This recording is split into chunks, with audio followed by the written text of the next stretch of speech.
just wait for him. All right, we are live. Are we? We are Let's live. see. Hello, Someone's- Internet. Internet, hello. Are you seeing? Hello, internet. I am not seeing anything on the. It says live. There in the it is. top Now corner. it's live. I had to refresh. Oh, But if I Um, click on it, I don't see anything. this is so exciting. Where do we see where people are saying things? There's a Q&A thing that'll update. It'll pop up stuff. How So- do you use the internet? If I'm, but Downloading app. Got it. is it supposed to be that if we click on this thing with the video?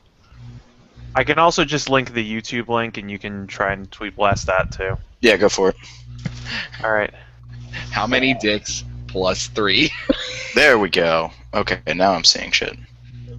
Okay, so the event's happening finally. Yes.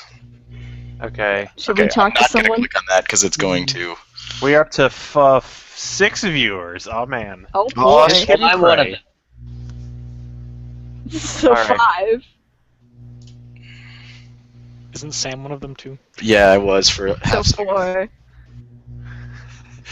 Who keeps busting up the how many dicks question?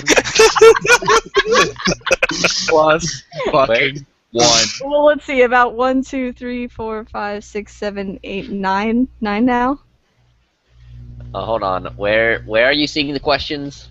So if you go to your sidebar, there's a whole bunch of stuff that pops Okay. up. Q&A is one of them. You click that, and that'll pop up the. Q&A. Quiche and ass. There you go. Quiche. Yep, that's the Yeah. only cue we could think of. Number 1. Literally the only Q. You pick up another word that begins with Q.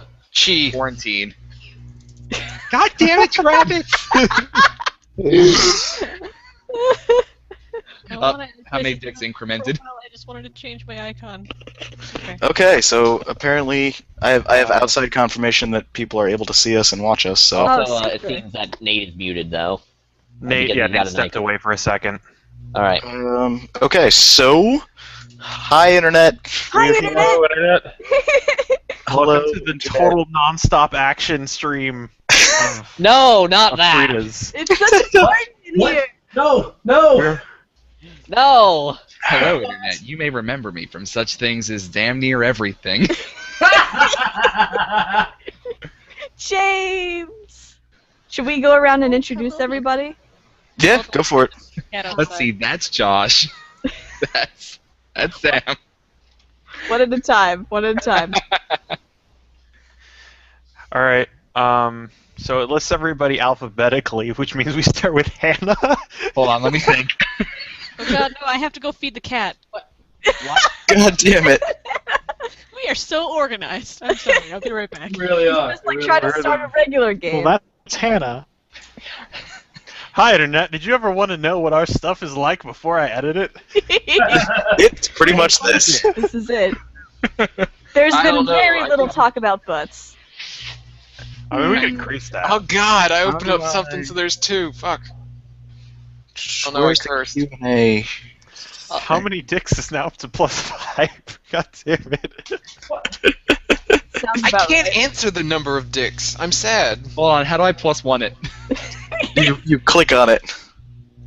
I can't click fast enough. Also, for anybody who can't see the Q&A app, I will obviously read the question because we'll convert this into audio later. Super. Not Yeah, it learn for audio. editing. So the first question is how many dicks? We haven't even introduced ourselves yet. Okay, so hi internet. We're doing the Mrs. Frieda stream Q&A post after action shit. I don't know. Yeah. Postmortem on I'm Mrs. Frieda's halfway home for terrible and freakish children. Yes, I'm Sam. I played George and Hi, Sam. also Molly. And Odin. Yeah. And also Odin. I did voice Odin. And who else is going to introduce now? Tag somebody. Matt, go ahead and introduce yourself. Yeah. Hi, I'm Matt. One of the founding members of the podcast. Shut up, James. I play Scott Vall, Caleb Andrews, a whole host of NPCs, and let's see. I think those are the oh yeah, and also I guess if you want to count the greater Frieda's verse, also Keith Erskine, and I think that's it for the most part. There's yeah, I ran probably about a third of the games in Frieda's. And Yep. So I guess I'll tag it out to James. Hi. My name is James. I play Tim Rogers, and if you didn't know that already, you have not seen enough of the podcast to be watching this. You may Seen a lot of remember me from podcasts in such the day, games as all of them. What's the more important character though, James? I also play. You dug your own grave with that. You made it, Charlie. I only played it. You only made it amazing. I played Namazu O'Reilly, a tough beat cop catfish from the street. James, Namazu will be your Mount Rushmore. There may be other things you will do, but you will always be remembered for that. This day will live on in infamy. I also play some side characters like Dr. G. Tag somebody. Tag in. James, tag somebody. Back to Matt. What? That's not how this Okay. works. Amanda. I will pass. Amanda. Okay. Amanda, go. What? Okay, Amanda. Hi, Internet. I'm Amanda, and I played Manny. I also played Julie. Legit. The end. Solid. Well done. Thank you. And Excellent. The end. The end. Nate, go. Alright. It's gonna take a while. Oh no. I'm Nate. I GM Frieda's on numerous occasions. I played Emma, as well as Etsu, and a lot of other characters that I'm not going to begin listing. Don't even count Amanda. It's not going to work. yeah, well, no, yeah. I mean, it's to the point where there are, I believe, in one of the final sessions, it's like, oh, okay, so in this scene we have Nate. Nate, you also played Condor. I also played Condor. Yeah, that's That's true. important. I will just say that there are parts in the final sequence where Nate and Nate went off to do something off screen, so that Nate only had to play 5 characters instead of 8. Yeah. So then we're just shuffled off to go do something else. Travis, stop doing that. That is not me.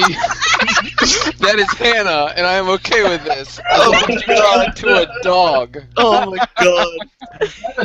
Hannah, change Alright. this to a dog right now. Also, I guess Nate, you can tag it out to somebody else. I'm gonna tag it to Kevin actually, because he just got in here. Oh yeah, Kevin's with us Sweet. today. Yeah, Kevin's in this. Why are we tagging out? I'm tagging you to introduce yourself Kevin. to the Hi, internet. We're doing the Q&A here. I'm Kevin. I've been I guess it's been just over 3 years now. I've been part of the crew. Oh, it's been so long. And I only had small roles in Frieda's, but I'm glad to be a part of it. Oh, Kevin. God damn it, Travis. Who do you tag? Oh, who has gone? Amanda, Sam, Matt, and James have gone. I want to hear from Sam. No, Sam already went. Okay. Charlie Back to and Matt. Hannah have yet to go. I think Hannah's feeding a cat right now. Charlie. Oh, yeah, apparently No, she's here. Yeah. Yeah. Oh, Jeez. hello. My name is Hannah, and I play Jingles. That's really the only character I play in Frieda's. I did play Tony in the offshoot games. That's all I can remember. Awesome. Sweet. Alright, and That was the last one. last of the main cast. We have Charlie. Oh, yeah. I'm Charlie. I played Neil and also Hammerstein. And the good doctor. Oh yeah, him. Your yeah, crowning role. A series of characters that torment me. And also with us, even though he didn't have a hand in the character in the show, is Josh. Yay! Indicated thus. Josh, Yeah, I'm Josh. introduce yourself.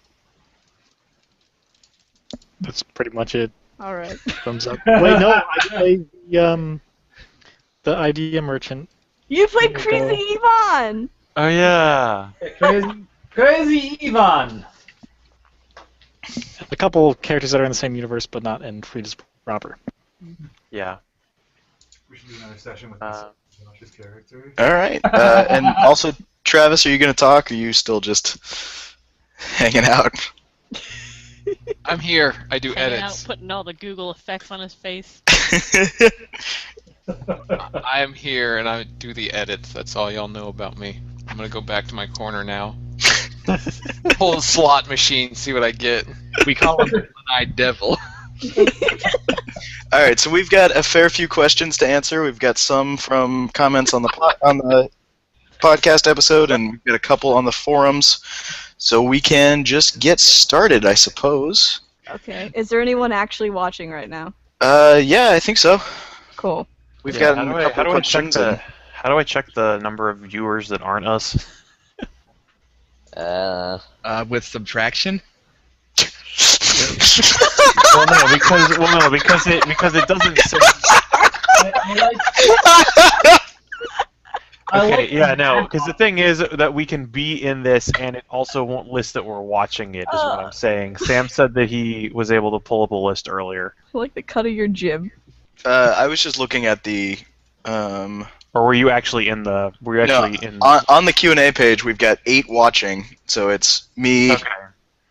I think that's a good place. We've got looks like 5 people that aren't us, or 6 people that aren't us. And then who's on YouTube? I don't know how to check who's on YouTube. Anybody who's on YouTube, I'll keep the YouTube thing. I'll go to the YouTube page to see to check our questions there. Okay. We have 14 watching now on the YouTube page, actually. Oh, sweet. Awesome. Of which I am one, I guess. Hello, internet. Hi, Internet. You guys are real. I'm not used to an audience of this size. Get Okay. used to it, scrubs. Okay, so we want to start with the. Do we want to start with the podcast episode questions or the forum questions? A much more salient question right here. How many dicks? Well, let's see. There's me. Yeah, there's Matt. by my There's count, 8. Charlie. Charlie doesn't count, guys. Charlie And also, you have to count that Nate is in fact bipeded like a shark. So 9. There's a lot of I don't count. what we're saying. So 8. I count double. Okay. So the next question is, how many butts? As many as there are people, hopefully. I don't know. Hannah is sort of the. I lost spawn in the water. Hannah is in fact the queen Actually- of butts. It's actually the amount of people plus 1. Hmm. There's never no. Next question. Okay. So first real question. I'll Okay, pop go. off. All right. So since on the forum we've got ones directed at specific people, we'll do that first. Sure. What if one gets Now, directed there's at no questions on the Zach? forums. Oh Then I'll fuck, answer Zach for isn't him. here. Zach's not going How to did be I- showing up till later. Yeah. How did I just realize that Zach's not here? It's been a weird day.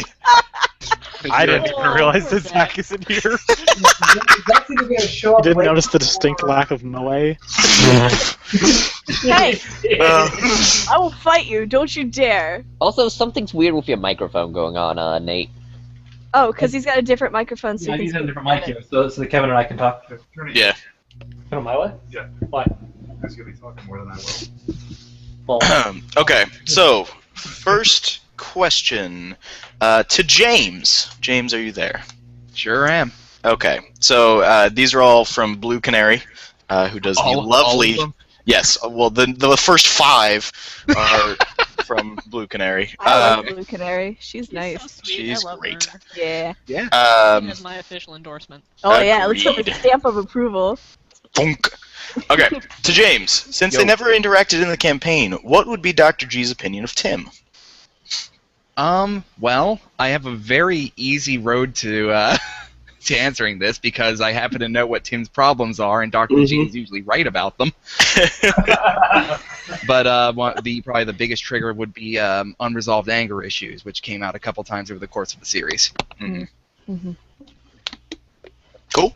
Or more specifically, unresolved anger issues. I'm so- Could you be more Cajun, please? No. Alright. All right, this next one is to me, and it's who would you rather meet in a dark alley, George or Odin? I know my answer, but I kind of want to hear everybody else's answer. So, George or Odin in a dark alley? What do you guys think? No, the question it comes to though is, does George have Condor? Yeah, exactly. Okay, so if George has Condor, then I'm gonna go with George. And if George doesn't have Condor, I'm gonna go with George. my reasoning being that so I expect that George is going to kill me fast, and Odin is going to make it hurt for the next 20 years. Yeah, that's about right. I'd say George, because if you met him in a dark alleyway, it wouldn't be a dark alleyway anymore. It would be a very fiery alleyway. Duh. Why are we meeting in an alleyway? Yeah, I was gonna ask. If that, it's like, to what's the make out context? Odin.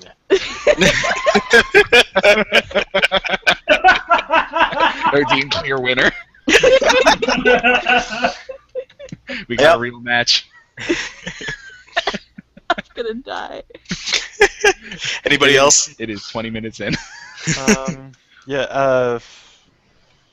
That's a tough one. I think, because I'm thinking so many more moves ahead. Yeah.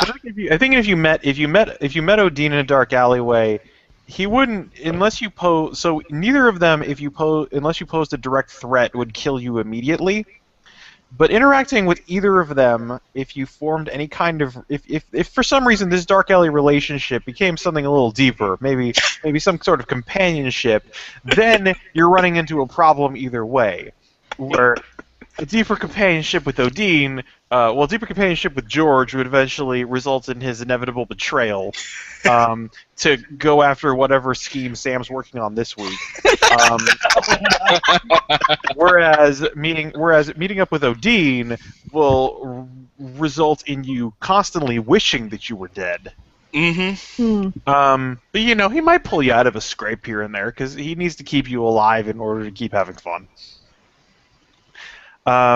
So your answer is neither and both. See, and here I was just thinking, well, one's a teenage boy, and the other one's like I don't even have words to describe. Some sort of Odin pain besides- god. Primeval murder. So I would go with Yeah. teenage boy. That's Don't cry, it's a waste of good suffering. Okay. All right. Yeah. I would much rather meet George in a dark alley because you can kill George a lot easier than you could kill Odin.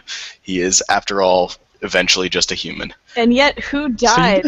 When you meet people in dark alleys, you immediately try to kill them, Sam. Well, assuming that This is important stuff. assuming that he's waiting in a dark alley for you to try and kill you, yeah. That was definitely not part of the question.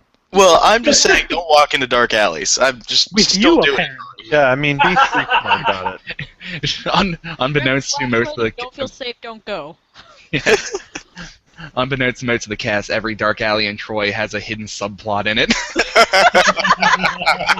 Well, it did. It's on stand 5 sessions. I think that's incredibly knownst. Thank you. All right. So next question to Nate.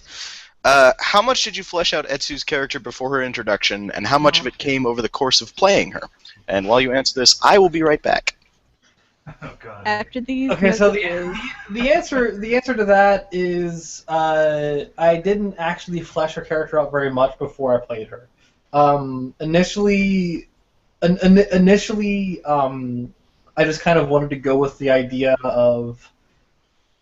I wanted to go with the idea of like an X. I want to go with an idea of like something that humanizes the MIB a little bit.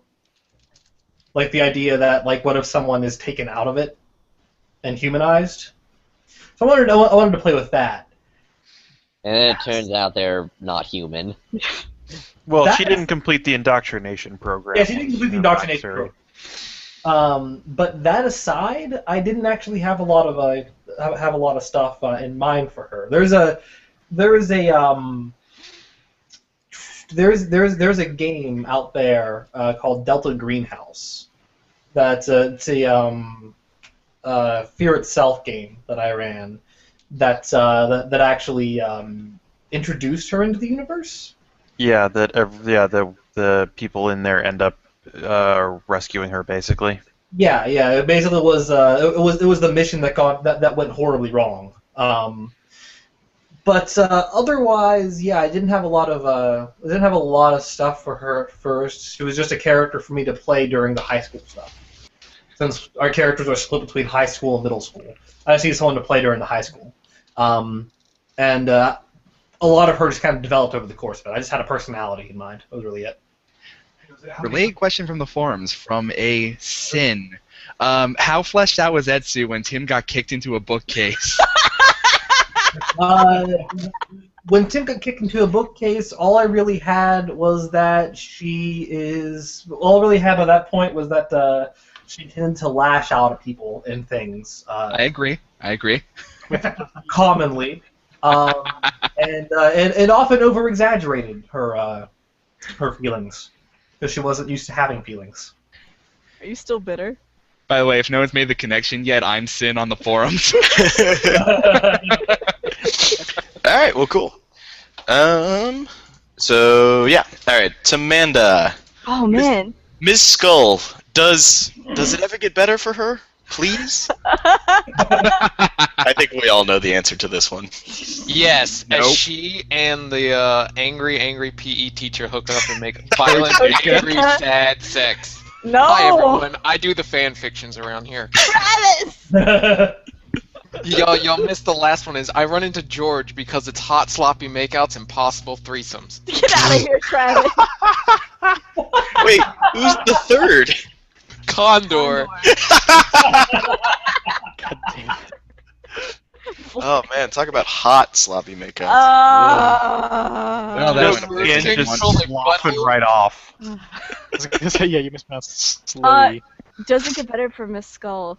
She's a middle school teacher. Frankly, no. Yeah, no. All right. To Matt, how do you think Caleb's relationship with his parents has developed since the finale?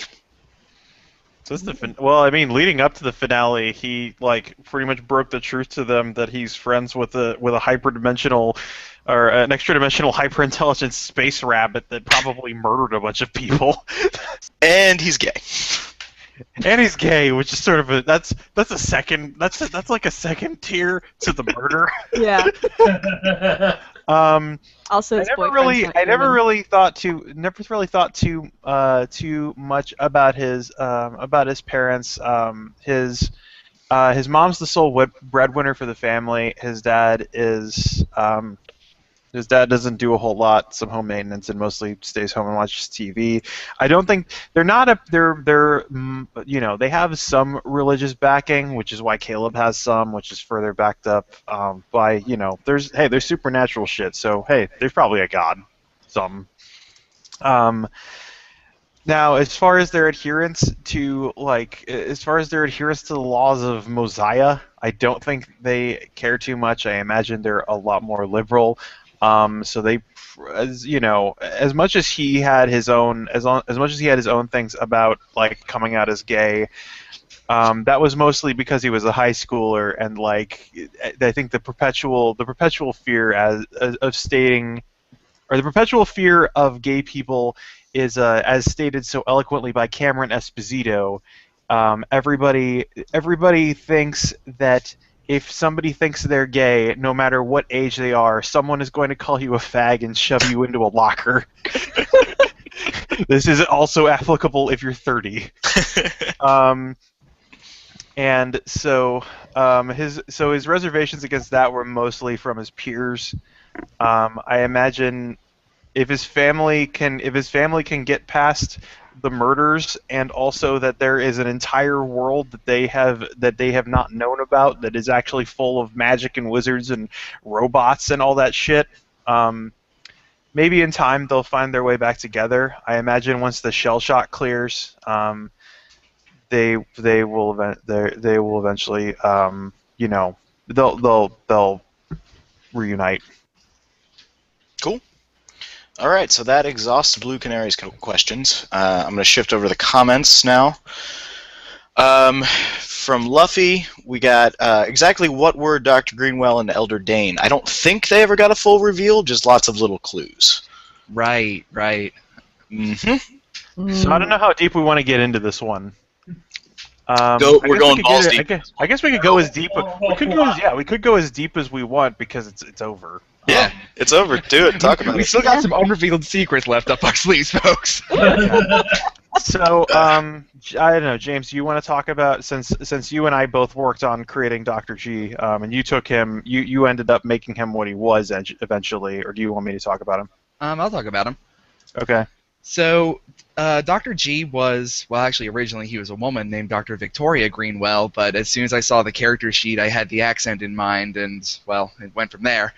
But I guess also, just as some context, Victoria Greenwell is actually a pre-generated NPC from Ross Payton's Curriculum of Conspiracy that uses Spring Crescent Middle School, which is where that whole plot happened.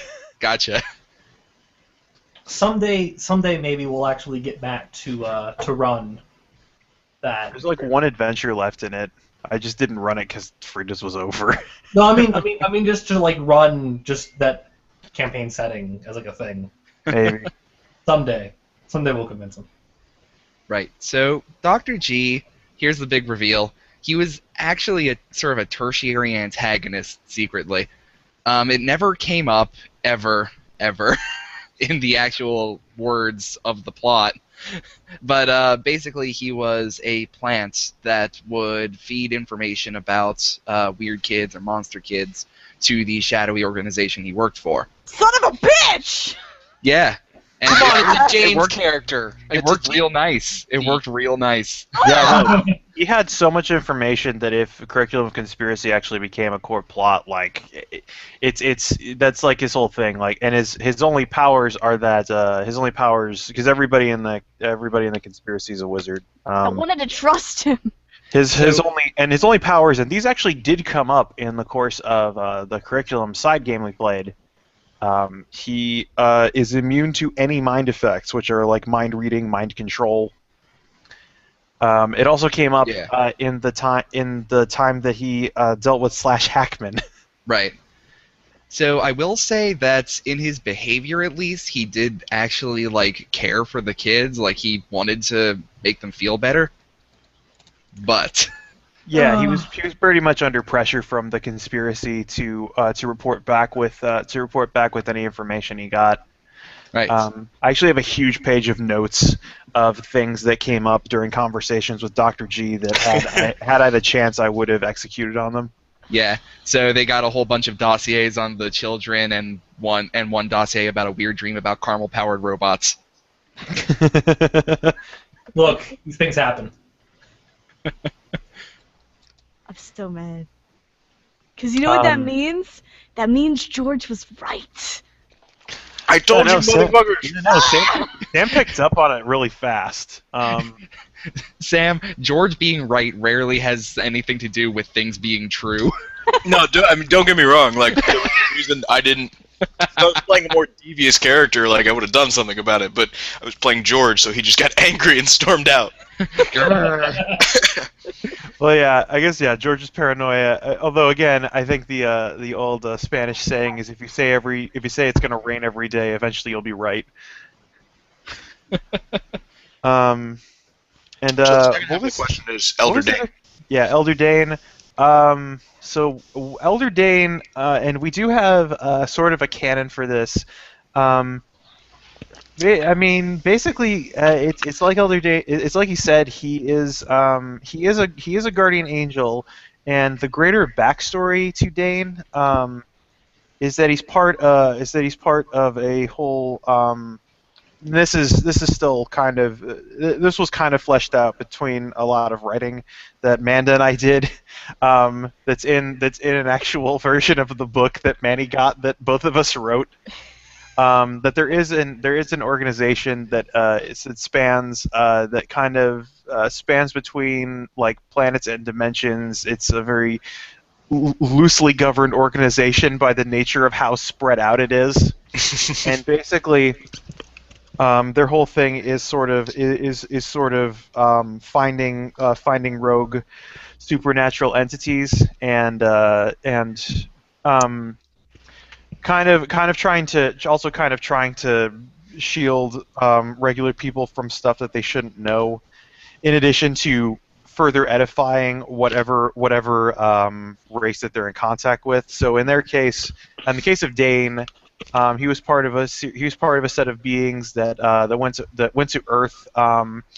And he says in his whole thing that the reason that he's more subtle than say like an angel with a blazing sword and 6 wings and a halo is because they tried that once, and the last time they did, people didn't write about what they said. They just wrote about, holy shit, there's angels everywhere.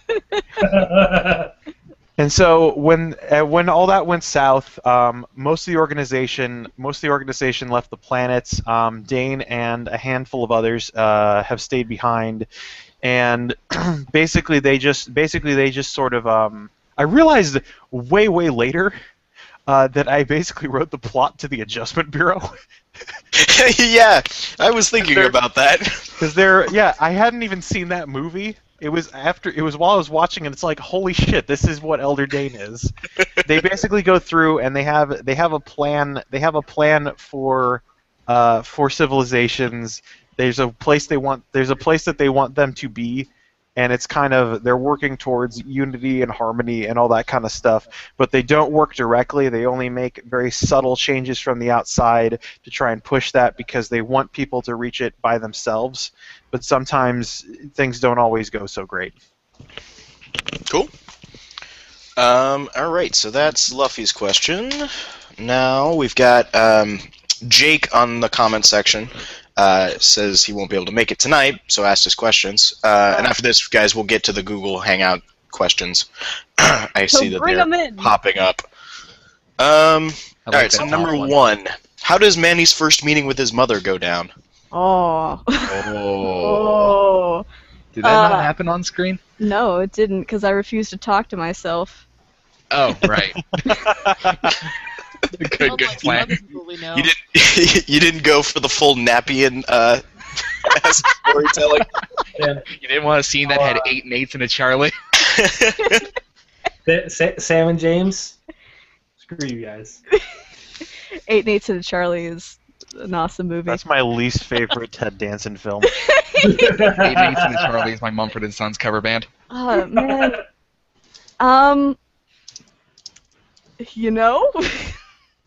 I don't actually know, because I don't know. I just kept building up to this thing that I kind of knew would never happen on screen, so I never actually thought about how it would happen. Well, here's my follow-up question to that. Then, does it ever happen? It should. I mean, yeah, it will, most certainly. Mm-hmm. I was thinking about making a comic. Yeah, because the thing you were describing to me every so often. I don't know if you want me to, talk about it, but the thing you were saying is that eventually Mon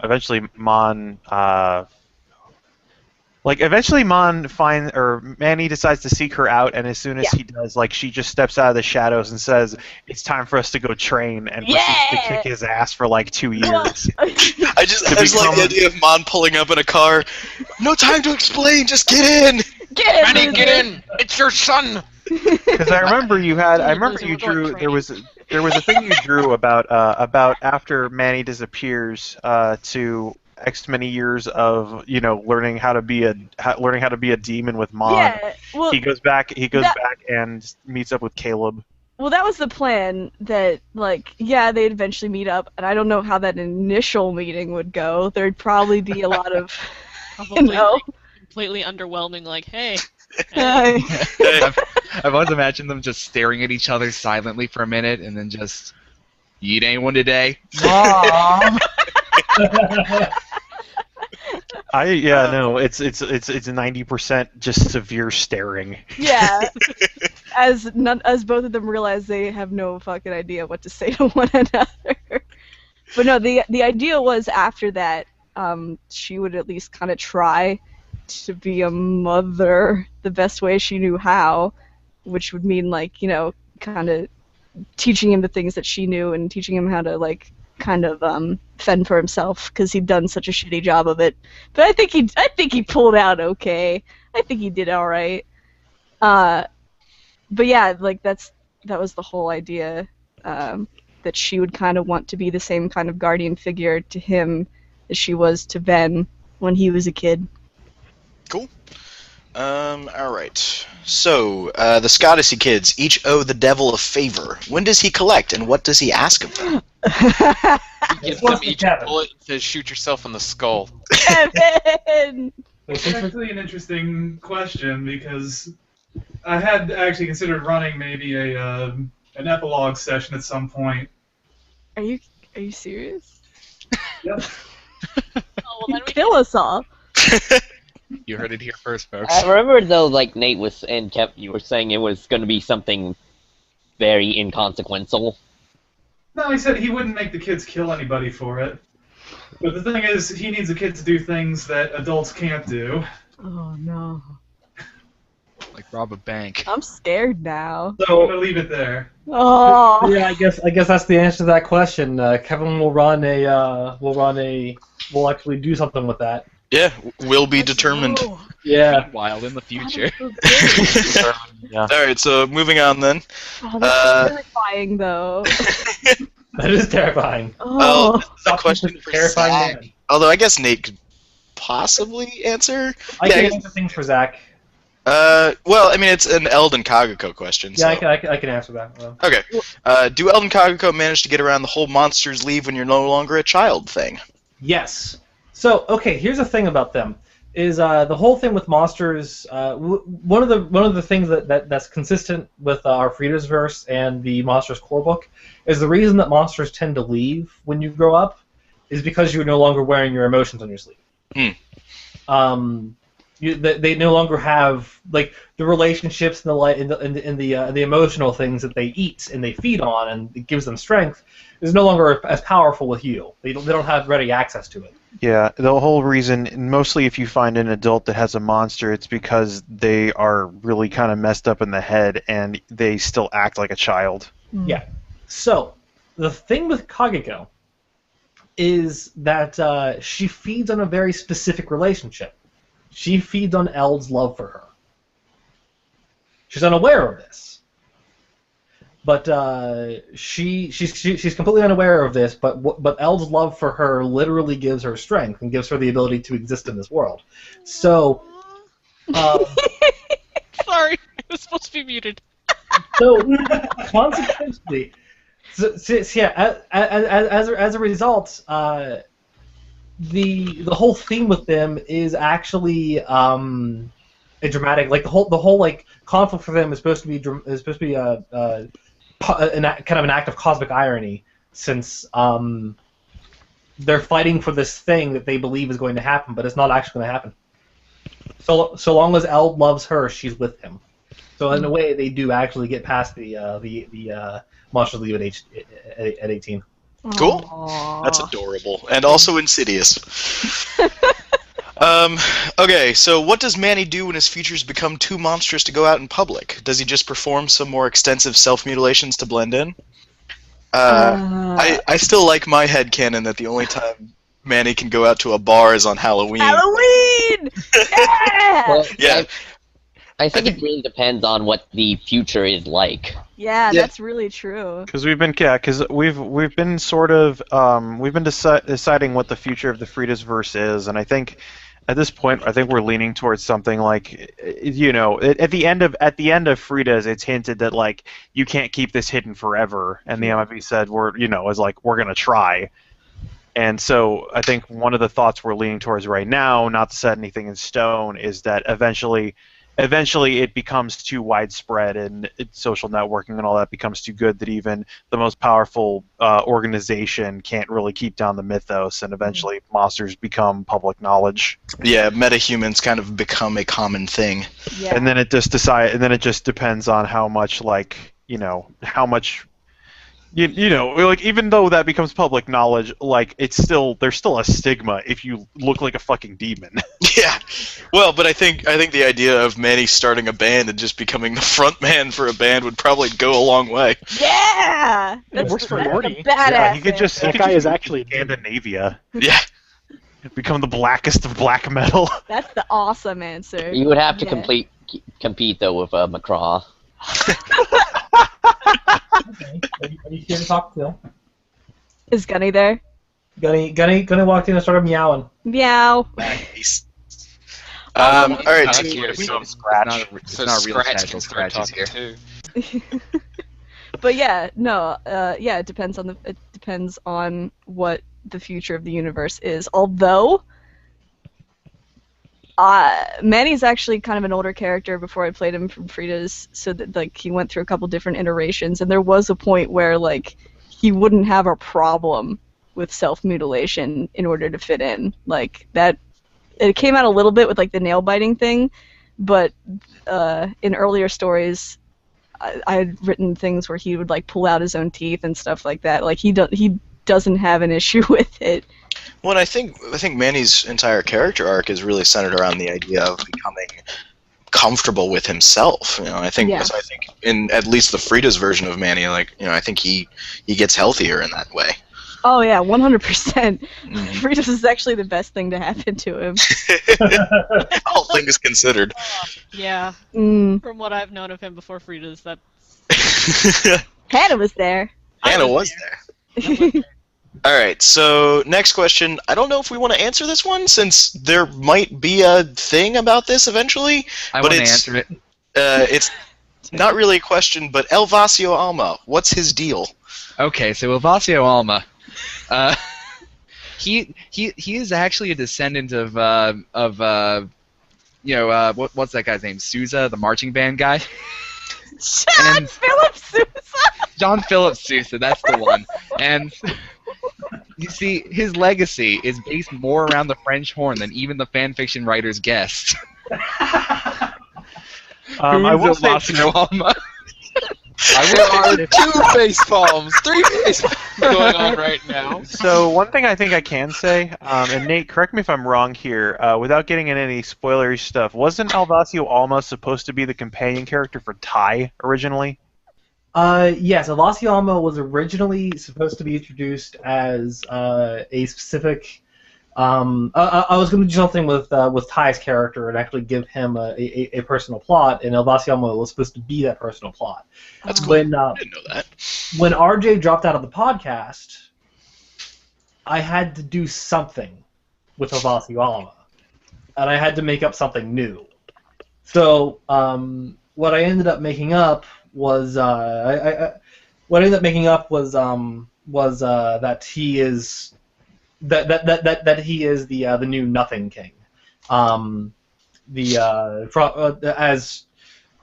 So one of the questions in the Q&A thing over here about Elvasio Alma and his connection to Linda in SMT, and the answer is that Linda was supposed to be the Nothing Queen. She was supposed to be the one that would basically have control of the underworld, or at least the maze of the underworld. But she refused that. They destroyed it, etc. Elvasio Alma was the kid that after that became the Nothing King. And there's more to it, but I actually do intend to eventually, when our current load of games kind of runs low and we get back in the feel of playing monsters again, I do intend to actually run another campaign, probably at the length of SMT or Scott's Odyssey, that actually ultimately deals with Elvasio Alma and his organization of monstrous and weird kid youth that he's taken and given a home to. Yeah, I think you were originally going to. I think you actually had a game planned at some point that actually was going to make that tie more specific. That I recall that there was going to be a thing. You were going to run something about George actually traveling back to Chichen Itza, and Linda Cantella was actually going to be there as well. Yeah. Yep. Yeah, there was going to be something along those lines. I originally had a lot more in mind for Elvasio Alma, like I said, but like. Things changed, things happened, I had to rewrite things on the fly. But I still Doesn't do that have... always happen, like, all the time, though? Yeah, it's true. It's so true.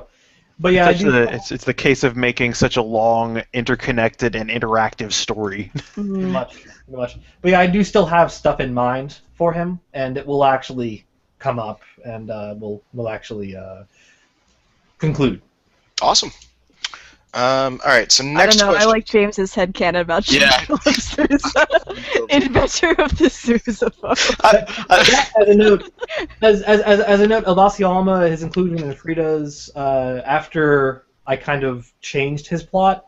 Was more supposed to be a meta plot thing and not quite tied just to Frieda's. Yeah, he was going to unite the greater Frieda's verse, basically. Yeah. I was gonna have a sort of meta plot like conclusion thing there dealing with that. Cool. All right. Anytime you have a secret you don't want to share, just field it to me, and I will lie about it. I will make a joke about it too, or a fan fiction about it. James, what's your spirit animal? The Arby's Big Beef and Cheddar. Well-established facts. All right, next Also his question. persona. 6. Does Neil ever find Nell? Ooh! That is also a future game, apparently. Is it? I think. The Basically, of him. The answer is yes. Yeah, in the Cool. grand. It just involves a very Metal Gear adventure. All right. Wait, is that the one that you were talking about for like 2 years? Yep. God, yeah. Is that? I still remember. The one that was originally going to be the crossover between Road Trip and Frieda's. Yeah. I Where still Sean- have it written down. Where Sean made up a new snake that carried like 17 packs of cigarettes or something. But yeah, in any event, to fill that one, yeah, he does. Neil does link up with Nell, and their reunion likely goes a lot better than with Newt. Yeah, hopefully. Nell isn't dead on the inside. Really, there's nowhere to go but up in that situation. All right, so next one. Does Condor using himself up to save George affect Julie's powers in any way? I have my own headcanon about this, but I don't know for sure. We haven't really talked about anything. Yeah, I think her powers stay, honestly, because otherwise I think she would... The alternative is that she just dies again. Oh, shit! If she is literally made up of Condor's stuff, I think that she would either... If she doesn't keep her powers, then she's just dead. Yeah, I was honestly thinking about it like a reactor. Like you put a bunch of fuel in, and that begins the whole nuclear reaction process, and from there she just becomes self-sustaining. Yeah. Well, and I thought of it more as like what Josh was saying in this chat. I don't know if the viewers can see the chat, but it kind of. Well, our listeners who aren't in this can't see it for sure. Oh, okay. God, I hope they can't see this chat. Well, Josh pointed out that Condor grows back and comes back because he's a god, and that's kind of what I thought too. Is that it was sort of like Condor kind of it became like a lich situation, and Julie's his That's really cool. Oh god! I think I'd love that. That's awesome. Oh. Yeah. That's what I assumed happened when. Gods are supposed to be hard to get rid of. So, That's true. you know. Hey, it took a lot. It was pretty hard. Then again, Scott killed one with a sword. Yeah, but it was I a mean, magical sword. There's a rule in the game that says that monsters don't die, and I think it's one of the few rules about monsters that we've actually broken. Yeah. Now that said, it could be like death, like in the death of Superman sense, but we probably not. I definitely don't think Julie's just going to like up and die because Yeah. Condor's spirit healed a lot of people and a Yeah. lot of wounds did not reopen when he left. And Yeah, so that's the other thing about that is that also is that Condor is an extension of Huitzilopochtli, and as long as that lives, then through some means Condor continues to live. Yeah. I'm sure Julie's nightmares just get worse. Probably. Damn. She becomes the next Lovecraft. Why are all my dreams haunted by this dead ass bird? She would handle it with style. Let's be honest. She goes and makes thousands of paintings of things that look vaguely like cyber penises. So I was gonna say I was gonna say that what's Sam's personal headcanon was kind of how I figured it would be too. But I do like the idea that Condor lives on in her somehow. Yeah, that's really cool, and it's something I had not considered. She's the next Condor. That's really fucking cool. That is really good. fucking cool, isn't it? Like I like that idea better than that simple idea I had that nothing bad happens. Oh man, now everybody's writing stuff down. Yeah, I was gonna say. Meanwhile, the sound of 1,000 pens scribbling. Julie's posting her dream journal on Instagram, hashtag Cthulian Horse, hashtag No Makeup Monday. Hashtag no filter. Hashtag brown pants. God damn it. All right. So this one is interesting because it's what was up with that Irish kid? I think his name was Brendan. He was in the Green and Barrett vignettes. I know for a fact that is going to be answered in a coming session. It ain't done. There's plenty of other information we can. I mean, I think Nate can talk about the inception of that character without really talking too much about the plots that he's still involved in. Yes. Okay, so so without like divulging anything about the future of the character, since there is going to be another. Since I originally intended the Grid and Barrett games to be a trilogy, and we haven't completed the trilogy yet. So, and I have the last one like mostly written out. I just gotta basically get the time with everybody and get the energy to run monsters again.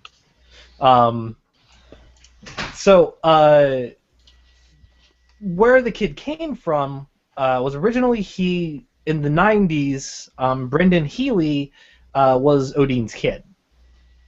Odine was met and attacked by the Grinning Man, and the Grinning Man ate most of Odine, and also actually ate his kid, Brendan.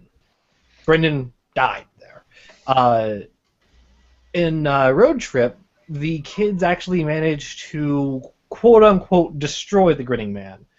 That the thing has eaten so many monsters that it's going to take a little more than just stabbing him a couple times to kill him. But I thought he was captured by Zero and trapped in the Phantom Zone or whatever. Basically, yeah, he was captured by Zero and various shenanigans happened with that. But and when they wounded him, a lot of the monsters, like a lot of like shadows of the monsters that he ate, sort of kind of were able to get out. They were just trapped inside of him, giving him power, and they were able to get out. Brendan is one of those shadows. He is just kind of he originally in Road Trip was just a slime. He was just this weird amalgamation of like memories of the Grinning Man, memories of this lost power of Odine's, which, by the way, the reason that Odine is latching onto Emma, because Odine was supposedly much stronger than he was when he was with Emma, was because he was weakened by the Grinning Man. So memories of Odine's and Odine's rendered power, and memories of this kid Brendan.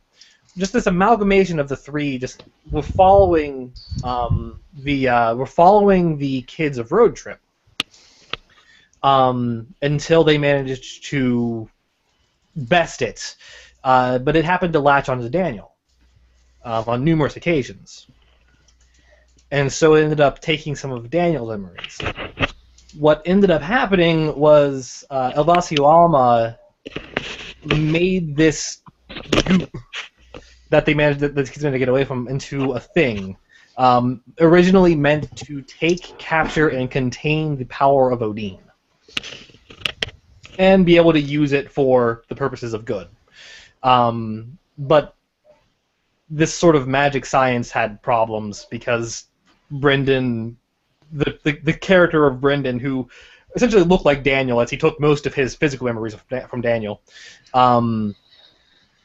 was so out of his mind.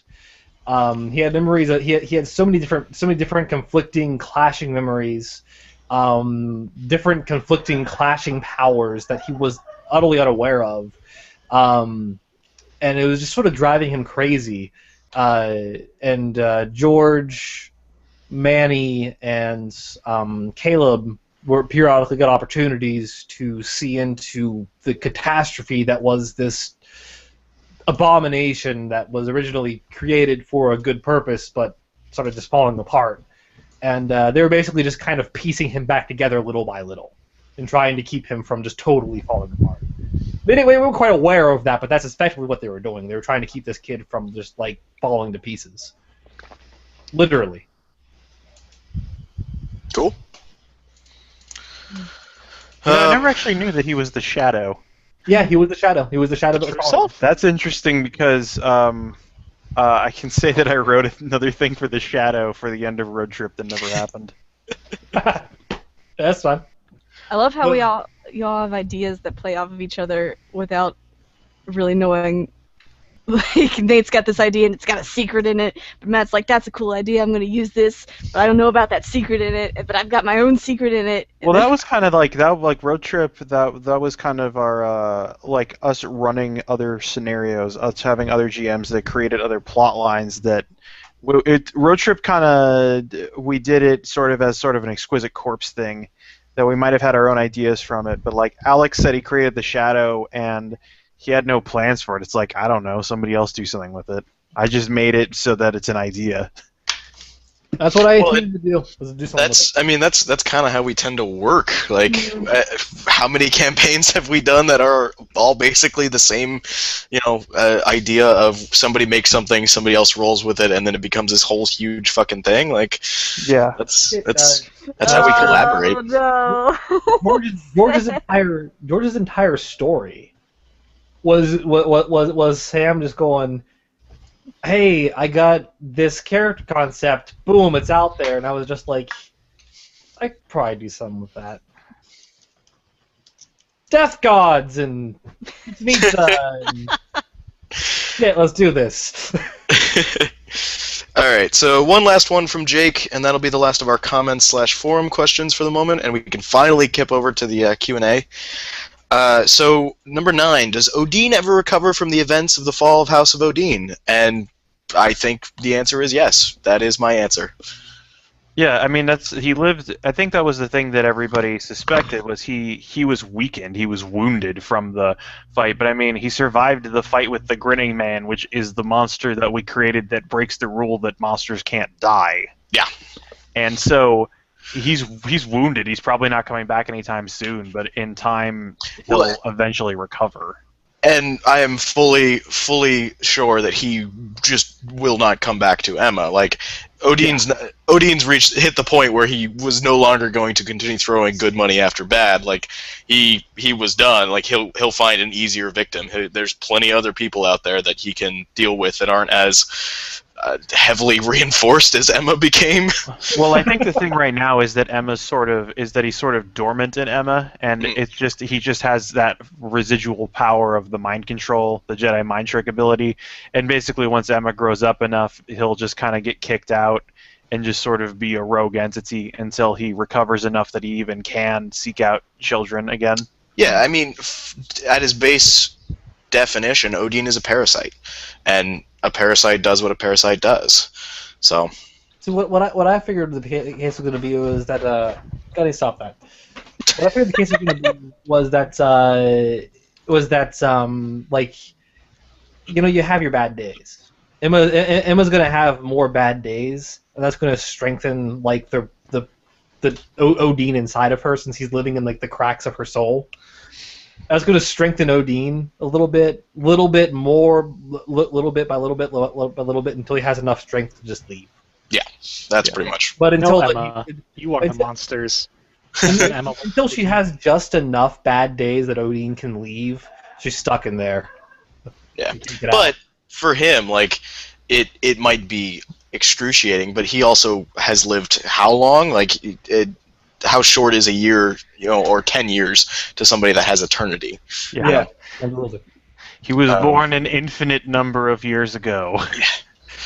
Okay. All right, so we're finally going to hop over to the Q&A. So first, we've already answered how many dicks. We've already answered how many butts. We sort of already answered Rebecca Gatlin's first question, which was to Charlie, does Neil ever find Nell? But the second part we didn't answer, does he reunite with the Colonel?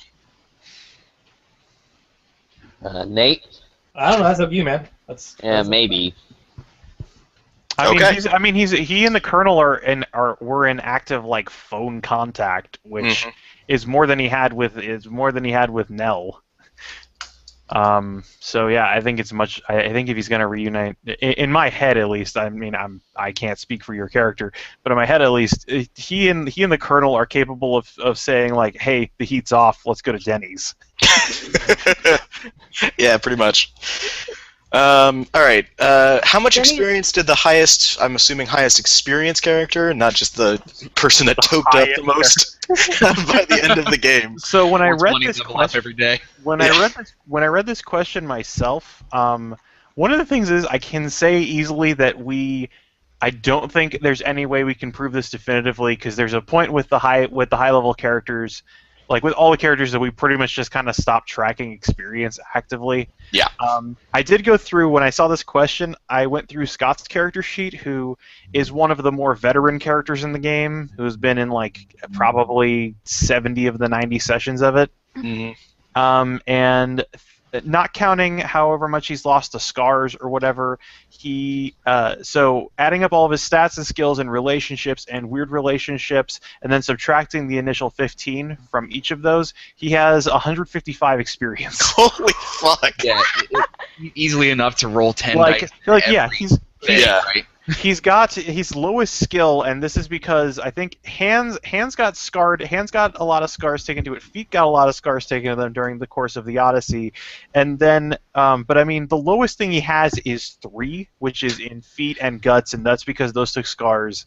And he has like 4 and 5 and everything else, and then on top of that, he has 1, 2, 3, 4, 5, 6, 7, 8 different weird powers, and has like 5 in at least 6 different skills. And also still has 3 functional actual relationships.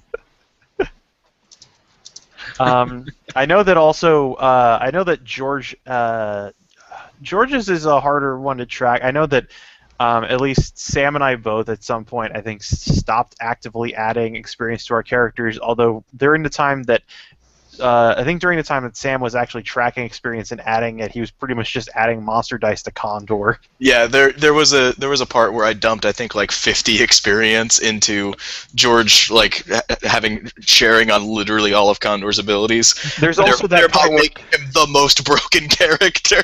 There's also that part where Condor suddenly gains a whole bunch of powers, like the ability to open portals into the underworld. Yeah. Yeah. Crazy shit like that. Yeah. Whatever, that was cool. It was cool. It ended up being really cool, but it also it was a result. Like I went, when I read that question, I went and looked back at George's character sheet, and I keep forgetting that I still have all of the damage that George took from the fucking robot. So he's zeroed out on feet, guts, hands, and has 1D in brains and face. Also, how many relationships does George have that are only 3 dice? How many dice do relationships go? Relationships go above 3, guys. This is the core tenet that you should take away from monsters. Relationships can be pumped above 3. I remember that I think we have on recording the point where Sam learned that, and that's in a game that we won't post because it was like half a playtest. Was that Mecha Ori? Yeah, that was, yeah. God, that game spawned a couple of different things. That's where the party line one came from. The stupidest fucking joke I've ever made. Never gonna see the light of day. Oh God. All right. Rip Australia. Stung to death by Xeon. All right. Max Daniels has a bunch in here, so his next one is: will Man and Uncle V ever reunite? And follow up: how violent is this reunion? Oh, Nate? I feel like most of the violence would probably be Actually, one way on that one. Man and Uncle V actually did meet up in They one episode. did. It was very tense, Yeah. but they didn't kill each other. Is the backstory for Mon and Ven, is that the same as it was on the Dystopia boards? No. Wait. No. Okay, the backstory that Man and I actually went with was that Mon. Oh, do we want to divulge it now? Is this the time? Do you want to? Wait, else? We've already talked about Elder Dane and Dr. G and all of them, so I mean, Sure. What is sacred anymore? Well, Mon and Ben were a Monster and Weird Kid duo. Just kid. Yeah, just Yeah, Monster and Kid, sorry. Ben was pretty weird no matter what. Shit. It's going Ben- well. Sorry.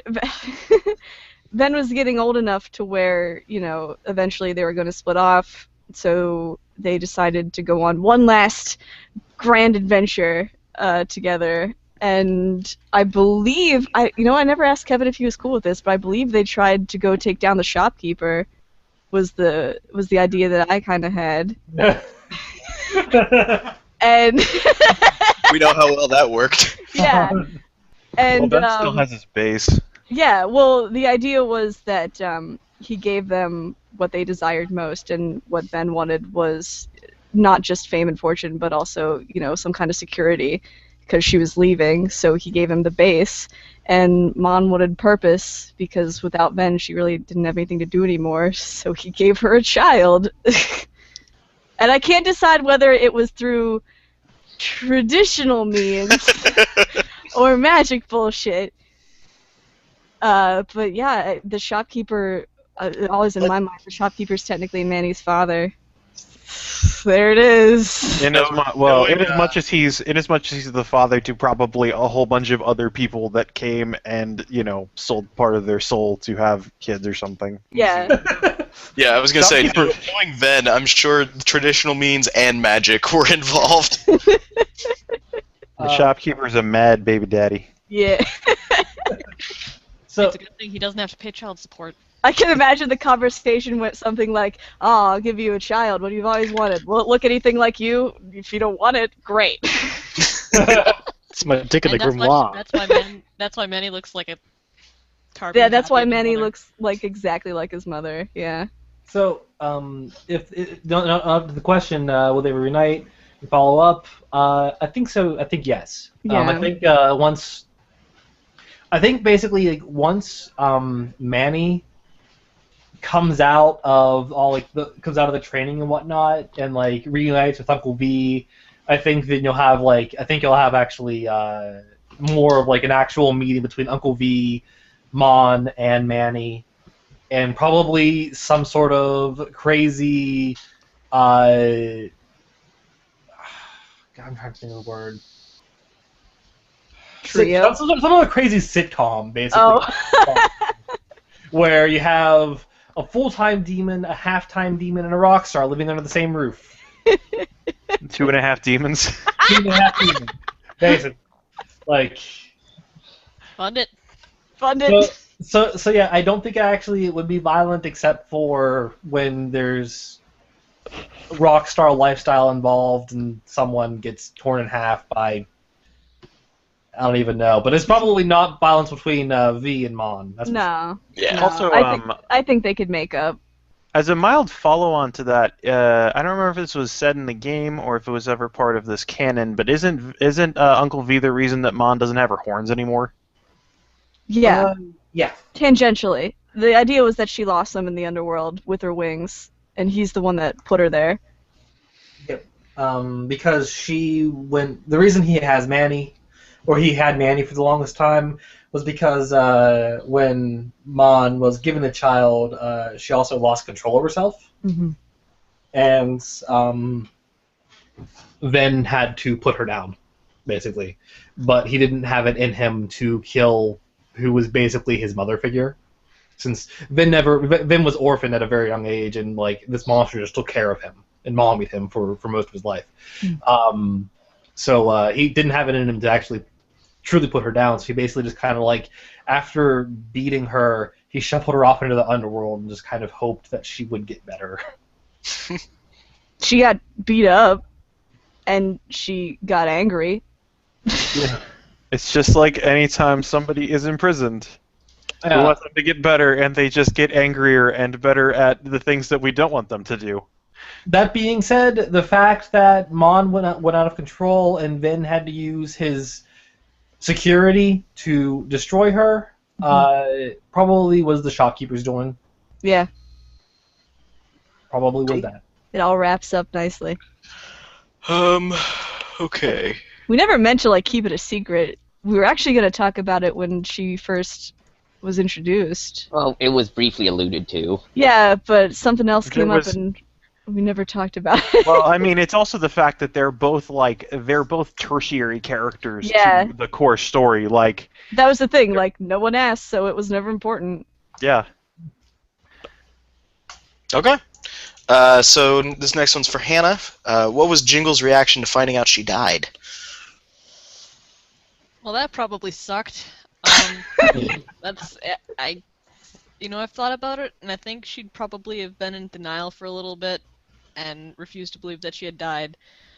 And she'd keep it going for quite a long time, but as, the decaying process set in, she eventually had to face facts, and I can't imagine it was really all that shocking as it probably came to her over a very long course of time. So. Jingles don't give a shit about nothing. There's just that point where it's like, I don't need to breathe, do I? Yeah. She tried really hard to remember how to breathe, and then it was like, wait a minute. Have I been remembering to breathe? Oh my god, and then she'd have like small little panics, and then realize, well, that's not doing me any good. Just kind of, yep. Sure This must isn't have making sucked. me any less dead. She started out a very sarcastic and cynical person from reanimation. Yeah, I mean, it's really hard to say, gee, I've never died when you've got autopsy scars, but, like... Yeah, when you're Y-stitched. Yeah, so she would probably keep the denial up for a really long time until... as long as you really can deny that you're... Also, she realizes she's not aging. Yeah. Okay. Alright, let's see. What's next? What is next? Alright, what was each of your favorite moments about your character? Only one per player, please. And what was a favorite about other characters? Matt, go. Let's see. One character per player. That's tough. Let's see. My favorite thing, I guess I'll go with Scott since he was the core character of mine. I'll say that my favorite thing about Scott is that he started from nothing. I think I've said this 3 or 4 times now, but I made him in 8 minutes after watching a Mountain Dew commercial. Specifically, it's a Diet Mountain Dew commercial where like people are drinking Mountain Dew and like getting eagle tattoos, and then like one person and then there's this woman that drinks a Mountain Dew, screams like an eagle, and shatters a bunch of windows. And so and then I rolled up the name Scott Vol, and I liked Scott Vol because it sounded kind of like Scott Pilgrim. And I saw that his profession was a bookbinder, and so it's like, yeah, he's a quiet kid that likes books, and so this character I made in 8 minutes, based on nothing, ended up actually developing into this really complex sort of thing, and killed a god. Eventually, yeah, went from session 5, which was I think at some point somebody said it was our most badass moment when Scott fights a bully by hiding a wrench in his hoodie. to cut to 70 sessions later, Scott is killing a god with a magic sword that he received from a hero of Epic. And that's Frieda's. Amanda, go for it. God damn it, Amanda. James. I'm sorry. Oh, you lost your chance. James. Oh, right. So Tim is probably the character I ought to go with, since all the favorite moments about Namazu were other people's favorites. I had a lot of interesting and funny moments as Tim, but I think my sort of favorite moment was when he locked himself in the closet at the end of Binding of Blood Rhino, because that was the point where the character became a bit more to me than just like a pun on the duo Rogers and Hammerstein. Where he became a bit more like emotionally deep than a surface level pun. Cool. What is your Oh yeah, we're supposed to do a favorite about another character. Right. Matt, you're not off the hook. Matt went to the bathroom. Let's see. Jeez, there were a lot of moments, and does Yuji count because I was part of that duo? Yes, he still counts. My favorite part was every time I made him angry. Yeah. As Josh says, just admit you don't like any of the other characters. I hate you all. I am here to get personal screen time. Okay, Matt, what was your favorite moment about another character, since I forgot to get you to answer that? Let me think. My favorite, man, that's tough. I know, right? It's like you're asking me to pick my children. Damn it, Matt! How dare you claim this is as hard as Sophie's choice? That's horrible. Let me think. My favorite moment with any other character. Let's see. I think I'm gonna. Okay, so the first character that comes to mind in the first. Let's see. The first character and scene that comes to mind, honestly, is George and Butch fighting on the roof of Frieda's. Yeah. And I'm going to use that as my deciding factor because the fact that it came to me first probably means it has some amount of importance in my head. Cool. The second moment, I will say, to break the rule only slightly, for some Only reason, completely. only completely. For some reason, is Neil trying to save Manny after he got picked up by the Black Book agents and T-1000 running and catching a car as they proceed to shoot him off of it. Oh my God, awesome. Yeah. That was awesome. All right, Amanda, are you actually here now? I'm actually here. Hooray! All right. So, favorite moment about one of your characters, favorite moment about another character. Favorite moment with Manny would probably be when Caleb kind of admitted his feelings to him for the first time, because I wasn't seeing it coming. So all of that surprise is genuine and real. I know, the only person I had described that with, and actually only briefly, was Nate. Yeah. It was really good. It was really good. Sometimes I just go back just to listen to that part. That was a good game, though. Yeah. The whole experience is really good. Favorite experience with someone else's character. Well, I like that part with Caleb where he admitted his feelings to Manny. Oh man, I'm trying to think. There have been so many moments. Sure. Answer there's too many to pick.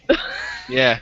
Well, Sam, Just be honest. There's not enough to moments pick. there are in an hour. Kind of bland. You know how many hours there's been. So many hours. So many. I counted it up. There are 331 hours in Frieda's. Is it a cop out to say something from the finale? No. Okay. No, that's fine. The first 20 minutes of the last episode where George has his scene losing Condor, is amazing. Like, from Sam's perspective, like everything that he did to act through it, and from Nate's not only being Condor but also like GMing and storytelling perspective, it's a really awesome and powerful 20 minutes. I love it, and I've listened to it probably maybe 10 times now. It's really good. Well, I'm glad. That makes me happy. It's so good. I can do mine, or someone else can go. You go, Sam. Okay, I will say for George, my favorite moment with George, George has a lot of very badass moments, and he has a lot of moments where he regrets being a badass, and has a lot of things that occur as a result of that.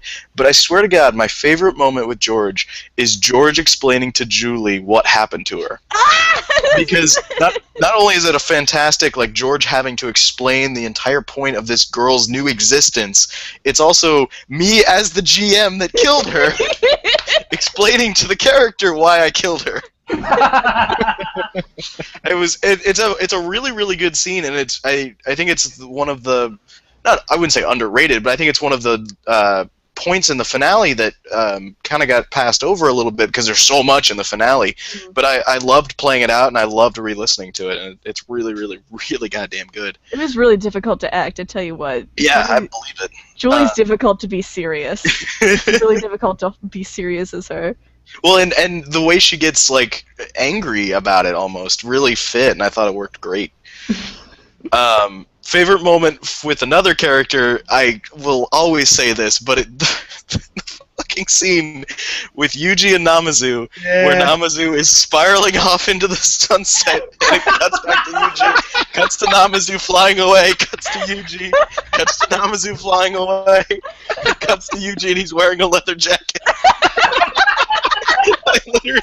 I have days where I just think about that while I'm doing anything, and I lose it.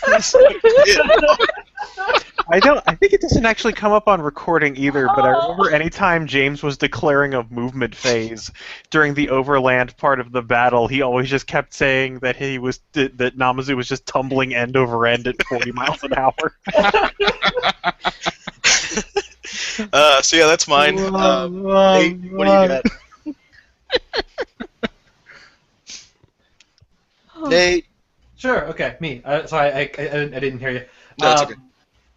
Favorite moment about my own character is there was one particular game that of Spring Crescent stories that Matt ran, where I played Emma's first day back, and that was my favorite moment with her because it was really, really empowering for her, and it was like she like her hair was shorter, so her scars were visible. She hadn't really been in school for a while. There were so many rumors going on about her, and she goes back and she handled it like a boss. And though it was shaking, it was very like shocking for her. It shook her pretty hard, but she took it well enough, and she was even able to be catty at somebody at the end of it. And it was just this kind of like overall had this feeling of this overall left me as the player with this feeling of, I think she's gonna be fine. She's gonna be okay. I think she's gonna be okay. She gets by with a little help from her friends. And moment about another character. The favorite another character? I'm gonna say Tim, actually. When Tim after the conflict with Newt, the first conflict with Newt, everyone kind of fell apart. Everything fell apart, and no one was really making any sense anymore. People were shouting at people were screaming at each other, and then Tim stands up and is like, "You useless! You shut up! You shut up! You follow me! You carry him! We're going now!" And like took charge of the entire scene. It was like such a commanding presence in that whole scene and everything that followed from there, that like I really fell in love with. That made me fall in love with Tim as a character. More than how humorous he was at times, more than how well his anger was played out. It was that his commanding presence made me fall in love with him. Yeah, That was and the then reason he was our leader. Yeah. yeah. I forgot about that scene actually. Yeah. I mean, it was like 2 years ago at this point. Yeah. Right. Yeah. Man. All right. I'll tag Hannah. Yeah, go for it. I will be right back. Oh, make me go last. Oh, you can No, do it. naturally. No, well, I guess Zach will Charlie. be going last when he gets back. Charlie, we're saving the best for last. No, you're putting pressure on me for to be the best. Well, now you've got plenty of time to think about it. Anyway, Okay, well, to stop an argument before it really starts, my favorite moment with Jingles is surprisingly not Hoop and Stick, as much as I love it. It's anytime any character came to Jingles for, like, serious advice, and Jingles was just like, yeah, I died, get over it. Like, life hands you lemon, make lemonades, like, what are you gonna do, cry about it? And we gave him, like, the biggest dose of tough love, kind of being a little jerk. Not even kind of, just straight up being a little jerk. And telling them to get over themselves, which I realize isn't actually all that healthy, but she really doesn't mince words. She's a and, I think crotchety she- old lady. yeah, I thought she's she a did crotchety have- old lady is a really good way to put it. I thought she did have a time there. I thought there was one scene where she did give advice to somebody, but it was through a string can It telephone. was God with the whole dying thing. Well, that was still just like, I died, and Jiggles was like, yeah, so did I. How do you feel? Pretty alive? Well, then just keep going. That's And probably the best advice she could have given. Yeah. Through a string can telephone. and then, oh god, there's a lot of characters and a lot of really good moments, but I really, really enjoyed when they first beat back Odin and Emma just stood on her own 2 feet and started shouting back at him and taking back ground that had been taken from her. I thought that was intense. Like, I was in the session and I'm like, go Emma, go. You go, girl. Don't let that asshole control you anymore. And it was just like, I was cheering from the sidelines, except not really on the sidelines because I was in the game, but it was intense and I loved that. Okay, Charlie, your turn. Alright. Best Neil moment. I mean, Yuji was okay and all, but I think my best moments were with Neil. Hmm. And not with Hammerstein. Are you sure? I'm pretty sure. I think all moments with Hammerstein were about equal. I want to say the borderline suicide mission that Neil and Etsu went at the end because because it was like just him being a badass, because it finally came over like one of the final things of his character was that he was willing to that he finally had like self-preservation things, and he would be willing to even kill to keep on living because he wanted to live, which was a thing with Neil is that when he realized that killing was bad, he completely stopped that, but he would still have the thing with him that he was so selfless, so so not caring about his own situation that he would possibly get himself killed rather than bring up a situation where he would where someone else would get harmed or someone else would die, and then it and then also it was a very nice way to basically a very it was a very like a good scene too, like that whole segment. Because it was just he was not fighting as a this was not a person a person who's like really super powerful fighting a bunch of mooks. He was a kid, a very trained kid, but a kid nonetheless fighting dudes with actual guns that actually hurt him pretty bad. And it was past they passed the point where he was, and even before the moment, in the moment when he was like terminating and running after the car, he didn't have, really any long-term plans that much. He didn't have goals. He didn't have, other than, hey, protect Manny. That was the extent of it, and this was very much someone fighting and wanting to live. Hmm. You Kind of picked the worst person to want to protect. Manny's fine. So what's your favorite moment of someone else's game? I am gonna say, and this is a tough one, I'm gonna say the end of the El Tarok sacrifice near the end of Scott's Odyssey. Oh, that was so good. Where the fuck is Zach? He's working. Oh, He's just mysteriously disappearing like he always does. No, he doesn't do that anymore. He used to. Except when a new video game comes out. Yeah. No, even now, he doesn't do that anymore. Hold on, That guys. was I a gotta good let the cat out. Yeah, but that's not mysterious. Meow. The cat is full of mystery.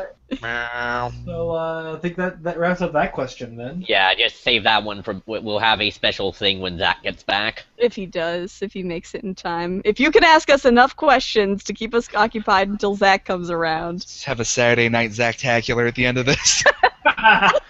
Everybody signs off, and Zach's the only one on. We just give him the list. Okay, so next question. Also, sorry, I got people making dinner, and I'm in the kitchen. If you couldn't tell, internet, since this is where I do my things. Is it good dinner? It might That's be. why we keep hearing you frying bacon over Skype. God damn it. Oh, it's the most delicious the when one you do game that where during you the were making EP games. pancakes. Oh God, yeah. All right. When designing your characters with monster partners, assuming they were played by separate players, did you work together creating the monsters, or did the kids player create whatever monster they wished, and the other player just rolled with it? I think for the most part, we all just kind of made our own monsters, right? Unless I'm misremembering. Yeah, this is where I get to say what the origin of Namazu was. The entirety of what you hear of Namazu came from 2 lines of text. Appearance, giant black catfish, sometimes wears kimono, always has a dopey expression. Personality, big goofball, almost always friendly, and never initially causes trouble. It grew from there. I believe the line that started it off was in a call. Charlie said, "Who wants to be my wacky sidekick?" And I was like, give me this chance. I will also note that James has absolutely no idea what the plot of Monster Hunter is. No, I was willfully ignorant of anything that went on plot-wise in that game. You were That's still my crazy favorite busy. part of everything. So, like, even when I was in the games, I was willfully not paying attention. You waited for someone to say Namazu, and then you were like, Yuji! That was literally it. You just, What I did. keyed in. Yeah, we never really created monsters for each other.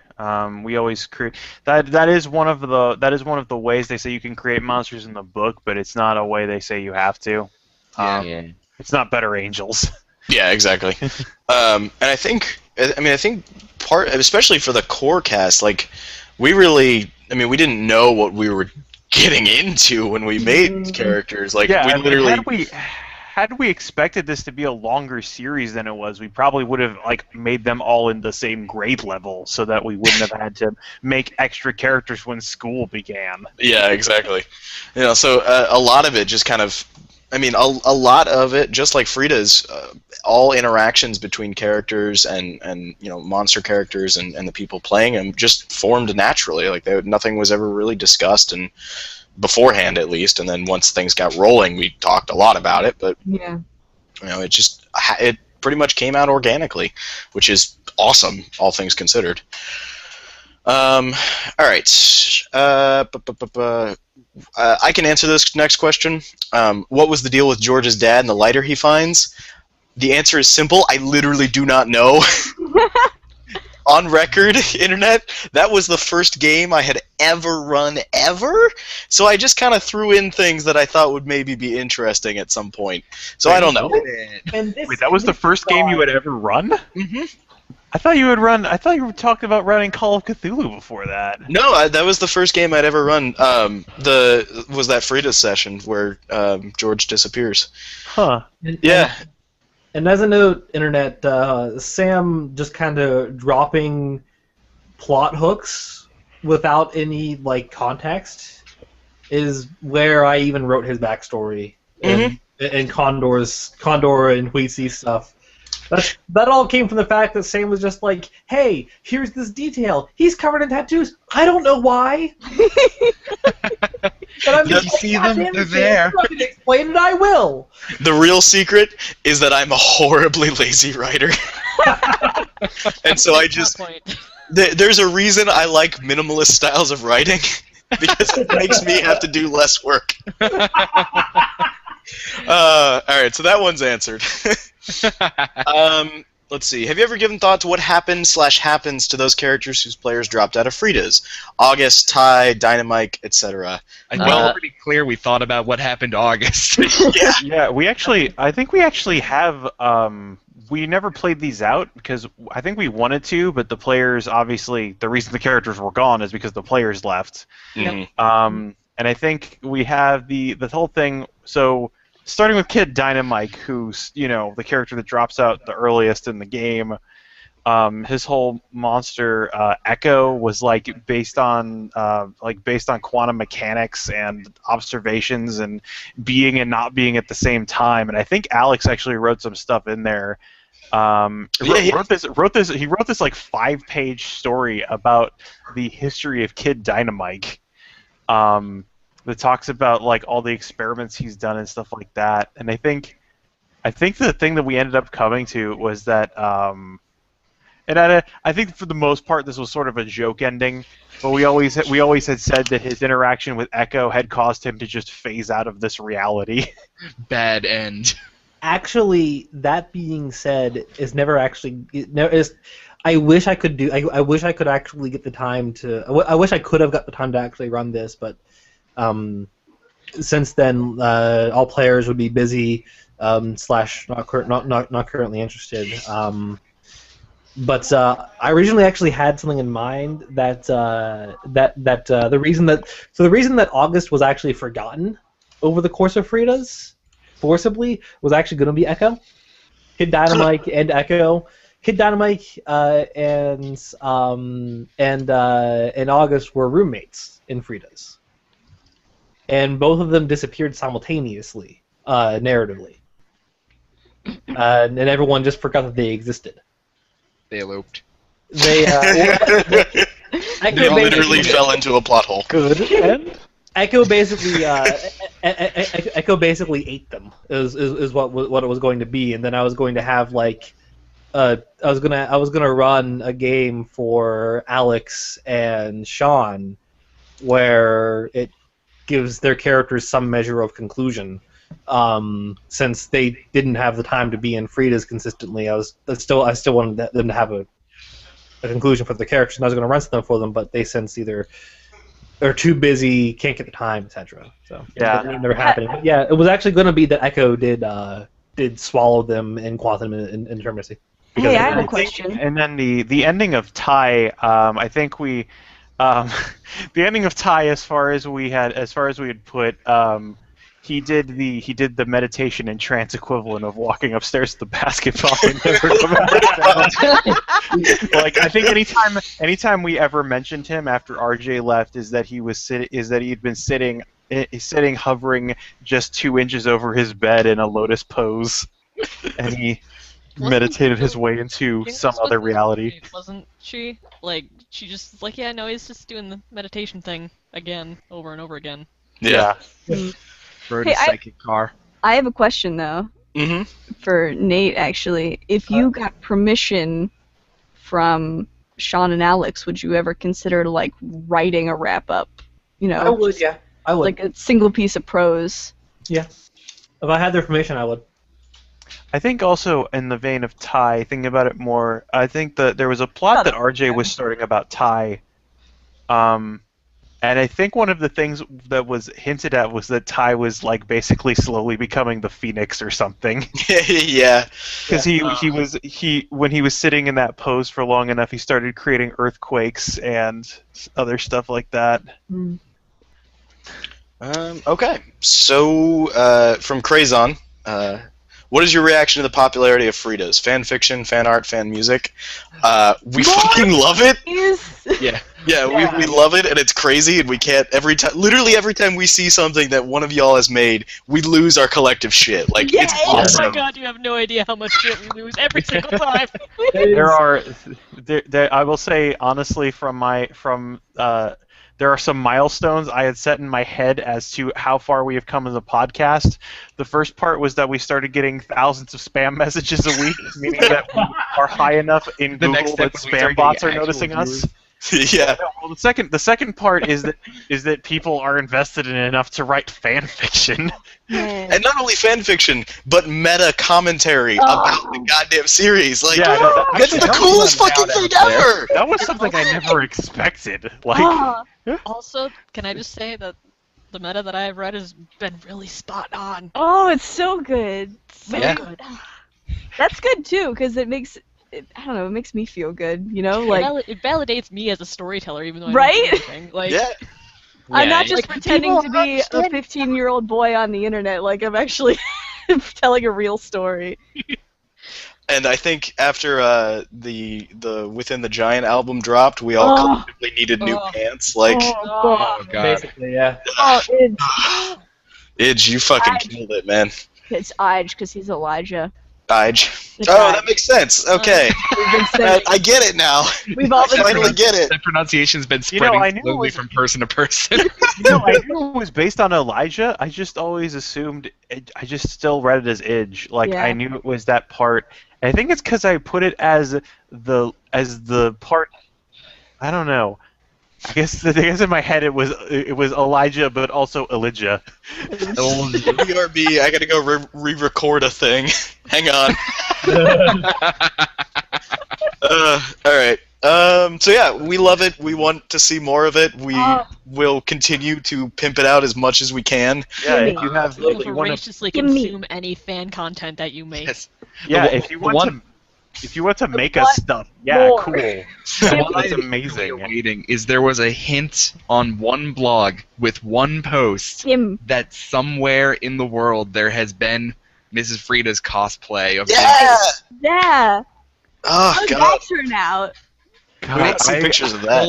It's still just I- that question on that page. It's a- Is it okay to post cosplay here? Oh, Yeah, I'm so I- curious. No. I really want to know I lay just awake how at many night people wondering, you had to who explain cosplayed what your Frida? costume was to. It's like when I went to ASEN as John Egbert during the first year of Homestuck Before it got I- popular. before it got popular, and I remember You I went hipster around with son of a bitch. I went around like I combed my hair weird, and I had the Slimer Ghost T-shirt with 2 short shorts and an actual prop sledgehammer, and I think there was one person that asked me a question saying, "Oh man, is that the Home Wrecker from Team Fortress 2?" And then there was another person that said, "Hey, dog," that actually said, "Dog, I warned you about stairs." At that point, the fandom is basically like very few people get it, but you make their day if they get it. Yeah. Yeah. Alright, cool. Yes, please, more fan fiction and fan art. Yes. Anything. Alright, so what parts, I'm assuming, of Frieda's, in our opinion, do we or did we think would be the most fan-favorited? Can I mention something before we get at this? Yeah.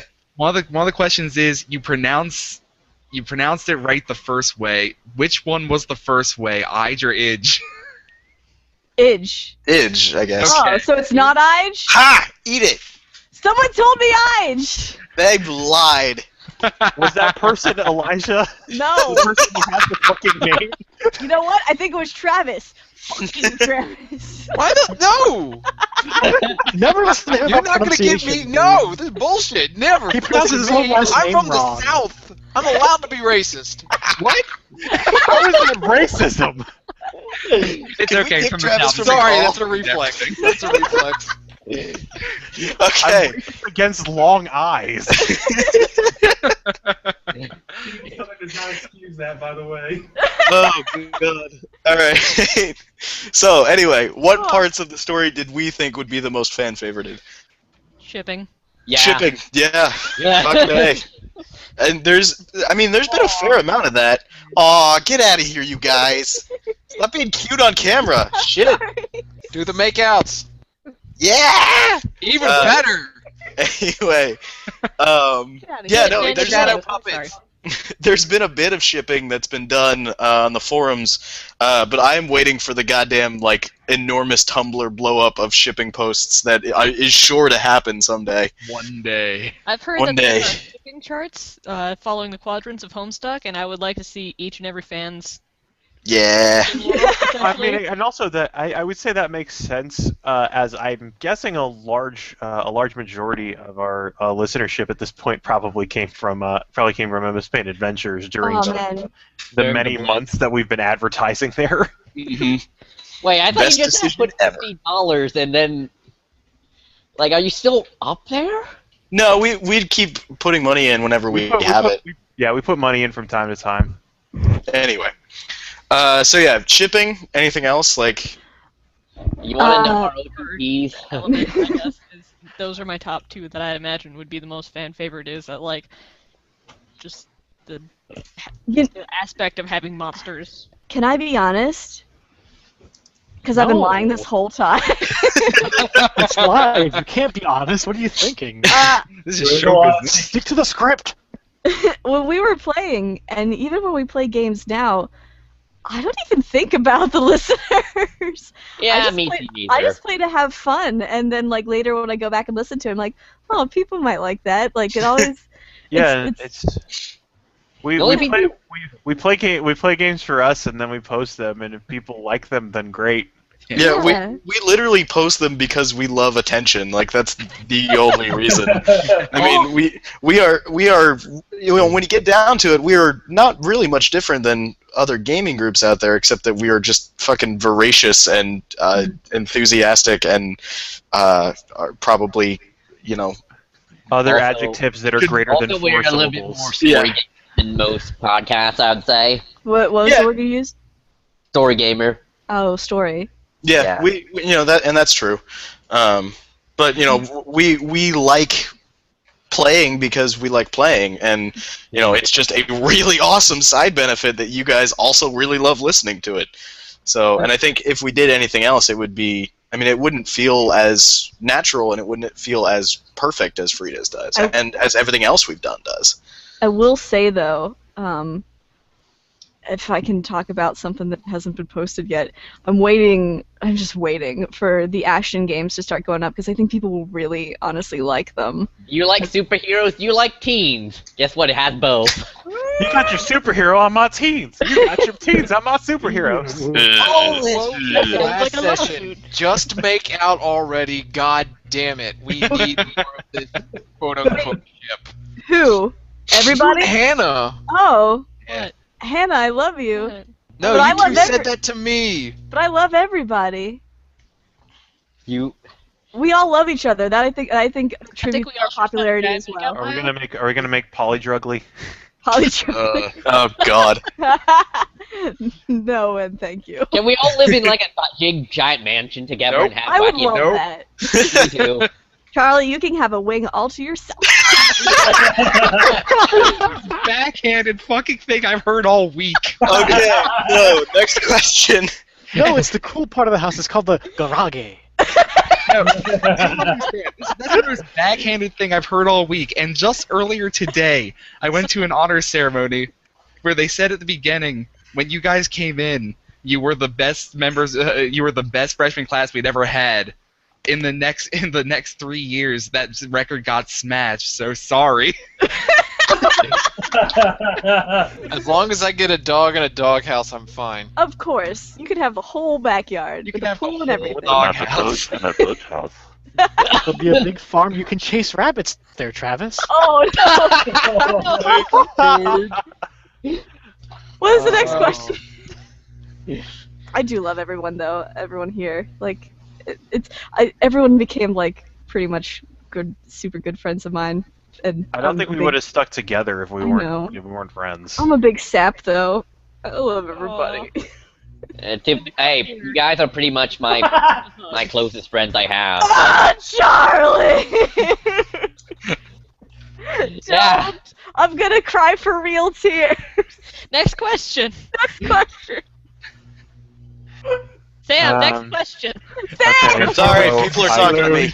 All right. Next question, so we don't all collapse into tears. Despite being the source of half of Tim's aneurysms, does he still love Hammerstein? Is he sad or relieved when they finally part? It's a good question. I think there's a little bit of both there, but I think we made it clear. Like one of the things that got picked up by the quotes page was the hammer hug scene. on some level or another, Tim really values Hammerstein. It's just he'd never say so, and it is often overshadowed by the antics. Tim hates antics. A similar relationship actually with Yuji and Namazu. Right. James, can I offer my headcanon? Oh, go ahead. I mean, Sure. it's absolutely. I always took like Hammerstein making Tim angry to be kind of like a part of their relationship, so he doesn't focus on the other things that make him angry. Like, I'm angry about hammer puns rather than I'm angry about my father's drinking problem and my terrible broken up family. Right. So, That's like, definitely a big part of it. yeah, so like, yeah, he'd probably miss him. As for the second part of the question, I'm not sure Tim is going to live long enough for them to part. Why? He's made a direct enemy of by name of the general of the Yeah, that's fair. Black Book. It'll be tricky. Yeah, like he was halfway through calling in a cruise missile strike when he got off the the call. It all depends on how much. How much Black Book decides it's worth to go after you specifically. Right. Because the only reason they brought in as many giant combat robots and wormhole generators and guys with giant Spoilers, fuck off by the way. guns was because. Spoilers. If you haven't listened to the end of Frieda's, what are you doing here? Like, Oh. Yeah.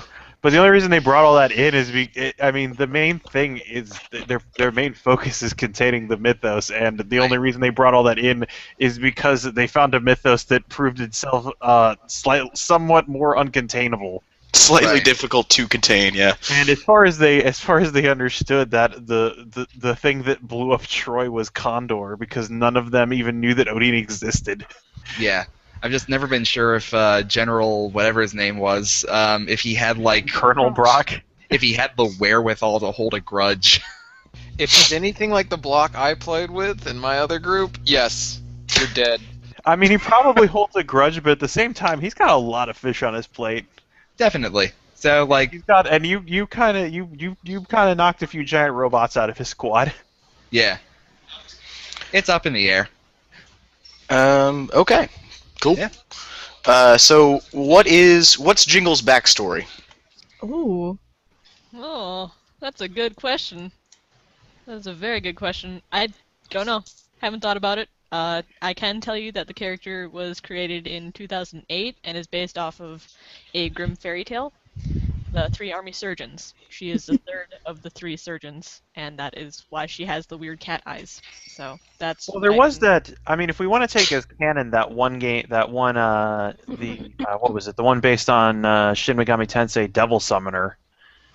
There was sort of a canon backstory to Jingles, to the Frieda's verse. If we want to take that as actually happening, You're gonna have to remind me what the hell that was, because I don't remember. it was set in the 20s. Oh yeah, that one. Yeah, but we never even finished that scenario. Like they got down to the sewers and then. Yeah, I mean it all depends. Yeah, I mean it all depends on how much we want to accept a half of a game as As often canon. happens in the sewers. Yeah, this is an appropriate noise to make. You're welcome. But yeah, I just never really thought too hard about it. It's all in the past. Fair enough. She doesn't dwell on it. You shouldn't either. Here's an interesting one. Does Scott ever run into his grandfather?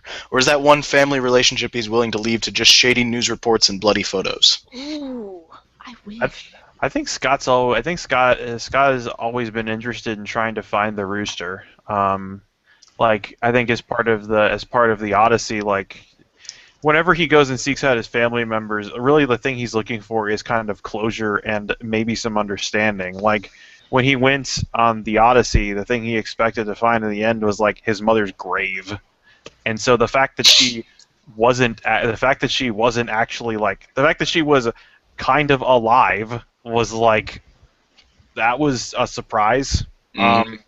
The fact that she was alive and could be saved, that is like, and now is in the hands of some other organization that is basically that is the counter to the MIB. That they may actually be able to save her. Like that's. Well, isn't that thing revealed though at the end of Frieda's? Yeah, there's an epilogue to that will happen eventually. But I think in the same vein where he didn't expect anything good to come, he didn't expect anything necessarily good to come out of, going to Ithaca and looking for his mom. He had no ideas what actually awaited him there. I think similarly he would look for the rooster, despite everybody telling him not to. Whether or not he finds the rooster is up to whether or not the rooster wants himself to be found. Yeah. Well, cool. It's pretty easy to find the rooster. You just look for war. There's a lot of that, though. You look for the grimmest war with the highest body count, and you find the rooster. So Scott just has to live to be 40,000. All right. Does Mrs. Frieda and the rest of the halfway home resettle in Troy, or do they take off somewhere else? That is actually answered in the epilogue, which will be posted eventually. Yeah. We have like a couple of like post-story scenes and things like that we kind of want to package together nicely. They were supposed to be part of the finale, but there wasn't a good place for them in the narrative flow of things. So it'll be put out later because there's some closure to be had. There's a final bow to put on the finally wrapped box that is Frieda's. Mm-hmm. Okay. Out of all the Frieda's characters, who would you say has the coolest powers and abilities? Ooh. I'm going to default to say Neil.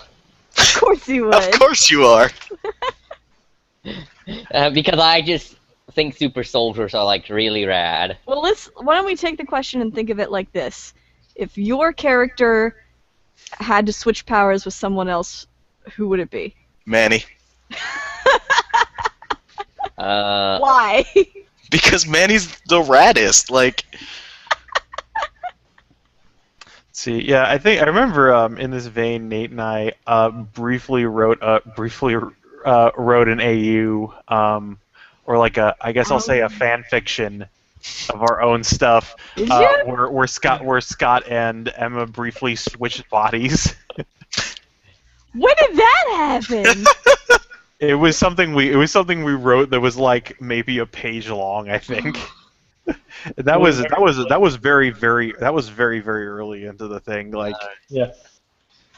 When the whole, I think it was just it was mostly a whole bunch of jokes about Emma getting used to being a bird and also a guy, and Scott recognizing firsthand that Emma has had a major eating disorder, which isn't funny. I don't know why I'm laughing at that. Yeah, that's awful. That is awful to laugh at, and you should feel bad.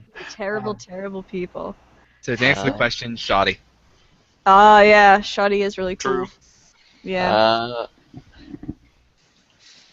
I would take the powers, but not any of the personality of Odin. Just have all the knives. Oh, Odin's powers are cool too. Have you ever been in the kitchen and you I need to cut this sandwich, but you just don't have a knife? Just like. You ever been like, I need to cut this sandwich into 1,000 pieces? I need to fill this sandwich full of very tiny knife point holes. I have a party to cater. I need to separate this grinder and also put toothpick holes in it. 1,001 toothpicks. Oh, that would be my The cousin of 1001 Ice Picks. The monster of Johnny B. I don't want Thoth as a monster.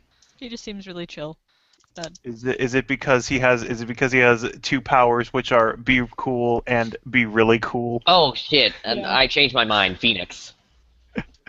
Powers of the Phoenix to Yeah, have just the a commanding like- presence.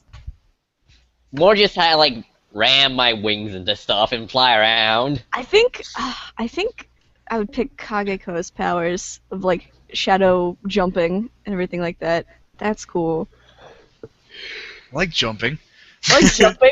I like There's a lot jumping. of I like different shadow. powers and abilities in Frieda's. I can't really choose, but I think if I had to choose between the cast of monsters, Thoth would be pretty high up there for the bros. Thoth is in the extended Frida's verse. Yeah. Yeah, he shows up at the end.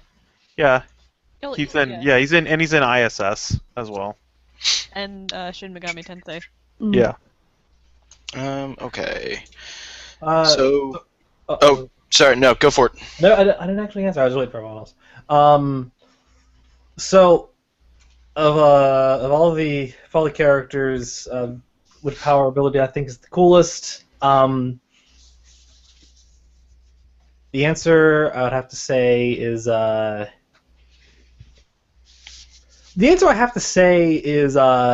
Kid Dynamite and Echo. Yeah. Yeah. Yeah, I do like because Kid Dynamite basically his power was Orc Tech. Yeah, and I love Orc Tech. Yeah, no, And that's everything about Orc Tech. It like Shameless when plug for Rogue Trader. but There's yeah, somebody that's going through the arc. Now he keeps leaving comments. Sorry, I didn't mean to interrupt, Nate. but yeah, like I remember at one point, like Kid Dynamite, like he's given this really simple problem to solve, and that is that he needs to he needs to clean a floor. So he gets Echo, and he makes a super cleaner that dissolves the floor. dissolves the floor and leaves the dirt. That actually happened in Kevin Like- Mine's old school. Like it cleans the floor from the world. Yeah, and also I guess I don't know if I put it in the coolest powers, but I will say the character with the powers that I most liked to deal with when I was GMing was Ty, because I would present an obstacle, and RJ would come up. Maybe it's just how RJ deals with problems, but I think it's really just RJ's problem solving. I just I remember the session where the riot was happening and the attendant was chasing after the kids, and RJ's just like Ty, because Ty has the combined things that he understands human physiology and is also a telekinetic. So his thing was like, I'm gonna put some pressure on his carotid artery for just long enough that he just passes out and then let it up. Yeah. All right, so this one just popped in, and I love this question, so I'm going to put this to everybody. You came across a lot of villains during the podcast. Who would you say is the big bad of Frieda's? Or if there isn't one, who would be the biggest bad? Sergio I think the George. I think the answer is George. George. George is the I villain of was Frieda's. gonna say Huitzilopochtli, but I guess by extension that's George. Yeah, because Huitzi, I mean, is just a death god. Like, he didn't do anything. George Do we wanna- did all the stuff. Do we want to talk about all the projected endings we had for Frida's Oh as it my kept happening? God. Yeah, I think so. Well, for a long time, Matt and I were convinced that Scott was going to kill George, which I think... I honestly, like, I would have been super satisfied with that ending. Like, I love the ending that we had now, but narratively, like, Scott being the one to slay George would be Oh, excellent man, from that a would- storytelling standpoint. That would be. Oh wow. Yeah. Yeah, and because he's like a bird like Condor. Whoa, And I yeah, remember- that's a lot of loaded. Mm-hmm. do you guys remember back during session 5 when we were convinced that Frida's would end at session 30 and it would definitely be a fight between Odin and Condor? I think the only thing about that actually made it to the actual ending is that the fight did take place over the entire city and proceeded to destroy it. I remember Nate and I actually sat down at one point when we realized that like Frida's was coming to an end, and he's like, I want to try to write an end for it, and like an end game scenario for it. and he's telling me about one of the ideas he had, which was basically the apocalypse starts to happen. and one character, we're not sure which one, it would happen to happen through roleplay, but one character would have to be like at the center of it, and somehow, and if we did everything right, that one character would get to decide how everything ends. And so I think like the one thing we came up with was just like, what if it ended with someone just being like, just make sure none of this shit ever happens, and it opens up again, Manny outside of the halfway home with a suitcase labeled Sergio Harbor. There is another projected into Frieda's that I had a ton of different end scenarios in mind that I didn't run ever, but one of them was that would actually end with starting this conflict between George and Benjamin Bradley, and it would basically Huitzi would come out, and so would Ketsa. And that's what starts the apocalypse. And that's what would that would start a apocalypse of some variety. I know basically you'd have Huitzi A and generic apocalypse.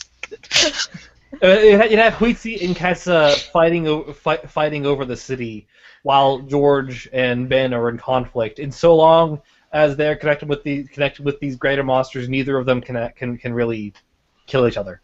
And it would basically be a situation where the situation I had in mind, that basically the situation where the main cast would have to solve this somehow before they destroy the world. Yeah, it's a Clash of Titans scenario. So yeah, cool. Good question. Very good question. How about could we ever see Manny's How to Be a Demon book / scripts? I think yes. I think that will probably be put out at some point. Yeah, we'll probably release that at some point. You're not doing that already? Just a bunch of silly things that we wrote. Yeah, I mean it was pretty lovely, but in conjunction with Elijah's next question, actually, will we ever see a Frieda's source book? That would probably be in it, and I think I for one would love to put together a Frieda's source book. There are a couple of challenges with that, like how we haven't finished our existing book that we've been working on. Well, yeah, a couple of challenges with that. One of them, namely, being that Frieda's is at its core a monsters story, and so it draws on a lot of the monsters core canon. So if we couldn't get Shane Ivey and Arc Dream to let us make a book for them, then we'd it's super character driven, like, and character centric. Super character driven, but we did create a whole lot of mechanics and canon. Like, if we read a source book, it wouldn't just be Frieda's. It would be it wouldn't just be Frieda's. It would be like it would be Frieda's and Project Pixie and it would be a universe source book. Like, it would be, here's all the tools to make something in this super cool universe that we did, and make your own story. In addition to all the stuff that we made up, because Frieda's extended beyond things that we could do with the monsters rules, like. I think, if we ran into some trouble, if we ran into, it basically comes down to us being able to work with Arc Dream, and if they won't play ball with us, figuring out how we could write it as a thing that is compatible with monsters and other childish things. Yeah. However, that said, Matt and I are going to Gen Con in August, and we are running a lot of games for Shane Ivey, so we will have a chance to talk to him and hopefully pitch him something. Yay. So yeah. Also, as a side note, we're actually going to be running a Mrs. Frieda's game at Gen Con. Yeah, that goes to the Tektron Underground. Yeah, the one that Nate ran for some of our Kickstarter backers way back. We were retooling as just a Frieda's like intro scenario to just into the universe itself, which is funny because Ghost of the Tektron Underground was supposed to be episode 1 of Frieda's. Yeah, it ended up becoming episode 52, something like that. Yeah, it's supposed to be the very first episode, though. So yeah, and we'll probably put up a playthrough of that eventually when we get it ready to playtest for Gen Con. And then hopefully record stuff at Gen Con. I am running Yeah, I'm running like 6 games at Gen Con on Friday and Saturday. Yeah, you were running games. You were running games for 12 hours. Yeah, Dead. What are you doing? I'm gonna be dead. Yeah. We'll bring some alcohol to your hotel room. All right. So next question. If you could have powers or a monster of your own, would you? What would they be like? No, I would not. Holy shit, no. Look at all the bad shit that happens to these kids. Powers maybe, monster no. Yeah. It's a very definite maybe. Mine is a hell yes. I know I was attracted to this game because I always loved the idea. I always loved the idea behind it. I love the idea of just monster friends before I got to the core idea of before I actually understood any of the deeper concepts of it. So, yes, I guess for better and worse. Much probably going to be worse. See, I like playing weird kids, so I'd probably have powers myself. If I know what I think about it, I've never actually. I've played one monster kid, and my monster couldn't even talk. Yeah, the only one you had was Everett. Yeah. Although I will say, Travis is running this pretty cute side game. I actually played in it this morning, and I'm playing a monster, and I'm having so much fucking fun. You also played a monster. Great Void. In Yeah. that one. I did play And, Void the Demon Dog. That was Yeah. fun. Yeah, I'd be a weird kid. I don't know about powers though. Probably something happened to. So you just like to be an outcast from society, but maybe not be able to do anything. I would be a weird. And I'd be a weird kid who had the ability to write down whatever I was thinking at the time. So therefore, I can just write down stuff by just thinking at a computer. So like, I will say. So like dragon dictating software. No, because that has problems. I have it. So what you really you don't really want powers. What you want is a good speech to text system. No, not even when you even have to speak. I would just think at it. I've always kind of fantasized about having the power to like redo a total of like 5 minutes per day. Just like you bang your foot on something and redo that last 5 seconds. Isn't that the plot of Next? Probably. Not quite. Not quite. It's a pretty boring power, but it's one I've thought a lot about. The one that always comes to mind now that we're mentioning powers like that. I think my favorite one that I don't remember where it came from was 1 second super strength, and it has 2 panels. One of them is a guy holding a car. The next one is just a car. Instantaneous super strength. I still like the idea that we were gonna do at one point with Wild Talents, which was superheroes with the least impressive powers ever. Yeah, based on Greg Stolze talking about turn blue things purple man. Yeah. And his greatest nemesis turn living things dead man. Also known as Gun. Oh man, that sounds like a little fear scenario I wrote up.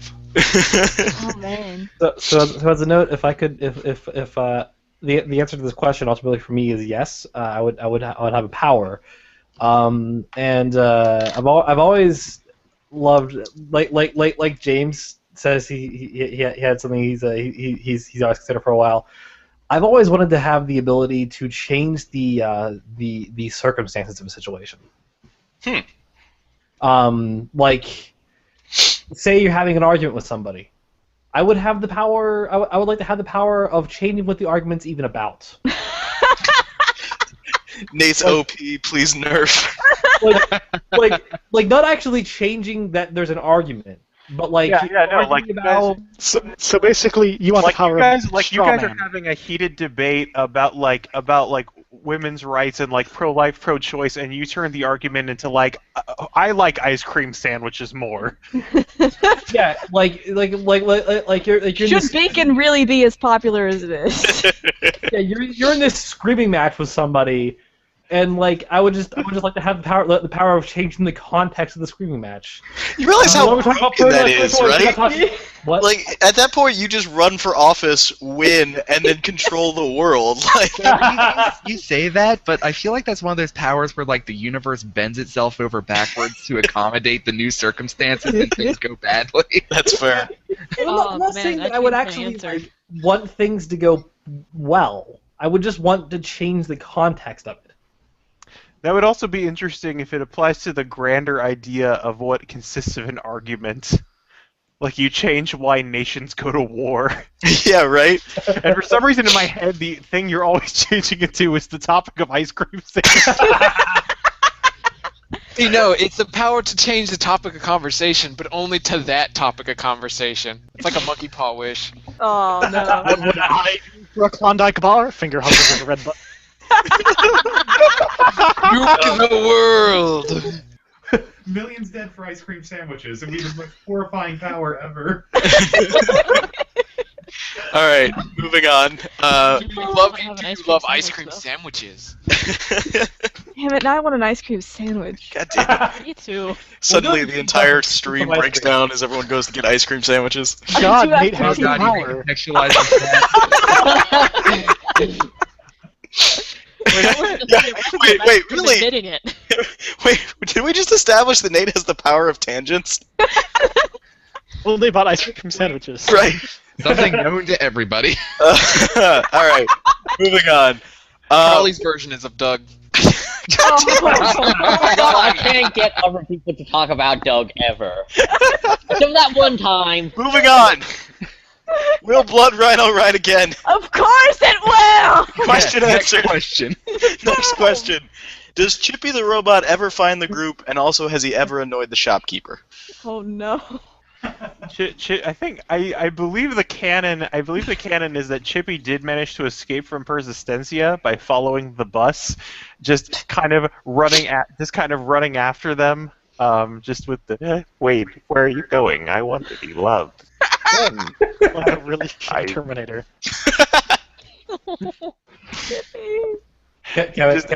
I don't think he ever encounters the shopkeeper because he leaves Persistencia.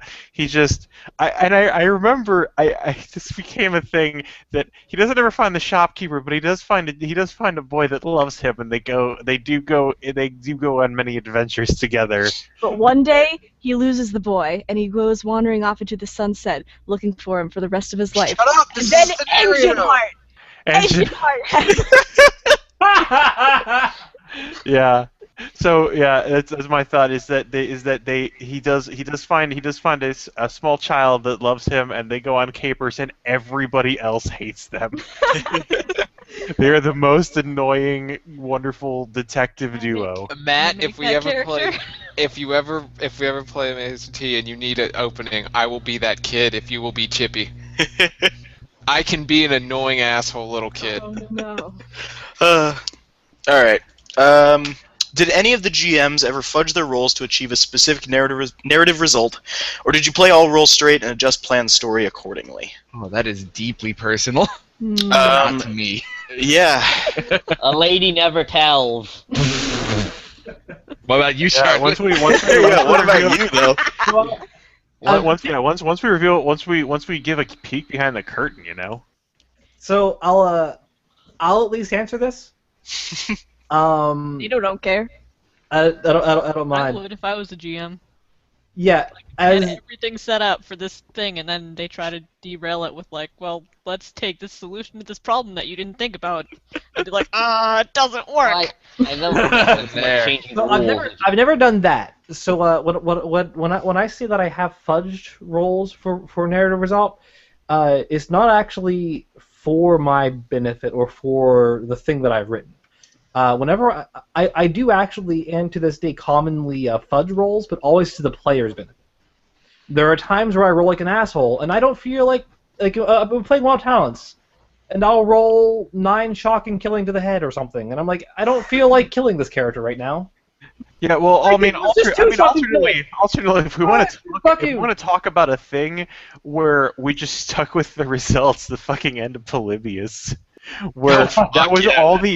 all the actual real roles, and that was like the shittiest scene because No, it was awesome. Shut up. the big bad gets felled, and then the nameless, faceless minions proceed to roll above 30 for the entire Well, they weren't fight. nameless. They were like They were just. they had names, but they were supposed to be throwaway guys that distract you from the real thing. Also, it was before we learned how to actually play Little Fears properly, and that the damage bonus you get caps out at 6. Yeah. I don't think we've ever. I am convinced we still don't know how to play Little Fears properly. So nonetheless, I was saying I do fudge the rolls in the player's favor, especially if the player has a really rad idea that I want to work. Yeah, no, that's kind of. I guess in that vein, I will say that there are situations. I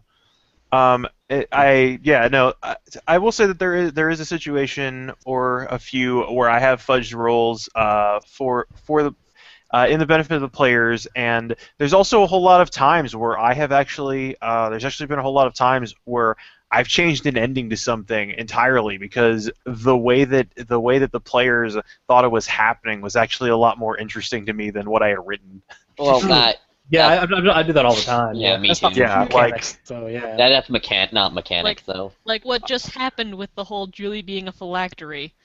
Yeah, that's exactly. so rad.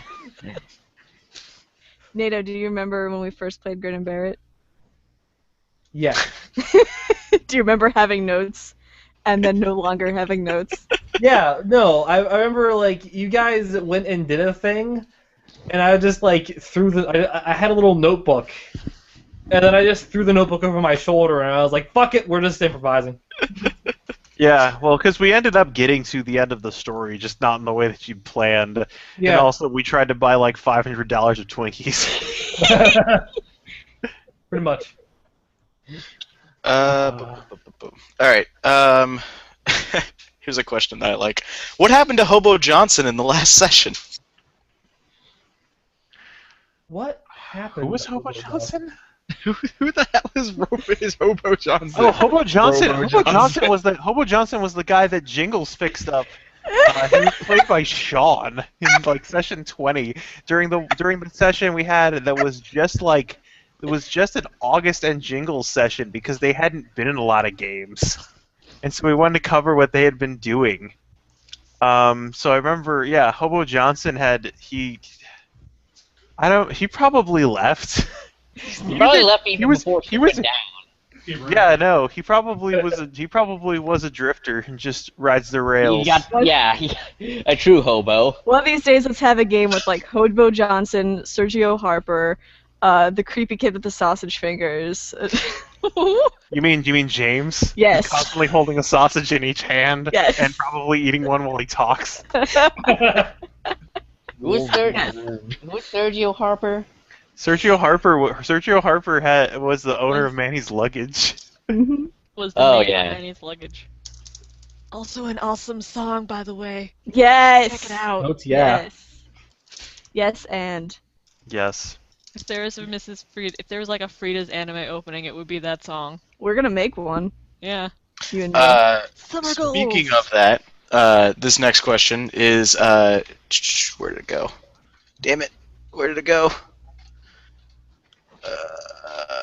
If you had unlimited resources to do so, what would Mrs. Frieda's the video game look like? Ooh. Look like a fighting game. Yeah, I was gonna say 2D side-scrolling fighter game. That would be pretty rad. Yeah, like Skullgirls or something. I would actually, if anyone who's except with. What? If anyone's ever played Persona 4 Arena, it would be. I would go about it in the style of Persona 4 Arena Story Mode, which is basically a visual novel with fighting game elements. Yeah. It's a fighting game that has visual novel stuff in between. Yeah. So to yeah, piggyback just- onto this, what would the tier list be? Oh Scrub? God. Oh God. No tiers. Manny's Everything obviously would be God tier. balanced. Everything would be. No way it would ever Fox be only balanced. Final Destination. I mean, S plus. like boss only characters, sure, but all the actual not boss characters would be balanced. You just gotta know the skills, man. Even All right. even Rules somebody are with just you like can't balance it that well. The game will consist of 2 buttons. Oh no! Uh, Or the boss. Plot and avoid. Those are the 2 buttons. all right. If Phoenix and Phylactery Julie, Phylactery. God damn it! Why did the god fucking Where did this go? The question. You're back. Phoenix and There we go. Phylactery Julie had a kid. On a scale of 1 to 10, how hot would they be? Yes. Give it 4 hot peppers out of 5. And answered. What was the inspiration for the Vasio Alma kids? Zero, Foxtrot, the Miracle Worker, etc. So let me tell you about the Vasio Alma. I thought already You might be expecting Dr. Frieda to be involved in this somehow. And you're right. Could you put this Sam up? Okay, no. So what was the inspiration for the Vasio kids? Zero was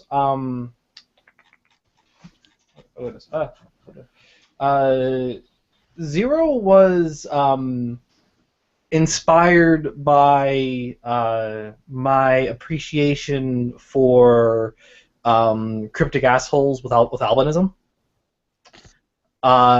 which I have Surprisingly common. is yes, it's a strangely common trope in various fictions. I have no idea why. Oh, Zach's online. There's Zach, yeah. So anyway, Zero was inspired by that, and then ended up becoming something a lot more than that. Where is it? Question again.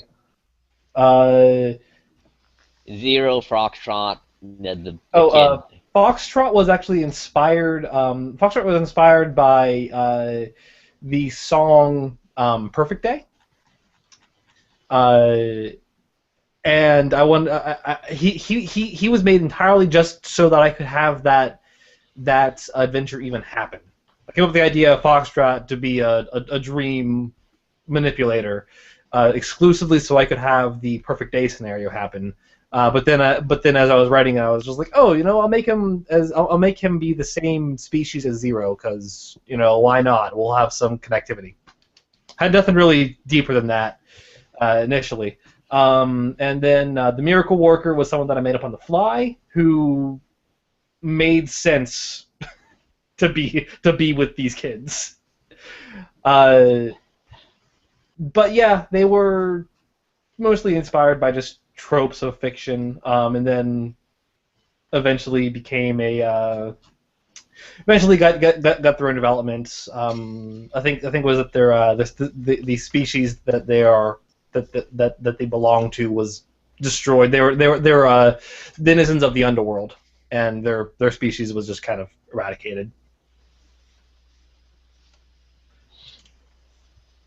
But I think that answered that question. Cool. All right. Next question. And after this, we'll catch Zach up. How would you like to see Ben and Newt's story end? My opinion is that Newt dies with his face in the dirt, but I don't know how he gets there. No, he dies. He dies on a. He more than likely dies somewhere in the mud of a battlefield somewhere. Pretty much. So with his face in the dirt. I'm going to go with the idea that he died in the way he kind of started fighting the rooster. Yeah, that makes a lot of sense too. Between him and Ben, I don't know. Yeah, I think. Am I the only one who hopes that he has a reason to live and get better? Finds a reason to live and get better? Because fuck Newt. See, you're the only one that hopes. You're the only one that holds on to hope for that because you're naive. Also because I wasn't around for most of the worst stuff he did. Well, also because there's some naivety there, as Newt is dead inside. He Yeah. can't have a reason to live anymore. He's a walking shadow. I do not believe that is possible. It is. It is possible in real life. It is possible. It isn't. Yes, it is. Everyone's It is real possible to mad. be irrecoverable. Zach, have you met me? My name's Josh. Josh, you have Josh, you know you have a reason to live, and that's to harass everybody else you know. And that is to hate. Hate. Listen, if there's one thing Zach has learned from his animes, it's that hope springs eternal. We're just gonna open up Josh after his death, and it's like, no wonder he hate everybody. Look at all these hate tapes. So, So hi everybody, I'm here now. Zach's here. Amanda, you. hey, Zach. Hi! I never left. I don't know what you're talking about. So nonetheless, I think Ben reconciled the fact that Newt is dead inside. In spiritually speaking, Newt is dead in his body as a shell. And when they split off, that was the ending of their story. But Newt went off to find a new place to die.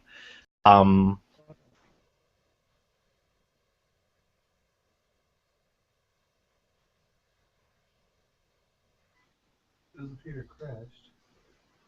Oh, what just happened? Did the stream just crash? Wow, Yeah, did we're so still did. broadcasting. We're still It Yeah, it broadcasting. did crash. Hello, XSplit. fucking Zach We're killed it. still, yeah, we're God still broadcasting. Let me check. How is this my fault? Damn it, Do we have Zach. all of our Q&A stuff up still? Yeah, Zach. Post Hawk, ergo propter Hawk, Zach. Yeah. Mhm. So it's still broadcasting. We just got kicked out. Sorry.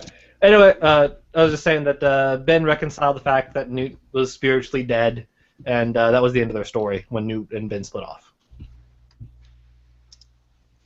Are we missing people? Yeah. See, it's me, Zach, Travis, Sam, Amanda, Josh, We're missing Hannah. Nate Ames, and Charlie. I'm here. We're missing Hannah. Are we still streaming to YouTube? Yeah, it's still broadcasting. Take that, YouTube. It's actually Alright. showing. It's actually showing the stream refreshing right now on YouTube. That's hilarious. We did it.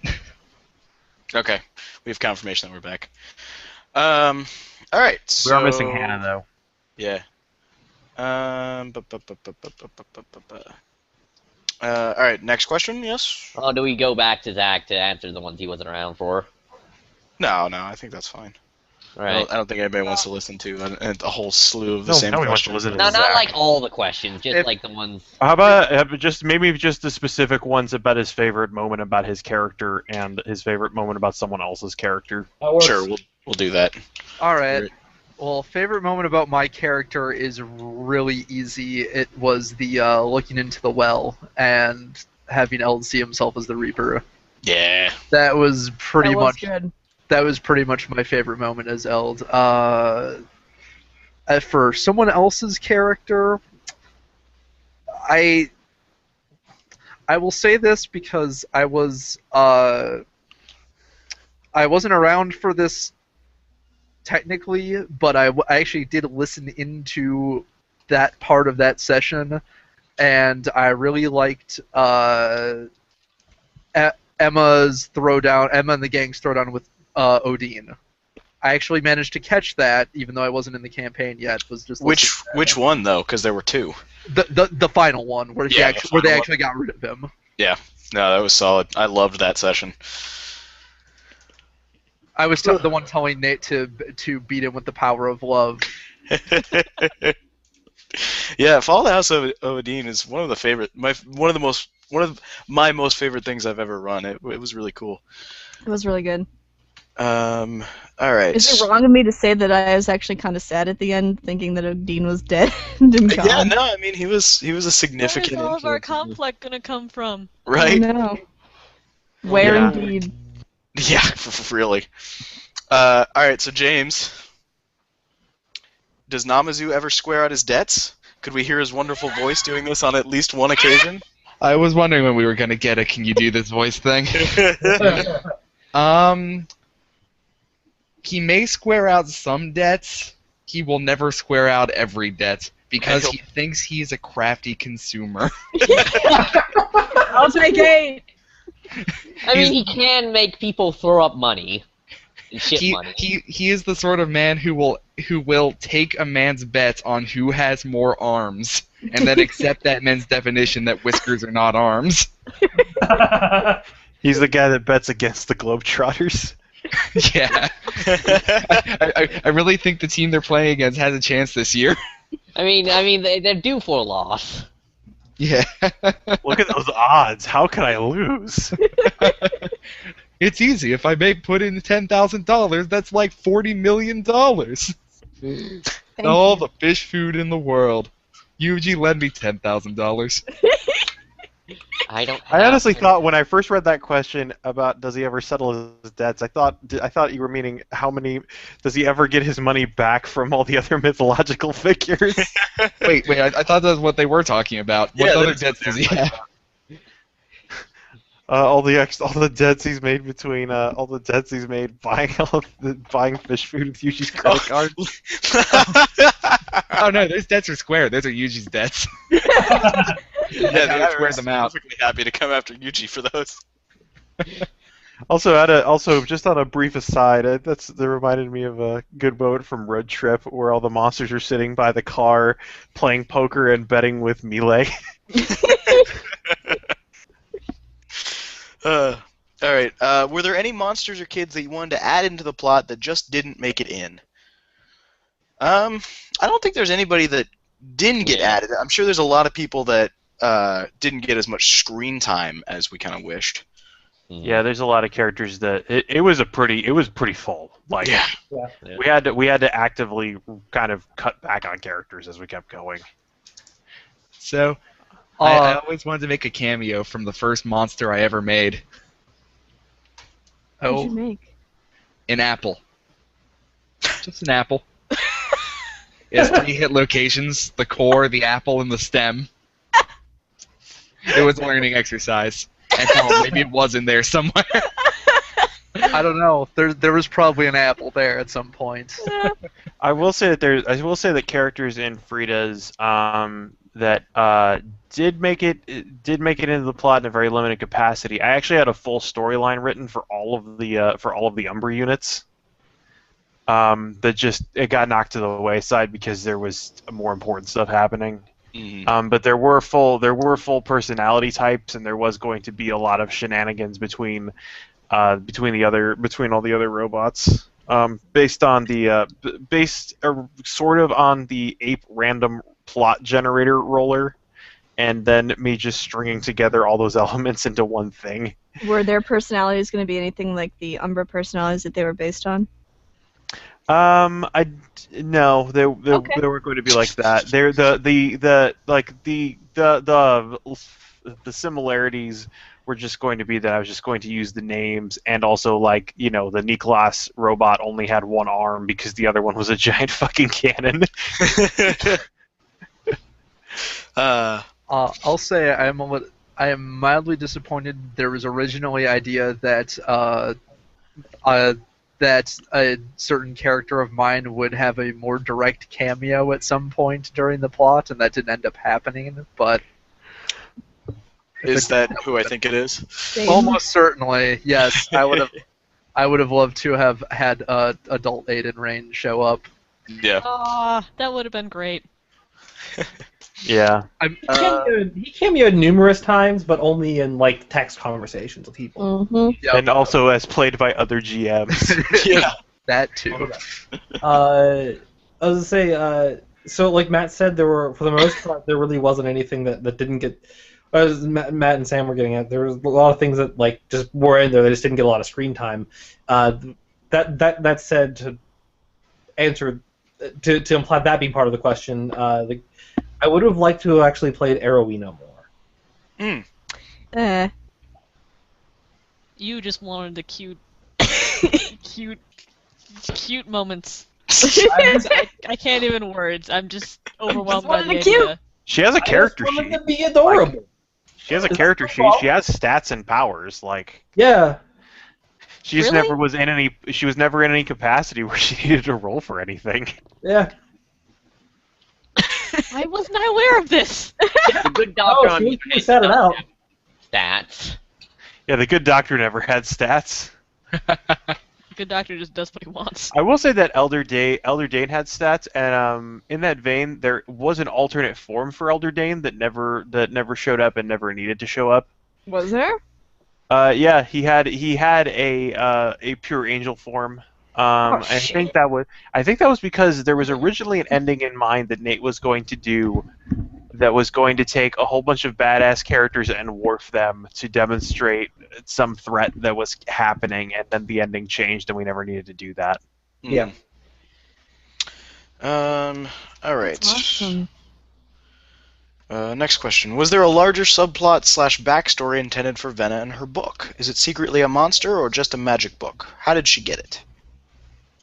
So the answer to that is she actually stole it. Her her original it is a magic book, and she stole it from a wizard. It was never really explained. No one ever really asked her how she got the book, so it never really came up. But she by default had a power to just be forgotten, or just be unnoticed by people, just socially invisible, socially forgotten, etc. Oh man, she would make the best thief. That's what happened. She stole it from a wizard. She stole a magic book from a wizard. From a wizard and walked away. And walked away because she just made the wizard forget that she was even there. Because she was deaf and didn't know sign language, and he had a book that recorded everything from his perspective. Yeah. And I mean, in a similar vein of nobody asking where her book was, like nobody ever, asked her about her physical disability. It's just sort of the thing. Like none of the characters ever really asked, like, how did you powers? Yeah. No one asked. No one asked much, but at the same time, I felt like she did get a pretty substantial amount of development in spite of that. So I really wasn't concerned with like throwing like any reasoning for that down or finding a reason to ever explain that in game, because she developed well without that information. So, but yeah, that's ultimately it. I think part of that was probably that just about by nature of that mini campaign, like almost all of the kids involved that were weird kids anyway, had stuff that just spontaneously developed all of a sudden, so none of them thought for no apparent reason. So I don't think any of them thought to ask because they just assumed it was the same with her. Yeah. Yeah. I scratch. Yeah. Zach really is here. Yeah, now you can tell that's me and not a fake. Zach experience. My cat. Or as we refer to it in the biz, the Zach experience. Experience. What I actually recently, is- I actually went back and listened to ISS recently. And you know what else too? I've also been recently rereading over the Sandman series. So Venna's book's very interesting. Mm-hmm. Okay, for the record, unfortunately, Internet, I will have to leave in about 10 minutes, so if there's any me-specific questions you want to ask them quick. Upvote them to the top right now. Upvote them. In the meantime, though, this question I like. Are there innate universe rules that vary from the standards for monsters? And if yes, what are they, and are they quantifiable? For the most part, we kind of stuck to the script. Like I said before, the only in-universe rule we kind of break for Frieda's is that monsters can die. It's not easy, but it's a thing. It's a thing that can happen. But I mean, yeah, we played it. We played the core tenets of the base setting pretty much by the book. And I think that's defining. I think it's a more defining part of it than well, it's as defining a part of it as anything else. Yeah, I agree. Okay.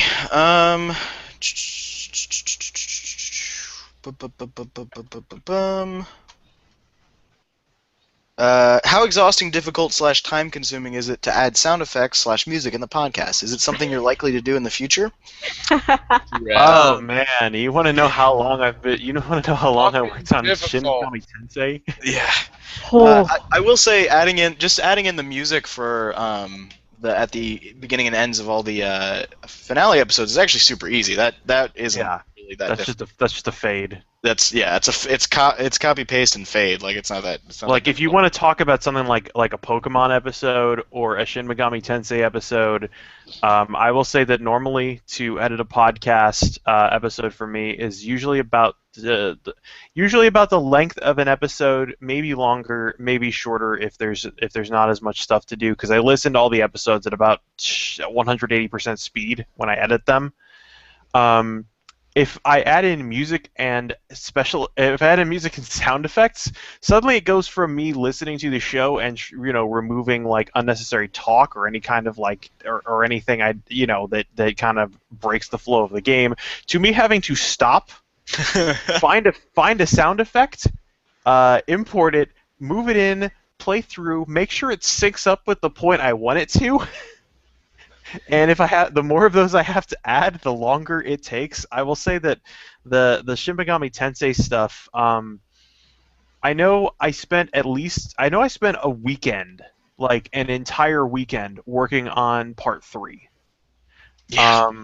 That was like I won't say that I didn't enjoy it, but it was.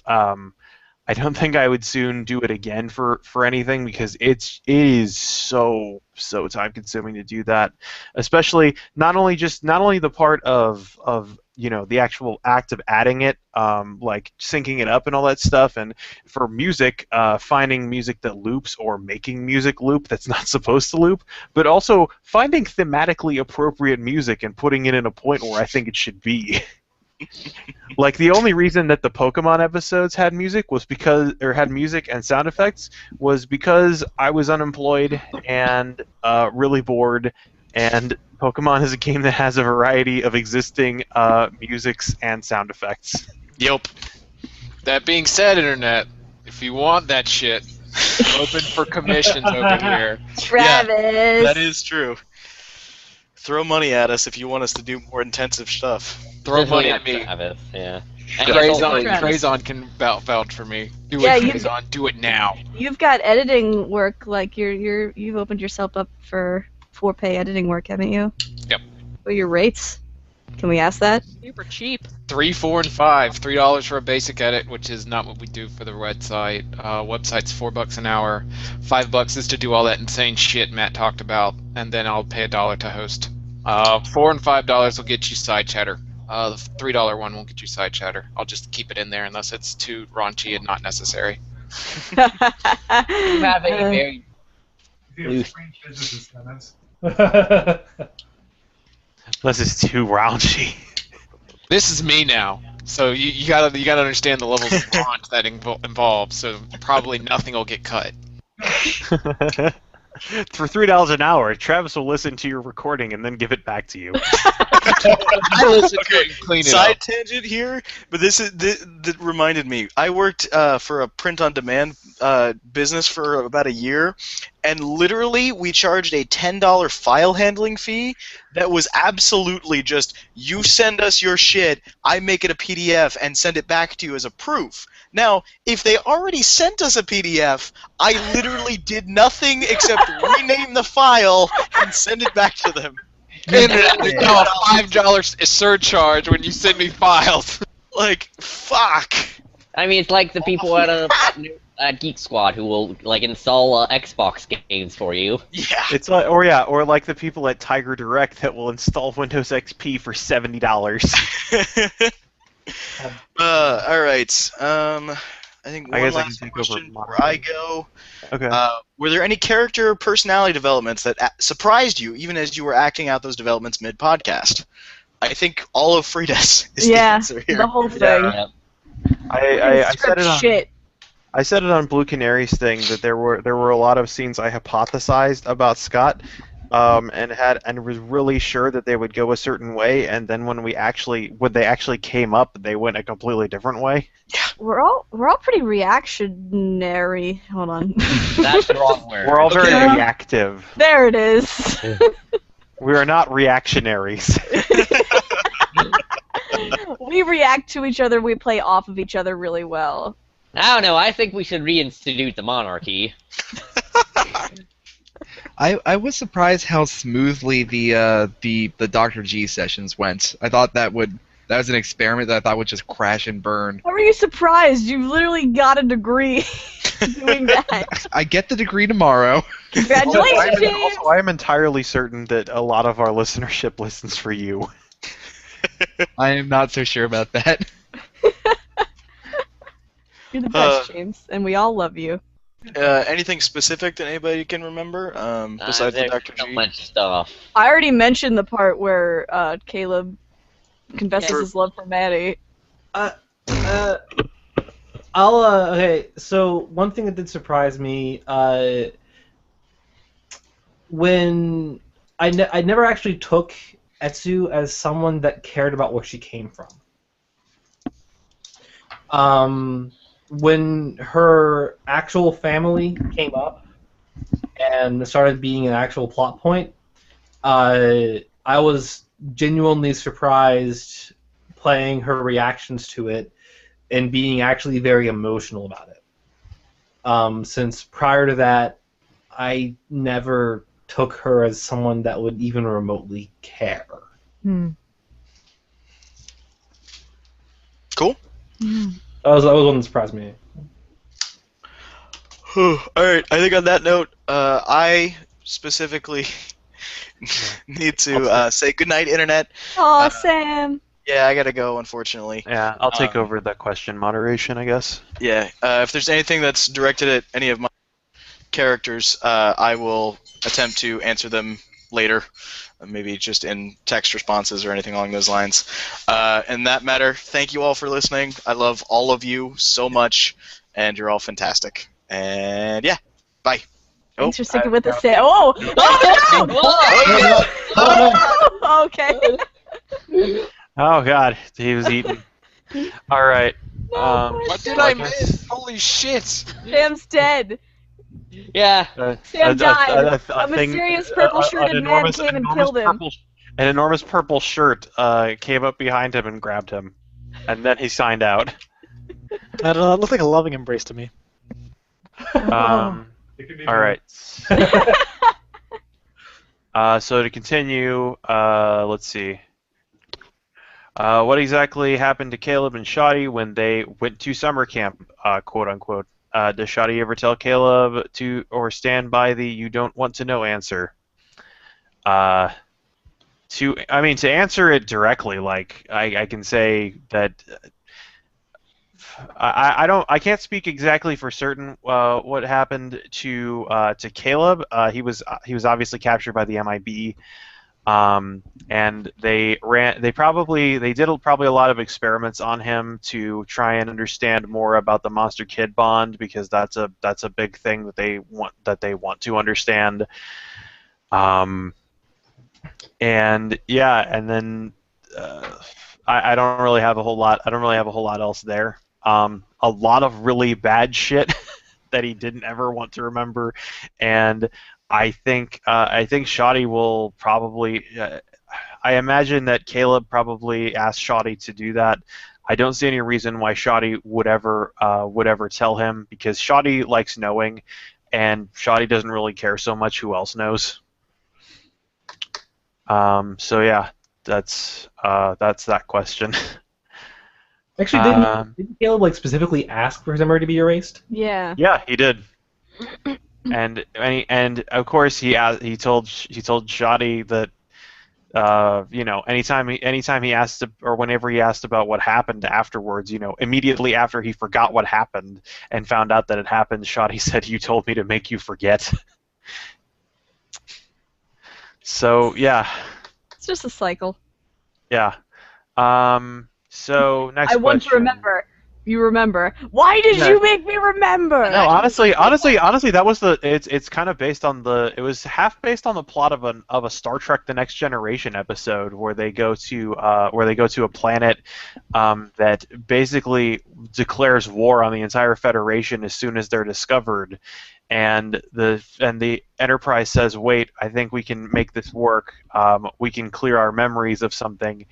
But you don't realize that the whole episode starts with them like waking up having seemingly lost a day, and they find out about this planet, and they find out that like why was all the data why do we have all this data about this planet, and why is it wrong from what the planet actually looks like? And when they go there, they find out, oh, that's why. Because we were trying to convince ourselves not to go there. Also, it reminds me of a minor a minor piece of lore in Planescape Torment, where there was a person who it's a person talking to another person who can grant free wishes, and he goes, okay, and the guy goes, and with no memories he goes, all right, and the person who can grant wishes go, okay, you have now 2 wishes left. What do you want to wish for? He goes, oh, I want to remember what happened, and goes, well, guess what? I can guess what your 3rd wish is gonna be. And also in that same vein, this was the alternate ending that that I had thought of 3 weeks after A Perfect Day ended. Was that they end up meeting Foxtrot, and I was thinking instead of Scott just immediately attacking him, that Scott could have come up with a thing saying, well, how about you just make us forget about you, and you can just go and do what you will, and we'll have our perfect day. And then he'd say, I already did that. So yeah, Groundhog Day. It's a great Groundhog Day, Memory Loops, Memento, all great plot lines. They all draw great uses of amnesia. So the next question: what becomes of the Wild Dog Army? Does Butch keep Thunderbird? How does that go? How does that go? Well, he doesn't have Thunderbird. Yeah, Well, he has. the Wild Dog Army disbands. They basically take Troy back and disband peacefully, as they have nothing else left to do. They accomplish what they are after. Ben he mostly just takes care of or looks after kids like himself, specifically anyone that's drawn to Troy or that area. And he does keep Thunderbird for at least a little while. Thunderbird sticks around, kind of in hibernation, and then when Ben gets old enough, disappears in a very normal monster kid relationship. Do you mean Quetzalcoatl? Well, Thunderbird was to Quetzalcoatl as Condor was to Huitzi. Oh, Okay. right, yeah, no, sorry, yeah, Quetzalcoatl. Yeah, I meant Quetzalcoatl and Thunderbird. But yeah, that's effectively what happens there. They don't really have many hijinks, but they just sort of fall to the background because they accomplish what they're after. And I'd like to think that Ben probably in adulthood adopted a kid to try and make sure that all of the terrible things that happened to him in his childhood never happened to someone else. But they're gonna. And I'd like to think that Thunderbird goes back to being the ultimate party bird for someone. Yeah. Thunderbird is the ultimate party bird for everyone. No questions asked. Just always is. So Hannah, is your thing a GIF? Yes. Yeah. Okay. What? I What? only just noticed that it was jiggling. Yep. Her Nervous. icon. There's a lot of people watching. I don't see any jiffing. Yeah, Anyway. it'll. All right. So next question: will Eld ever propose to Kageko? And if he will, how would he do it or happen? Oh man. No. Well, the first answer is yes, even though Kageko's grasp of human marriage is probably tenuous at best. She probably knows enough. She might. I'm sure she knows enough by this point to know that it's something that she wants to happen between she and Eld. As to how he does it, I don't really know. I can't really answer the how, but I can answer the when. When Eld is finally ready to completely leave being an agent of Elvasio Alma behind and just try and live with Kageko, that is when he'll propose to her. Does he need to get her like a special band, or is He probably needs to do something special about a ring, yes. A normal ring is not going to cut it. Maybe a necklace or something. I think she could wear a necklace.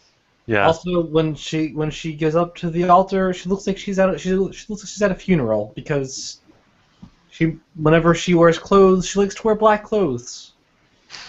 That's okay. Eld will Don't be lie, in she'd be in a maid outfit. I don't think her outfit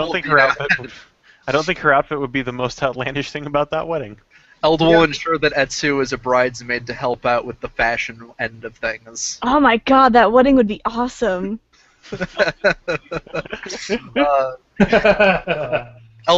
Eld will Kageko will wear a black black dress, but Eld will make up for it by wearing a white tux. So There it is. All right. Let's see. Will there ever be a Hammerstein and Namazu adventure? So, short answer for that is, I feel like that's the sort of thing that is like often threatened, but like if we actually ever did it, it wouldn't be as good as what people would imagine it would be like. So the shorter answer is yes, but only in my dreams. Yeah, that's the one. I feel like rather than be its own entire thing, it'd just be the kind of thing where you'd have to run like a monster. If we started to have another monsters campaign ever, we'd just have to have a session, an adventure involving Hammerstein and Namazu crashing the town like a whirlwind and then going on their way. The town has already suffered enough. No, a different town. Okay. Different town, different cast. Their adventures are like the Incredible Hulk. It's a buddy cop hangover movie where everybody has to figure out what the hell happened. Like I said, Namazu O'Reilly, tough beat catfish on the edge. Just imagine now with Namazu wearing a cop hat. Yeah. Okay, let's see. We already answered this one. How did that question get so many upvotes? Because it involved Namazu. No. Why is Charlie a wizard? Yeah, that's the next question, even though it's lower in the voting block. Inscrutable. Charlie, why are you a wizard? It is a picture I just chose for my thing on Google Plus because it is. Why aren't I a wizard? I too often ask why Charlie is a wizard. I mean, am I the wizard or am I the guy in the background just walking in and asking, "What is this?" Oh, time to go. Now I see the wizard on the smaller one, but when he talks, it's a road sign. The tinfoil hat is oddly relevant considering, Kurt. Remember Kurt? To be fair, he lived on in a better version of with Joel. Oh, Kurt. Okay, so let's see. I don't know if we want to answer this one. What was your least favorite piece or plot or character that happened in Frieda's? Why wouldn't we The want stuff to I answer? ran. I feel like if there was a least favorite part, it probably got cut at some point. Probably. Yeah. Actually, yeah, like we could answer this, but it wouldn't. We probably want to stay pretty light on this so that it doesn't just sour everything up. Oh yeah. I mean, we can just like not give too much context here. It's just there's like about 2 or 3 episodes that we just didn't air, just because they weren't good. They ended in arguments. They weren't particularly fun to listen to. They wouldn't have been fun. They weren't fun for any of us to listen to, let alone listeners. Surprise, surprise, listeners! We don't post everything we record. Yeah, like there were just a few episodes that just weren't that good. I mean, we're all human beings. Like we're all friends and we all love each other. But sometimes friends get into disagreements, especially in anything that involves any sort of competition, and like, so sometimes, and but hate Matt. but the difference here is like we're trying to produce something that can actually like be listenable, and if it doesn't have any story importance, then we kind of have reservations about just posting like arguments or anything like that unless they're in character and they actually lead to something. So sometimes things get cut, sometimes things get re-recorded, sometimes things honestly just get lost. Yeah, no, there's an episode that that I honestly like. The only reason that we didn't post it is because it's not on any of my hard drives or any of anyone else's hard drives. It just disappeared. There are actually a couple of like games and episodes and scenes that I'm just so upset that we lost. I mean, we still have to check the lost hard drive for that one Pixies episode. The lost hard drive! Or the Ghost House episode. Shush! Curtains. So, that being said, it's actually it's more common though that we were to re-record something than not post it. Like if a scene happened to, if there was like an episode that went bad or a scene that went bad, it's more common that we actually, rather than cutting the entire thing, that we just re-recorded it in a way to make it better. Now, I will say, how about to end this question on a more positive note? What is a thing that you thought would have no impact that had lots of impact, or that you didn't care about, and then the players latched onto? My answer to this is Gary the Star Child guy, who is a throwaway character I made in one scene, and then people just kind of, I don't know, dug. Let's see. I'm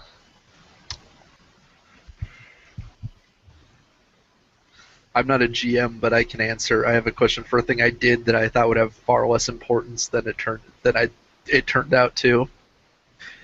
Well, I never thought Eld trying to push Butch into coming clean to Butch and George coming in clean to Emma would actually result in them actually doing that. It was entire Scotticy. I thought Eld was just being like, I thought it was like, this is one of those moments of Eld just being hopelessly naive and hoping for this like positive resolution to something that, hoping for people to mature and face their mistakes, and there's just like no way these characters are gonna do it, and then they did, and I was like, fuck. Did I just like derail the entire campaign? Way to go. That had to happen. They had to be honest. Alright. Well, if no one's letting anything else, we'll move on. Let's see.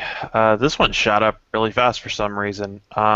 There's 48 hours left to save the world. For some reason, each of you get to pick one Frieda's Verse character to play to be a member of the team to save the Earth from an asteroid full of Cthulhus. Who do you pick and why? Boy, I play a shitty run of characters to stop anything. 100%. I'm going to come out here first off and say Daniel. Daniel. He's not a Frieda's character, though. He's Frieda's Verse. Frieda's Verse. For the extended Formerly universe. If we extended universe, then can I pick because it is full of Cthulhu's are bioorganic. Can I pick Arson?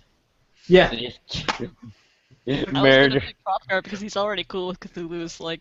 Cool with Cthulhu. Why can't we run a game named Cool with Cthulhu? Doesn't Arson already have enough problems with knowing unknowable biology? Yeah, but he's getting to the point where he's numb to it. Maybe.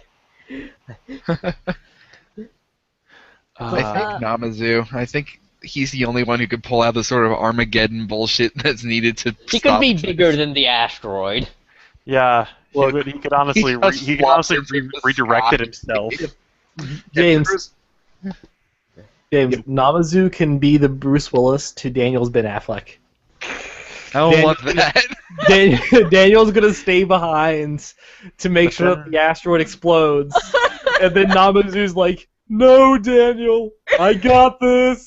Oh Am I wait, gonna be the man. one? Hold on. Then that means I need to be Rob McCraw to be the Aerosmith in this. Oh my Okay. god. To be the Steven Hey, Tyler. Clark Duncan. Steven Tyler on the ship with them.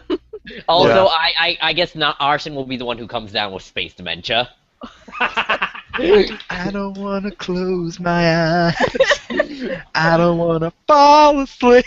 Well then, it doesn't change my answer, but you guys need someone skilled to coordinate all of this. So obviously, in any serious end of the world scenario where somebody needs to find a way to save it, I've got to play Aiden Rain. I'd play Manny all the way. Not for like any particular reason aside from Julie wouldn't be able to handle it for one. She's got way more important things to think about. And we would actually go on the side of the Cthulhu. What about Mondo? Oh! What about when- Colin Cancer? You know, your longest living, most remembered and cherished character. Hey, don't you dare. I love Colin. I just can't play him for shit, and I fell asleep in one game I was in with him. I love Colin. I know. I just It's okay, texted you man. the I other fell day asleep about as him. Tom once. You did. Oh yeah, no. Mon probably. Mon wouldn't be able to get along with all you people, though. Yeah, but we just need to launch her at the asteroid. Sure. Yeah, Mon. That's a good one. Yeah, that's actually a good point. Is Eclipse Phase part of the Frieda's verse? No. No. Maybe. We don't know.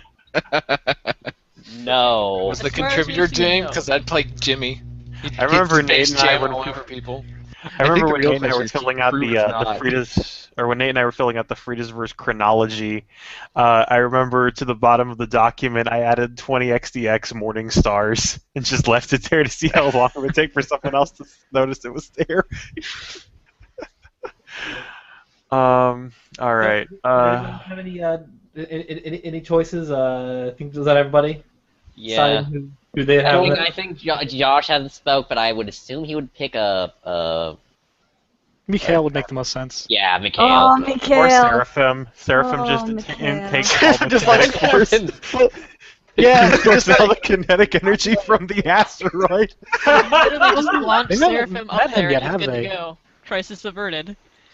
I think have we posted anything with Seraphim in it yet? Yeah. No, No, his I first do one have is his, like a- I is do a, have his uh, bio in there. It's a sub one where it involves like the first one Seraphim shows up with. It involves them first going to Ireland with Alice. No, not Alice. The Well, memory girl. here's the thing, though. If people haven't listened to it yet, shh. Because we can't honestly guarantee that everyone who's watching is even like started Pixies. There's so many games. There's that there's over 300 games on the site. Yeah. Listen to Let me Pixies. tell you about this new campaign I'm running. Oh yeah. Yeah, it happens. Is it Alright. Fallout? No. Nope. Is it Fallout? Oh, Nope, jeez. not that. Aw. I get Why a lot isn't more it questions Fallout? about the things I don't Why run than the isn't it things I Fallout? do. Is it Deadlands? Is it 7th Sea? Is We it the don't game talk we're about it. actually playing? 7th Sea we actually played. Things you ran. I mean, we're currently playing. Leave James alone. If I put one letter over each of your names, I could spell "go fuck off." But I'm defending you, James. God damn it. Okay, one of the letters will be on me. I didn't do anything mean this time. I actually stayed out of this. Alright, next question. All right, next question. Let's see. We know that the Caleb Manny ship was spontaneous. Were there any other Frieda's ships that were spontaneous, or were they scripted? Scripted. I think for the most part, I don't think there were, aside from Eldon Kageko, I don't think there were any like pre-existing relationships. Yeah, Eldon Kaiko was scripted, but I know like Etsu and Neil happened fluidly, and then broke up fluidly, and then Etsu and George happened fluidly. Yeah. I The mean, you were all there for Emma, George, and Scott. All sorts of fluidly. Oh my god. But the whole thing with Emma, George, and Scott also wasn't planned either. That sort of just happened. Yeah. Yeah. Tim MacGyver was scripted. No, that was totally scripted. Yeah. All right. Let me see. What we got? Uh, K- when should we expect the side stories of Frieda's? Let me tell you they're- about a man when they're- named John Philip Sousa. When should we expect the side stories of Frieda's when they're done? Yeah, we haven't actually finished them. Is the We haven't problem. actually recorded them. Yeah. You Yeah. have to record something to post it. Please Yeah. find a game on the site that we would like to hold your attention in the meantime. Might I Basically, suggest Prominence? I like Prominence. Prominence is fun. Yeah, Prominence is pick But fun. the- basically, the answer is it's going to be at least 6 months internet because boy, do we have a backlog. Oh man, Boy, oh boy. The ending of Frieda's was 12 months. Basically, Merry Christmas, Internet. I like that we recorded that Christmas episode in July, and then it was posted the following May. All right, let's see. Remember when Osama bin Laden got killed in the middle of one of our games? I do Yeah, remember that's, that. that's episode 12. It's in the side chatter somewhere. My dad's telling me they got Osama. They got him. Next question. All right, next one. Fuck, Marry, Kill Frieda's edition. Feel free to age up characters to make things less creepy. Oh. Alright. I like how he Oh, said "feel oh. free," not "please." No, I like it. Oh, I've got this one. I've got this one. Kageko, Alright. Kageko, everyone but Kageko. See, well, here's the thing. This game only works if there's 3 characters in question because it has to be a difficult choice. Yeah, when we have a whole bunch to choose from, admittedly, it's like. I mean, admittedly, the options are like. Condor, Odin, Shadi. Wait, was that? Shoddy? Condor, Odin, Shadi. Fuck, Shadi. Marry, Kill. What? Kill Shoddy? You to marry Odin? That's going to be a stable No, relationship. he's limiting the choices. No, I'm saying those are the 3 you guys pick Oh, okay. Oh. Those I are the thought things you were get to giving pick your own. from? Oh, okay. Fuck, Marry, Kill, Condor, Odin, Shoddy. Okay. Can we I answer think- the questions from the point of view of our characters? Oh, that's what I was doing. Was I not supposed to do that? It's unspecific. Let's say That would be yes, even better from if you the point answered of it as a character. character that you played. Okay, alright. James, Thank you you, moderator. Namazu has to answer this question. Well, Namazu barely understands the meaning of any of those 3 words. So the answer would probably be fish food, curling fish food. Do the voice. I was gonna say that.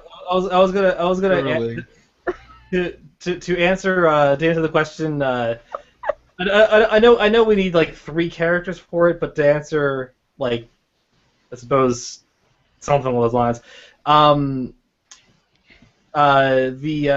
So fuck, marry, kill. Probably it was established at one point that that Emma looks very much akin to her mom, and her mom was a hottie. So Emma, Kageko,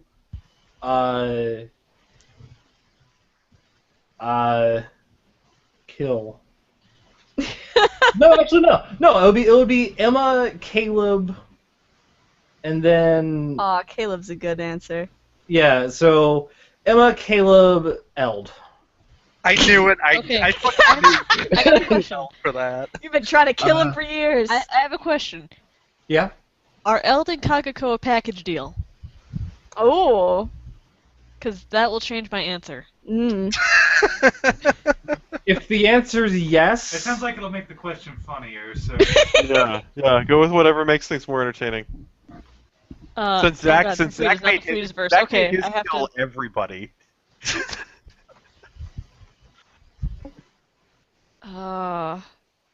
Come back to me. I thought it was Frieda's verse, not Frieda's. Just one campaign. I have to think about this. No, if anyone. Frieda's Oh. verse. Let's It says see. Frieda's edition, so I don't know if they just mean But- Frieda's. well, let's go. Let's give Hannah a second. James. How do I go as obscure as possible with this? The duct from the dry cleaners in the hostage situation episode. All 3. All right. Okay. Manda. Yeah. Do I have to answer as Mandy? Yeah. Answer how you feel. Answer how you I'm probably going to answer as Neil because I actually have an answer for Neil.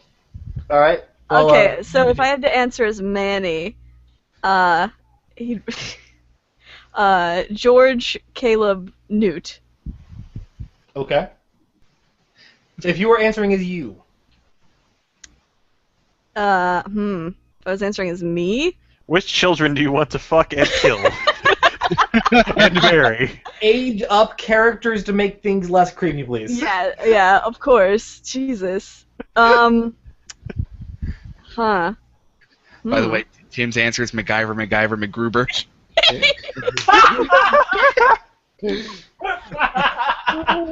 Oh Don't you mean gosh. Pepsuber? Mazu and then the Mazu in that order.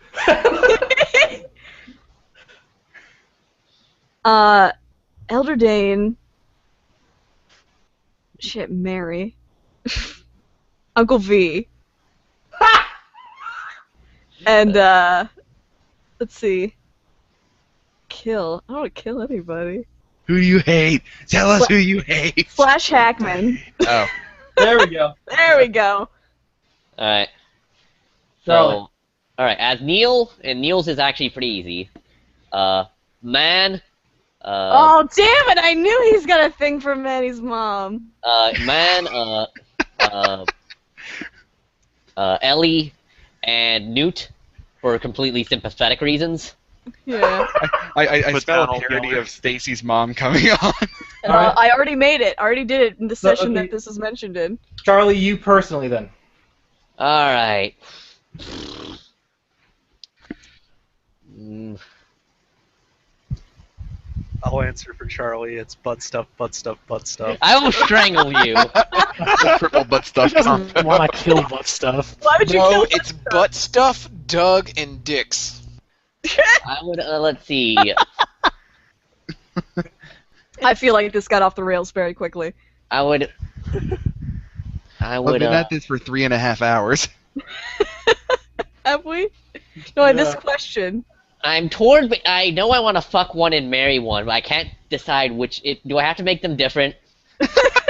Yes. I think you're overthinking Yes. this, Charlie. Well, I mean, like, is it a Flip a sexless coin. marriage? Because I'm You can't take your RPG waifu too seriously. Alright, That way life madness. I would, fuck Lindy, marry, Diane, and, kill, I guess, also Hackman.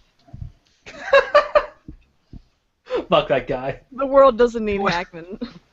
Yeah. Okay, Hannah. For Jingles, that goes you, marry Arowina, kill Odin, like, permanently, can't resurrect. Me, I would like a threesome with Eldon Kagako, marry Mr. G, and then I don't know who to kill. Mr. G. Mr. G. I didn't go to school for 8 years to be called Vista. Zach, what about you personally? You answered for Eld. Oh, and here I was hoping I was going to get away with that. All right. If we assume characters when they're adults, I'll go Emma, Etsu, George. Sorry, Sam. Who are we kidding? Sam's not gonna listen to the rest of this. Emma's never gonna be on the Mary side. She's always gonna be on the fuck side. She grows out to be a hottie, but man, does she have baggage. Understandably. Yeah. Understandably, but man, does she have baggage. She didn't have a great childhood. Well. Matt, what about you? Let's see. So as a character perspective, Scott would refrain from this game. In general, so I'm just going to. So let's see. No, that was an option. As Caleb, well, I mean, Scott's too prudish and too shy to play this game. Well, let's face it, Scott's answers are Emma, George. Yeah, Honestly. probably. So let's see. So from Caleb's perspective, let me think about. I can't use two people at the same thing. So let's see. Trying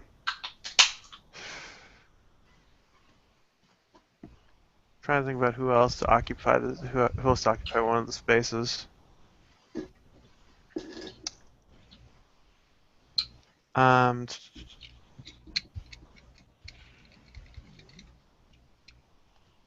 The world is waiting, Matt. I know.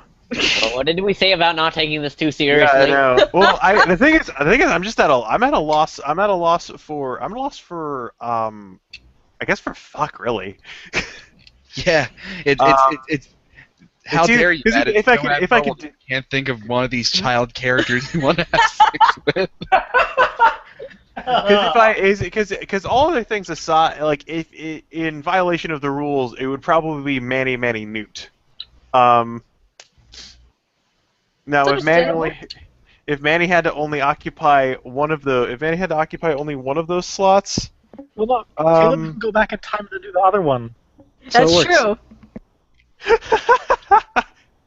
I suppose there's nothing saying that he couldn't have a threesome with two Mannies with time shenanigans. By the way, Write I'd it. like to Come mention- on, internet. So infinite Mannies, single waiting. Manny, Newt.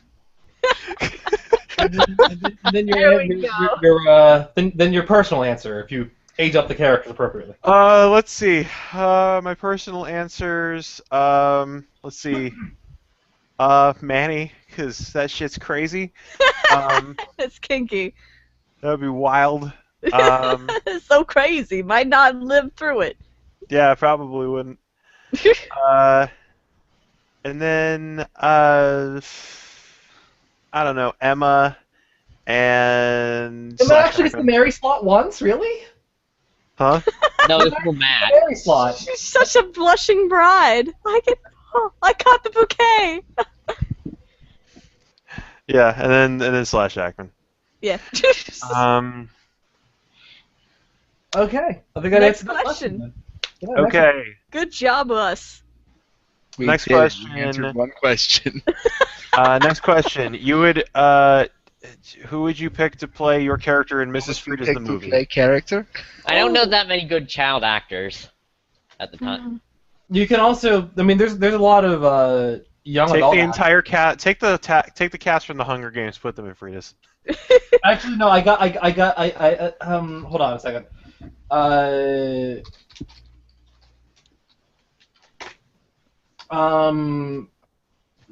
Chloe Moritz? Yeah, Chloe Moritz is who I'd probably have play Emma. Who's Chloe Moritz? The girl that played Hit Girl in Kick-Ass. Okay. I can see it. For some reason, I want to say a young Ryan Gosling would make a good Neil. Yeah. Because his eyes go on and forever. You know what? Yeah. To make this question a little easier, why don't we make this like trans time?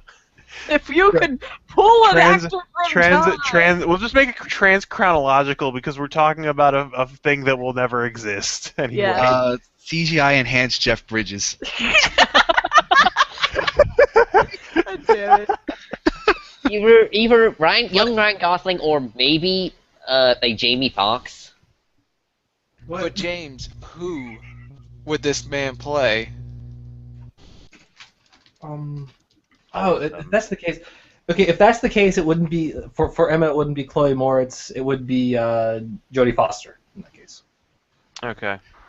Richard I don't- Dean Anderson. Damn it. Did you guys hear what Kevin said though regarding the shopkeeper? What'd he say? No. So it should be Kevin Spacey who played him. Oh. Yeah, no, definitely. Yeah. I could see that. Yeah. I think to do the voice work of Shoddy would of course be James Earl Jones, Yeah. Yeah. who in his character description literally has his voice.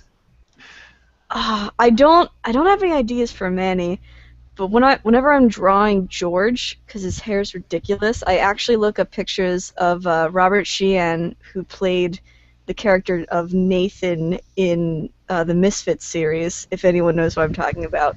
It's actually not too... Yeah, that's actually scarily accurate to how I pictured George. Right? Yeah. I don't... Yeah, that's the closest thing I would be able to... Closest way I can answer that question. Thoth or Nicolas Cage for Thoth. Even more It's now. only Thank funny you. because you can see it. Yeah. Can. No, it's perfect. Oh. Perfect. God damn it, Matt. Uh, Actually, can I change mine? Tim will be Yes. played by Christopher Walken. Damn it! A young God Christopher damn it, Walken? Hammerstein! Could you cool it off with the hammer puns? No, but Christopher Walken needs to play Bear Walken. Bear Walken is not canonical to the Frieda's verse. Sadly. Oh man. To the Also, Frieda's on a slight tangent, have you seen pictures of like young adult Chris Walken? Right? Yeah. That is like Right? 10 out of 10 would bang. Oh man. Whew. Whew, I was just googling that right now. We all have the vapors. Makes me want to Google it right now. Jeez. No. Google it. Do it. He's handsome. This is the weirdest question to come to right off the fuck, marry, kill question. You think?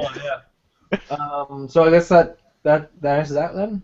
Yeah, I guess it answers it as much as we. Pitch Jingles would either be CGI or it would just be like so much makeup that it doesn't even really matter. So Who would play Etsu?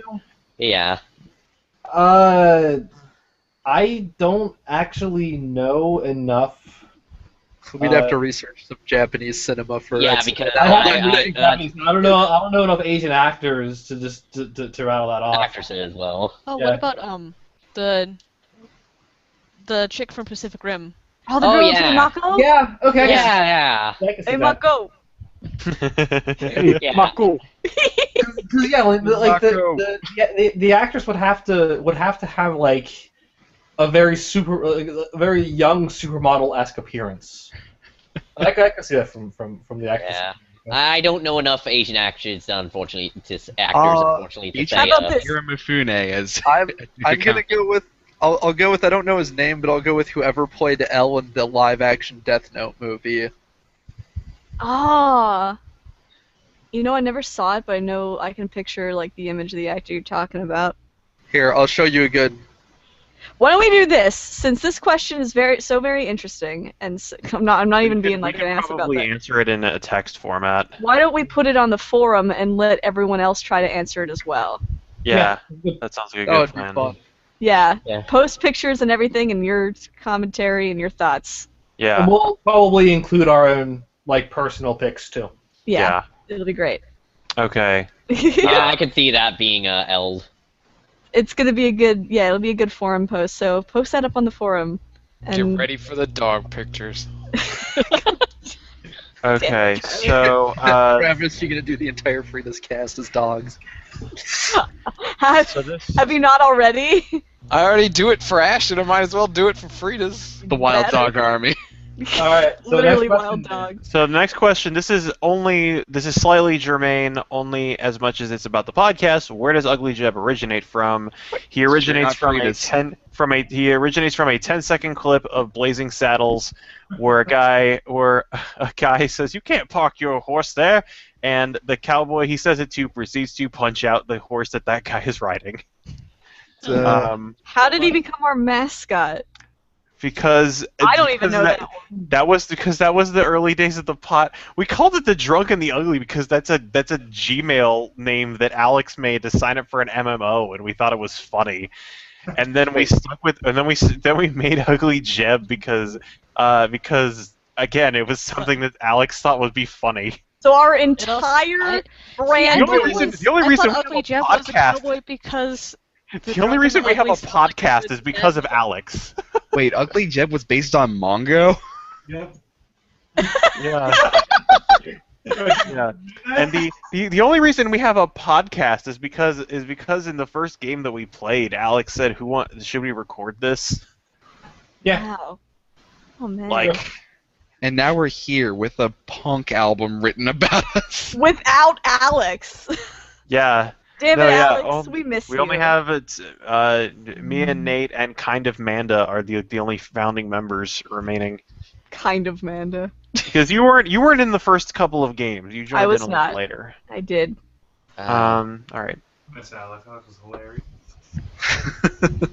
So let's see. It keeps posting these out of voting order, so I'm just going to answer them in the order they're coming up. If Manny and Caleb broke up, will Manny go for Eddie? No. Eddie. Question answered. Eddie betrayed him. He no. I mean, it was more of the thing about, and I feel bad honestly that that Manny kind of like cheated on Caleb with a kiss, and because it never really got much closure about it, that'd probably be another scene that we'd want to include in the epilogue or final thing, or just write something about. I don't know. But yeah, it was kind of like a fling thing, and it was Manny just being young and stupid, like kids his age are, and just being really hungry for human contact. Yeah, especially since everything that happened right before they left. And Eddie was cool, but Eddie was cool for a reason, because he was being a liar. Yeah. So they could probably still be friends, but I think they are still friends. yeah, Like, I they're think still friends. like too many hard feelings over the matter since eventually Manny understood why he was doing it. Yeah, but like no sort of no sort of romantic interest. That's all been stomped. Yeah. All right.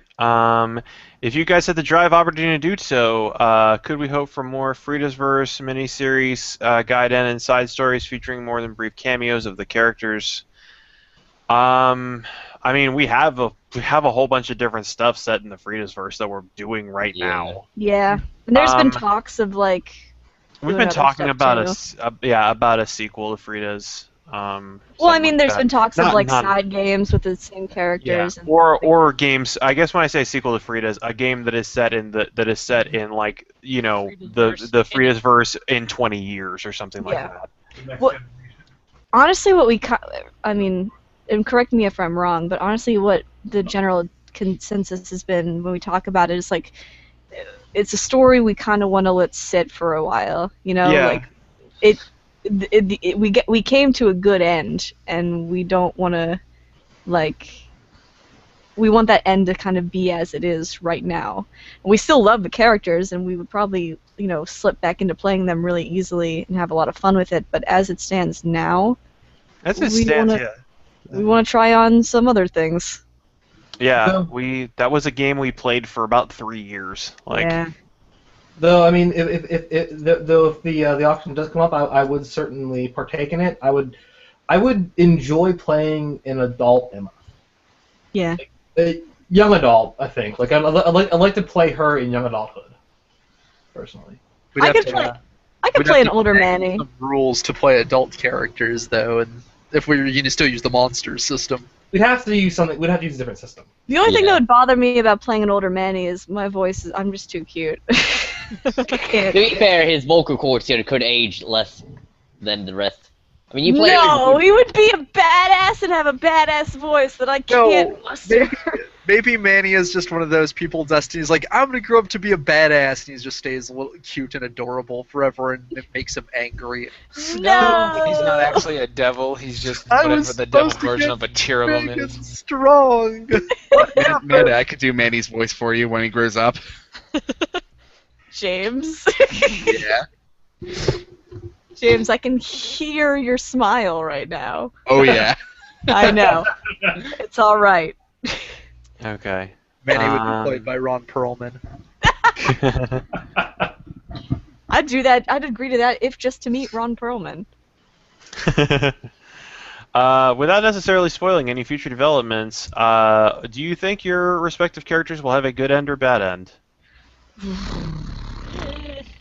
I can say for Jingles that it's gonna be bittersweet either way, because she's just gonna keep continuing to be a little zombie girl when everyone else grows up. So. No.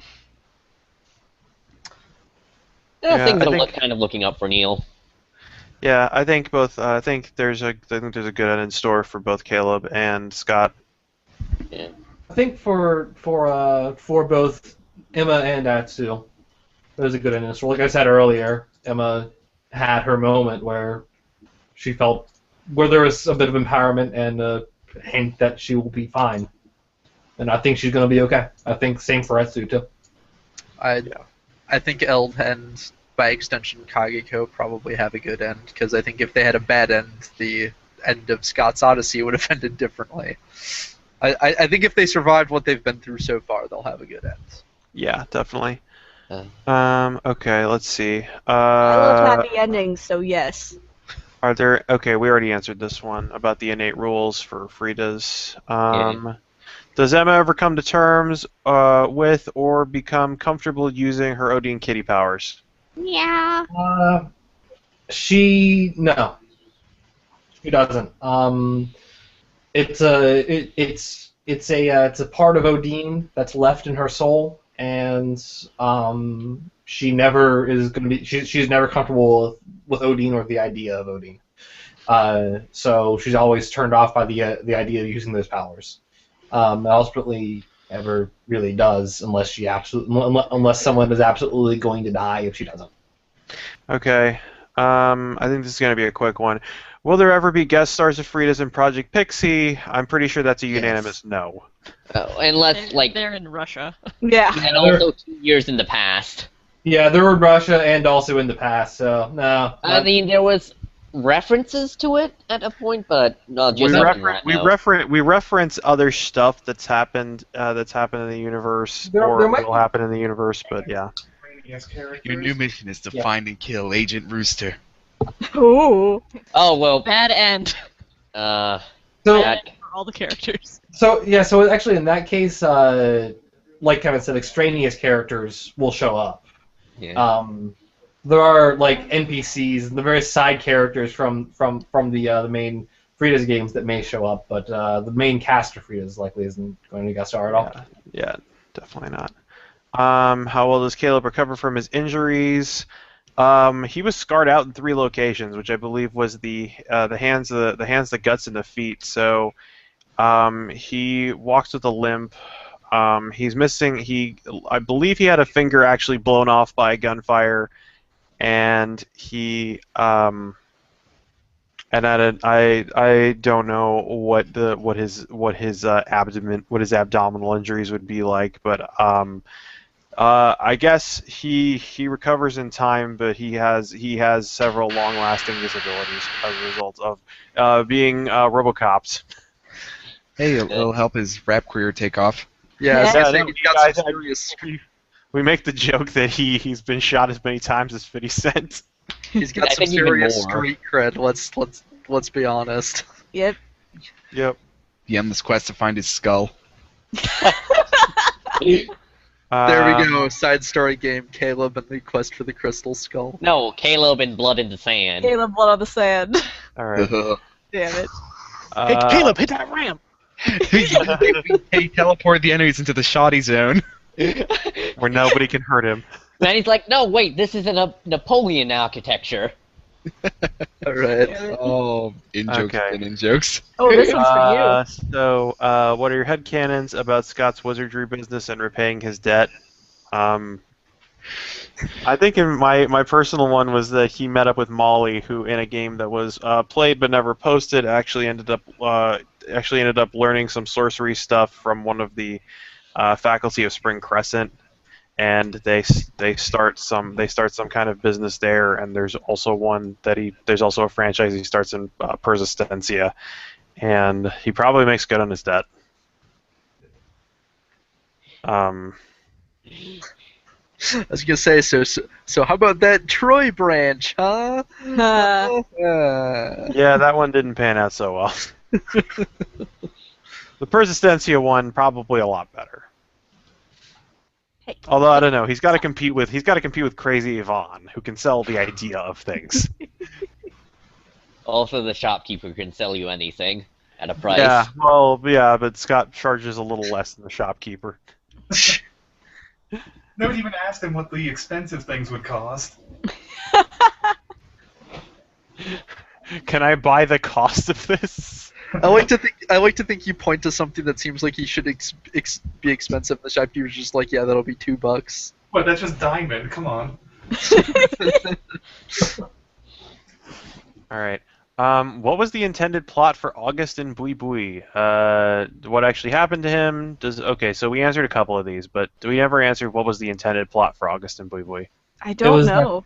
It was that Bui Bui was so it was that August's grandfather had encountered Bui Bui in a shrine somewhere in the somewhere in a South American jungle. Yeah. Oh yeah, Um, yeah. And I think it was actually African because Bui Bui is I think Ethiopian. oh right, yeah. So no, sorry, I was African. And he made a deal with her, uh, and the deal kind of it was definitely a devil's deal, and basically she took his grandfather's body Yeah. and became a giant spider living inside of his grandfather's flesh puppet. But it died, and that wasn't working out. When it died and that wasn't working out, so she took his father, and then that died and it wasn't working out, So so then she was gonna go for August. Well, August. Basically, Right this time. August was going. Yeah, August. She was gonna become August, and as it came up, slowly August was, transforming into a spider. Also, she was using his dad's corpse as a puppet Yeah. or some type. Yeah. Yep. Basically, Sean was just like, "Do you want to do this voice for me?" And I said, "Sure." And then I did a really terrible Do the Rita voice. Repulsa, and that became Bui Bui. And that's that story. Yep. Okay. Tell us, Manda, do you love us? I do. I do. Or what? so Actually, much. no. Wait. What about us, Manda? Do you love? Oh, what about the listeners and the fans? I think, or about us. What about? Oh, what about us? What about us, Manda? Do you love us? Oh, This doesn't work without without italicization. yes. I love all of the fans and all the lists. I have a lot of love to go get around. so emotional when we talk about fan stuff. It's We really crazy. do. I can I- feel the love. It's palpable. It really is. I feel like, I don't know, I feel like a proud mama hen whenever I see, like, people talking about Frieda's and, like, people making friendships over, like, some of the stuff that we created and talking about headcanons and stories and shipping and, like, it's kind of all the Fun. things that I Having did. fun with the playsets that we put out there and just Exactly. Oh, it's a dojo. It's everything that I did when I was a kid for all, like, the fandom things that I liked, only, like, we're a little bit more connected, internet, you and me. It's right here. The people listening to this aren't going to see you caressing your camera gently. Internet. Okay. So let's see. We already answered this one about how difficult is it to add sound effects. Does Sergio Harper ever find his lost luggage? I think I wrote this on the forums, but the ending I wanted to do and never got, and probably is good that I never put in, was as the kids are boarding the bus to leave Troy, this rental car putters up, pauses, a very confused man stands out and says, "Hi, the airport said they sent my luggage here."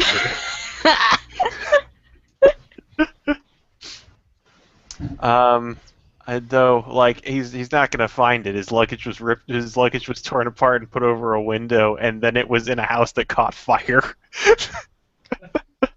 So no, it's never found ever. Okay, let's see. Since Scott can't find his dad, do any of his friends find him? This is actually answered in the epilogue, sort of. Yeah. Or is at least hinted at. Yeah. You'll get a hinted at answer Yeah. when that is posted. Ask us again at Christmas. All right.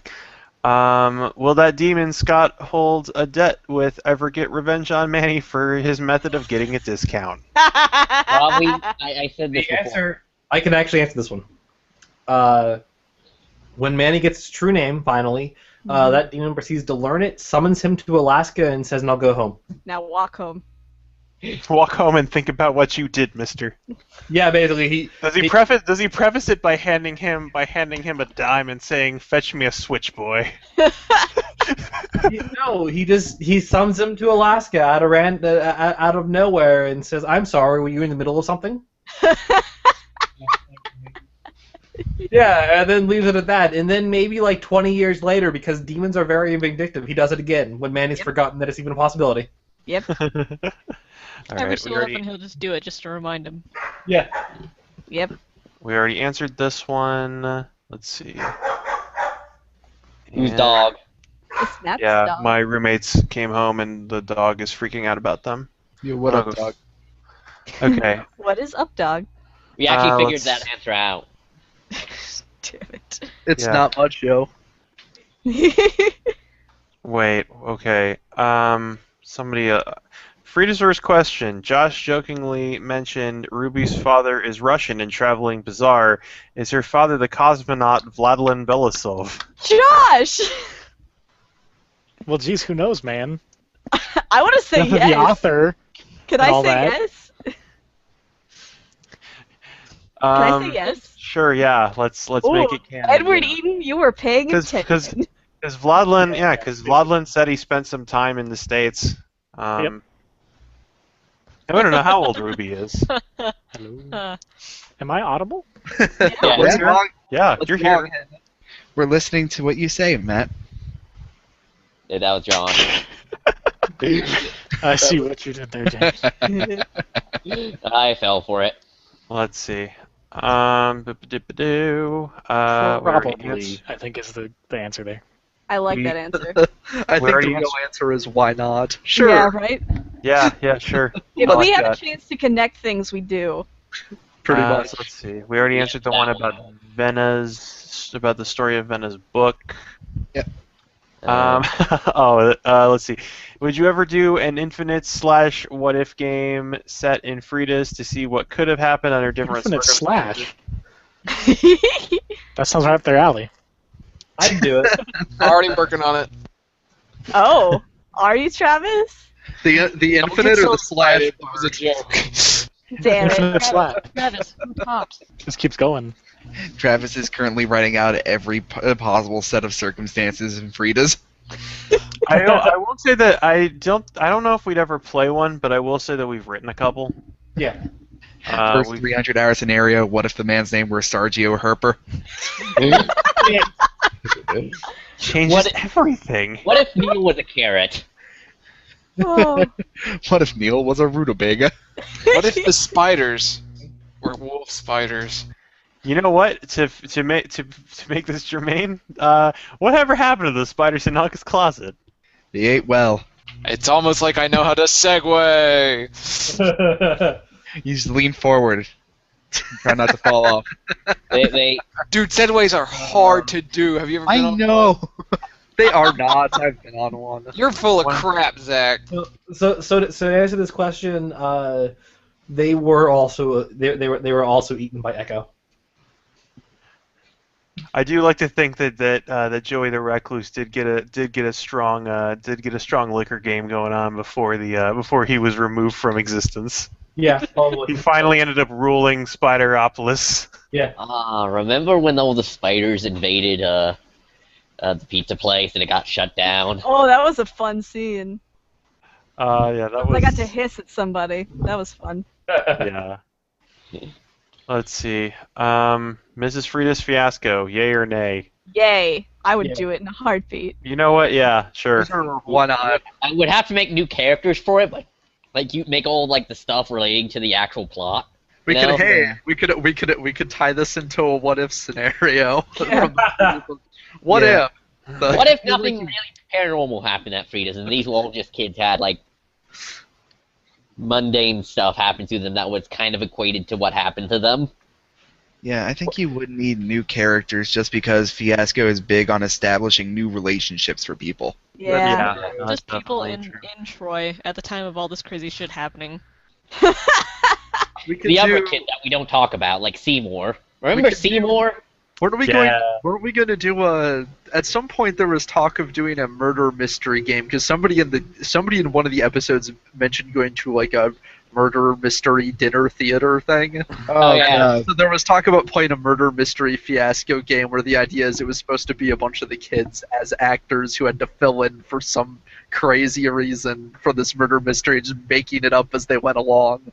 Remember when we were gonna play 3.5 edition Dungeons and Dragons to play the game that the kids I- played within Frida's? I still have my character that I was supposed to play. I I was have going to give a that, shout out yeah, to I have. Dean and play one of his characters from the This forum. April Fool's episode today, we are playing Pathfinder.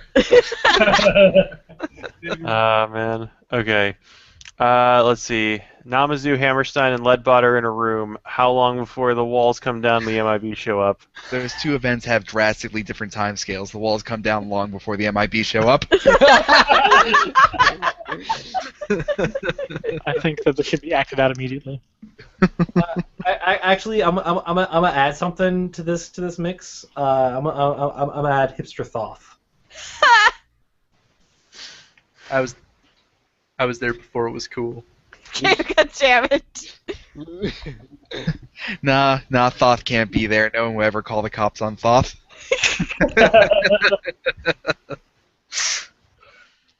Most of the walls come down sooner because Namazu owes Thoth $20. I know how I can get out of this.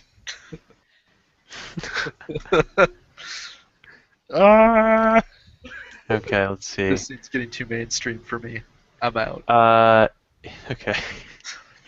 Is the Zero that appears in Road Trip, Frieda's, and SMT the same person connected? Are they are just separate iterations because he's fun to play? It's the same Zero, just across the course of his life. And also dealing with different people. Can I point out something that's hilarious? So Eld is friends with Tony from the Sky Mall and Shin Megami Tensei. well, no, but I mean Sky Mall and Night of Gaming Does. Oh. Yeah. And then he becomes friends with Zero through Frieda's, so he knows like half of Aiden Rain's friends by the time he actually makes it to Athens. There's like so many connections that, like, if we had a chart and some string and some pins, it would get kind of ridiculous. I would say that if there's any reason that somebody would think that Zero's not the same character, it's because Zero got kind of retconned somewhere in Road Trip. He started out much older than he was supposed to be, I think. Yeah, it's true. I did retcon his age a little bit. Not by too much, only by like a couple of years. Yeah. Yeah, I did age him down a couple of years. And also another reason why so I assume that is because in every campaign he appears as a side character, he has vastly different he has a vastly different interaction with people. And that is because he thinks he is way cooler than he really is, and tries to act way cooler than he really is. When Is that why he's actually, such an anime? he's a dorky anime fan, and he tries to be way cooler than he is. Look, to sum it up for our especially old school nerdy listeners, Zero thinks he's Zelos, but he's actually Gowry. I do not even get it. I vaguely know. I know of the reference you made. I don't have any idea. Zach made a reference that made me feel old. Another 11 of you out there. Oh yeah, that was one of the first things I actually watched significant amounts of. Josh, have we ever made a reference that made you feel young? Nope. Wait, no, James has like mentioned actors from the 50s numerous times, so sure. But yeah, like an SMT, he like, so when he first showed up in Road Trip, that was him trying to act the part of like a big time badass when he's not actually a big time badass, but he wanted everyone to think he was. And then you see him in SMT when he was a little kid, and he was just a dorky and really cute little boy. And then in Frieda's, you get to see a mixture of him trying to be a super spy, and then him failing to be a super spy and being a dork. All right. So let's see. I guess this is directed at Nate. What were Retta's powers supposed to be, and were they supposed to be relevant to the ISS story? No. Okay, Retta. The answer is no. Reddit came from a discussion that Matt and I had a long time ago, where we were toying with and amused with the idea of switching the Monster Kid roles, Whereas the monster is usually the big thing that protects the kid. We were entertained by the idea that of a kid having a monster that is basically useless, and the kid is the one that protects the monster. And so Retta is Jared's monster. But she is a wood sprite, and that by default makes her totally useless at everything except being a bundle of energy and cute. And she doesn't have any powers aside from being a wood sprite and being able to fly.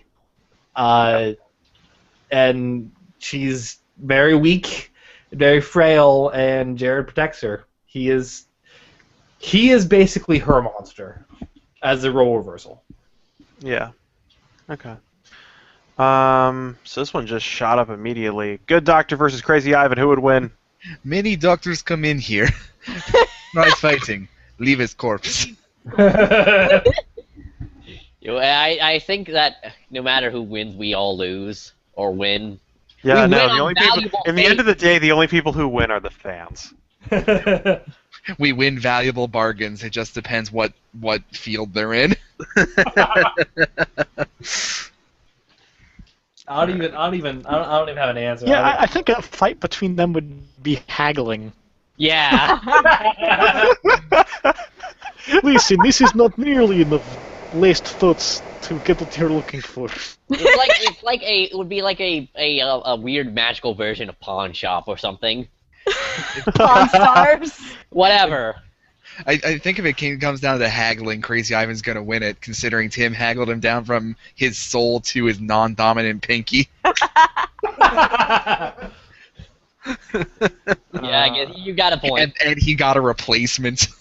The trick is to start low. Like you bargain for the idea of haggling first. Once you have that, you go back to the table. Okay. Let's see. Yvonne is crazy, not stupid. Was the Knight and Master explanation always part of Eldon Kagaku's backstory, or was that something added in to make the maid thing not creepy? It wasn't added to make the maid thing not creepy. It was added to make the master thing not creepy. And it didn't work. No, it was an idea I think I came up with and pitched to Nate. He was okay with it. Of why that was a thing, because otherwise they were just holdovers from previous incarnations of the characters that didn't have a real explanation for why it was happening. Though, I mean, in all fairness, Well, it was always a thing, but not in full name. Right. Kayako referring to Eld as her master was always always a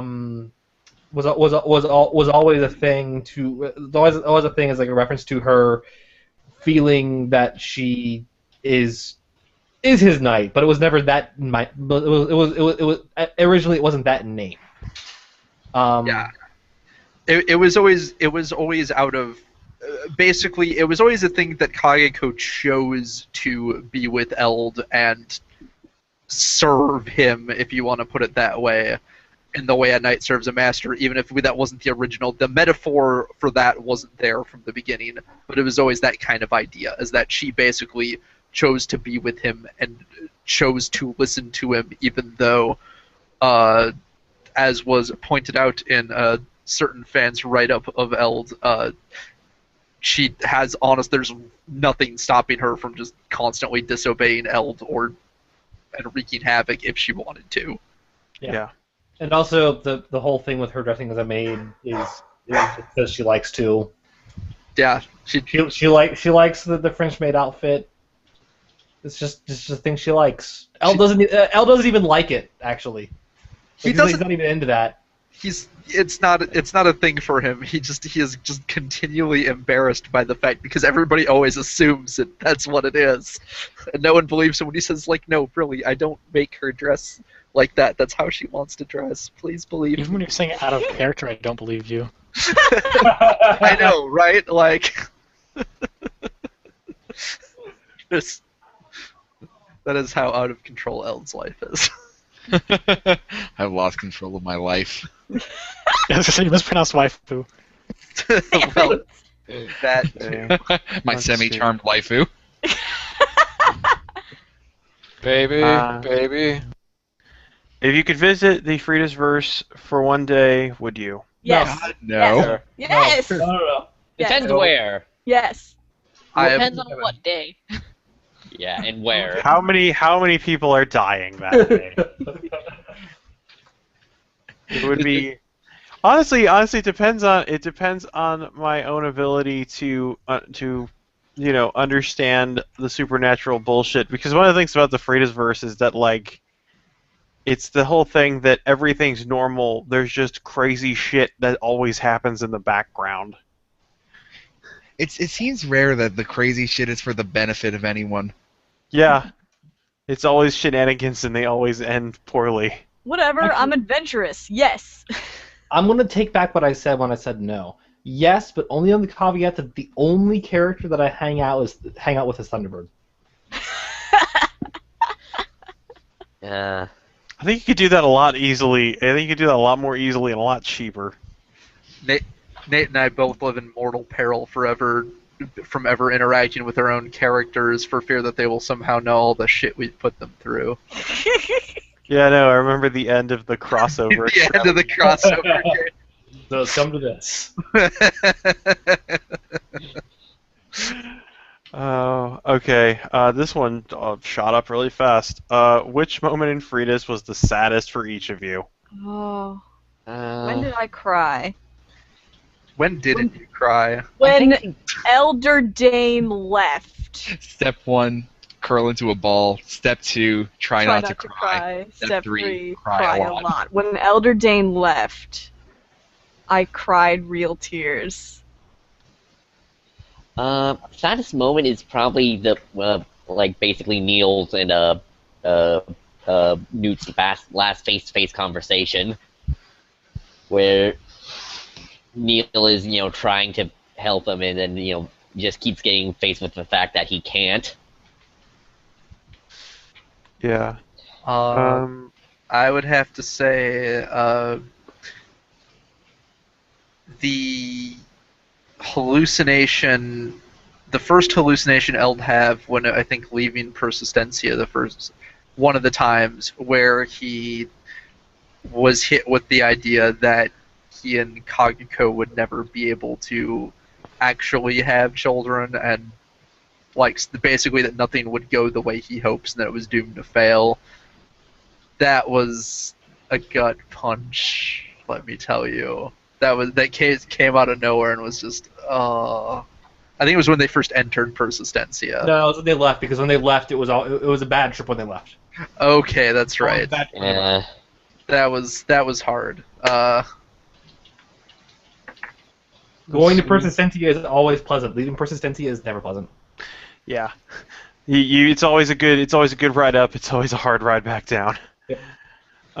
Let's see. My moment. As much as I say that for this as the Scott character, I will say the moment where we find the eternally dying and reincarnating.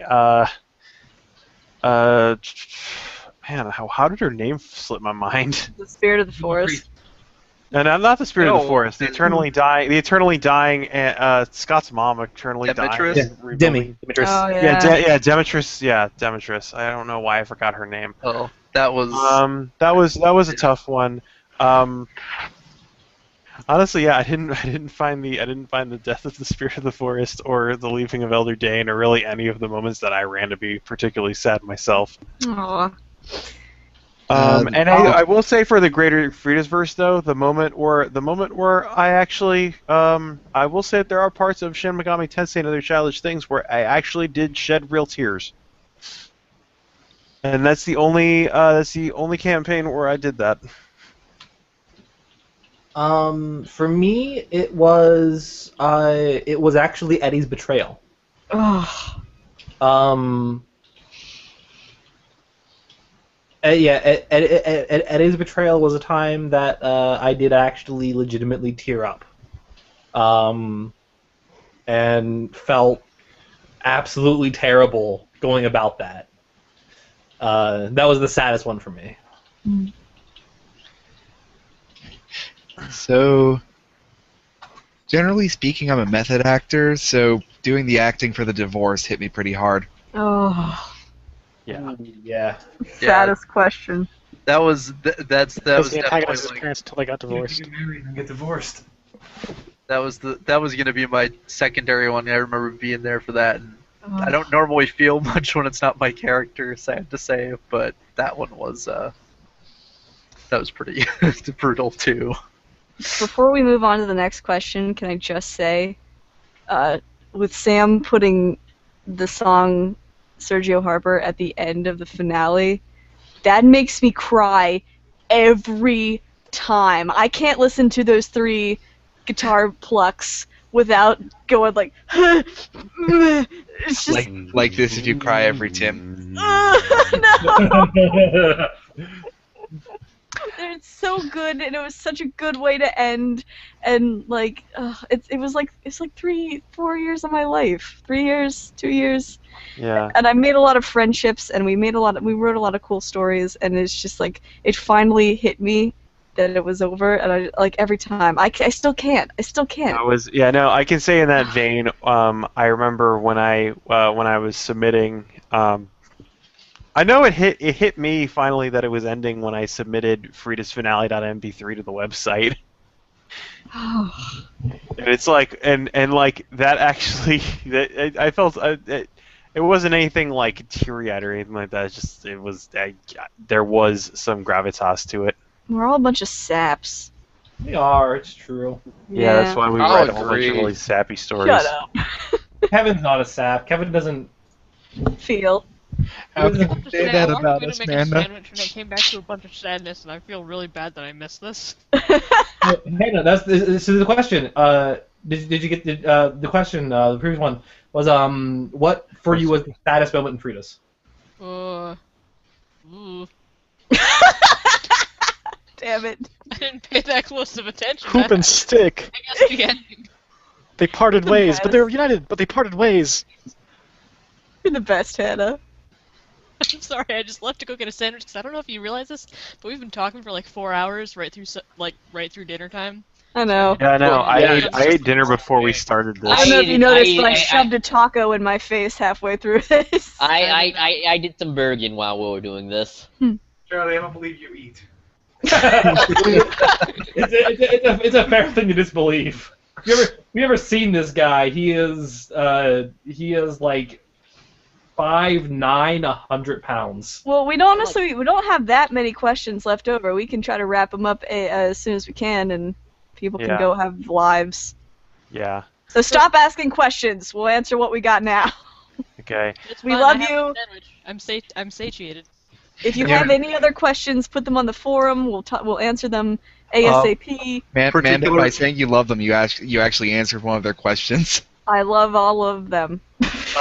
Particularly, I'll say since I was late, if I missed a question earlier that had everybody's input and you want my input specifically, let me know on the forums because I have no idea what was answered before I got here. Yeah. If you click questions, you can go to answered questions. So that makes way too much sense.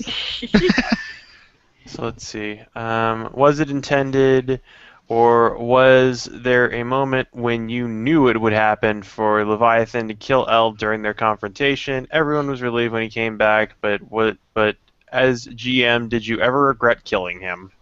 I will never regret killing Elvis. I knew as soon as I saw that on the right side, I was like, I know the answer to the second part of that. It's going to be no. I don't. There isn't really a rationality for my animosity towards Eld. I believe it's sort of a mutual clause between you and Zach that you both just like to see terrible things happen to each other's characters and also Terrible your things own happen to each- sometimes. Yeah. Well, it's mostly for me. For me, it's mostly just Eld. Like Eld is just like the most punchable character. Basically- Except for Kristoff. Basically, Nate and Zach are in a hate romance. basically, yeah. That's just what it boils down to. Eld's So- only an interesting character when he's getting like tortured or anything. He's boring if he's not having shit happen to him. He's not really an interesting character on his own standstill. It's only when he's thrown into stuff beyond his control that he really gets it all interesting. So So a good way of putting it, Eld's life is really Zach and I playing Gloom together, with just one character between us. And Zach's constantly trying to make his life better, and I'm constantly trying to make his life worse before he dies. that said, Trying I to want make him to. die the most miserable death possible. I don't remember if this was obvious or not, but I want you all to know that I legit did not know if Eld was alive or not until it was revealed in the game. Like, I wasn't told his fate outside somewhere. Yeah, So I was left in suspense for more than a week. I gave him control of Kaito, and then for the battle, and then revealed after that, no, Eld's been dead the entire time. Okay, to answer the question, the first part of the question here, it was not intended that for... I think it was expected, though. It was expected, like, okay, so either one of two things are going to happen. Either Zero was going to go up there, and Zero was going to be killed. Or someone else was going to go up there, and no matter what, someone was going up there alone, and they were going to die. There was no feasible way that they could fight Leviathan by themselves and live. So whoever was going up there was going to die. And Eld jumped the gun and went with it, so it was like, okay, Eld is probably going to die.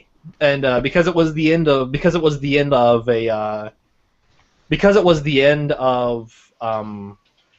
a campaign, and I kind of had come to terms with the fact that this was the last storyline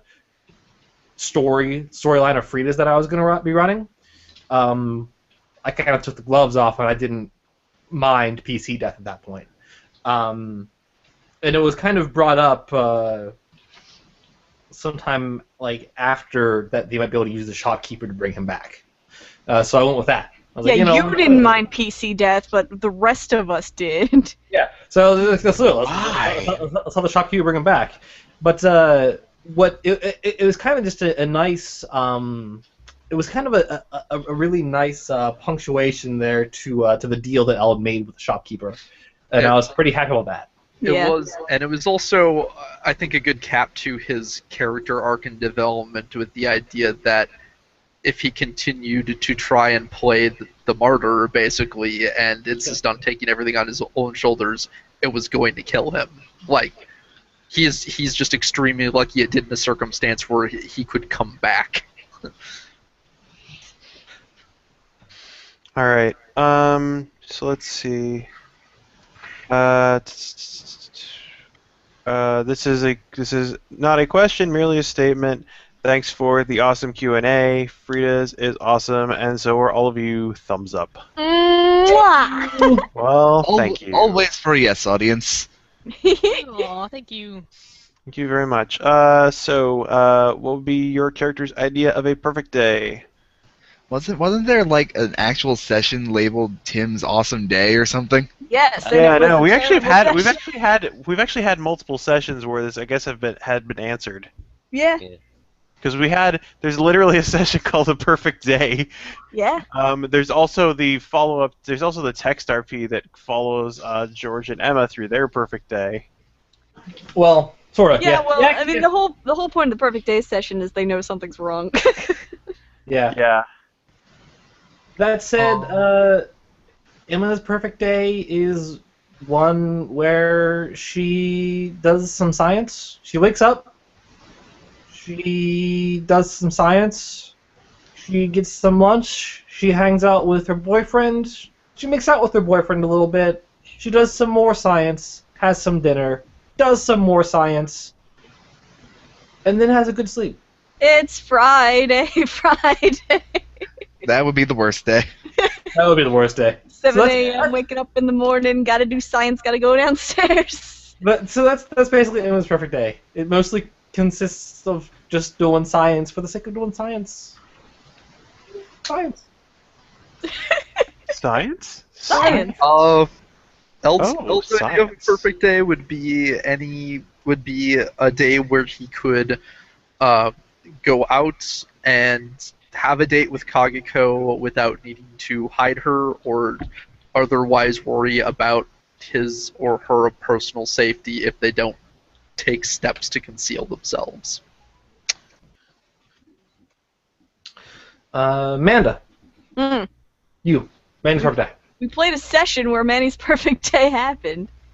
Okay. Would that be his perfect day then? Manny's a cool, chill kid. Whatever, a cool, chill day. Really. Okay. The Manny's cool guy. Manny's a cool guy. Cool guy. Cool Manny has a chill day. So in that case, Tim. What's Tim's perfect day? Like I said, there was a session called that. Well, Where he I don't goes remember. and- is that the one where he goes and rebuilds an air conditioner? Maybe I think it was only called that in contrast to the awful day everyone else that was on Yeah. screen was having. It was I'm not sure he called- was actually in that. It's all Tim happy Hey, afternoon. then James, you don't have any excuse. What's Tim's perfect day? Quality time with the MacGyver box set.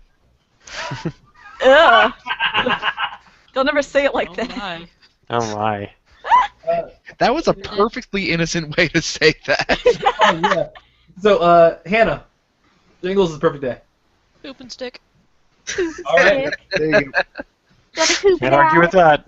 Be a hoop star. Then Matt. Let's see. Perfect day for Scott. Let's see. It's probably a colder day. Some kind of winter day. Lot of good books. Some time with Emma. I really thought you were going to do was it Miscongeniality, the Miscongeniality quote? Describe your perfect I've date. never seen that movie. Never seen that movie. All right, never mind. Don't know what you're quoting. All right. Can you quote it in the context of Mean Girls? Because I have seen that movie.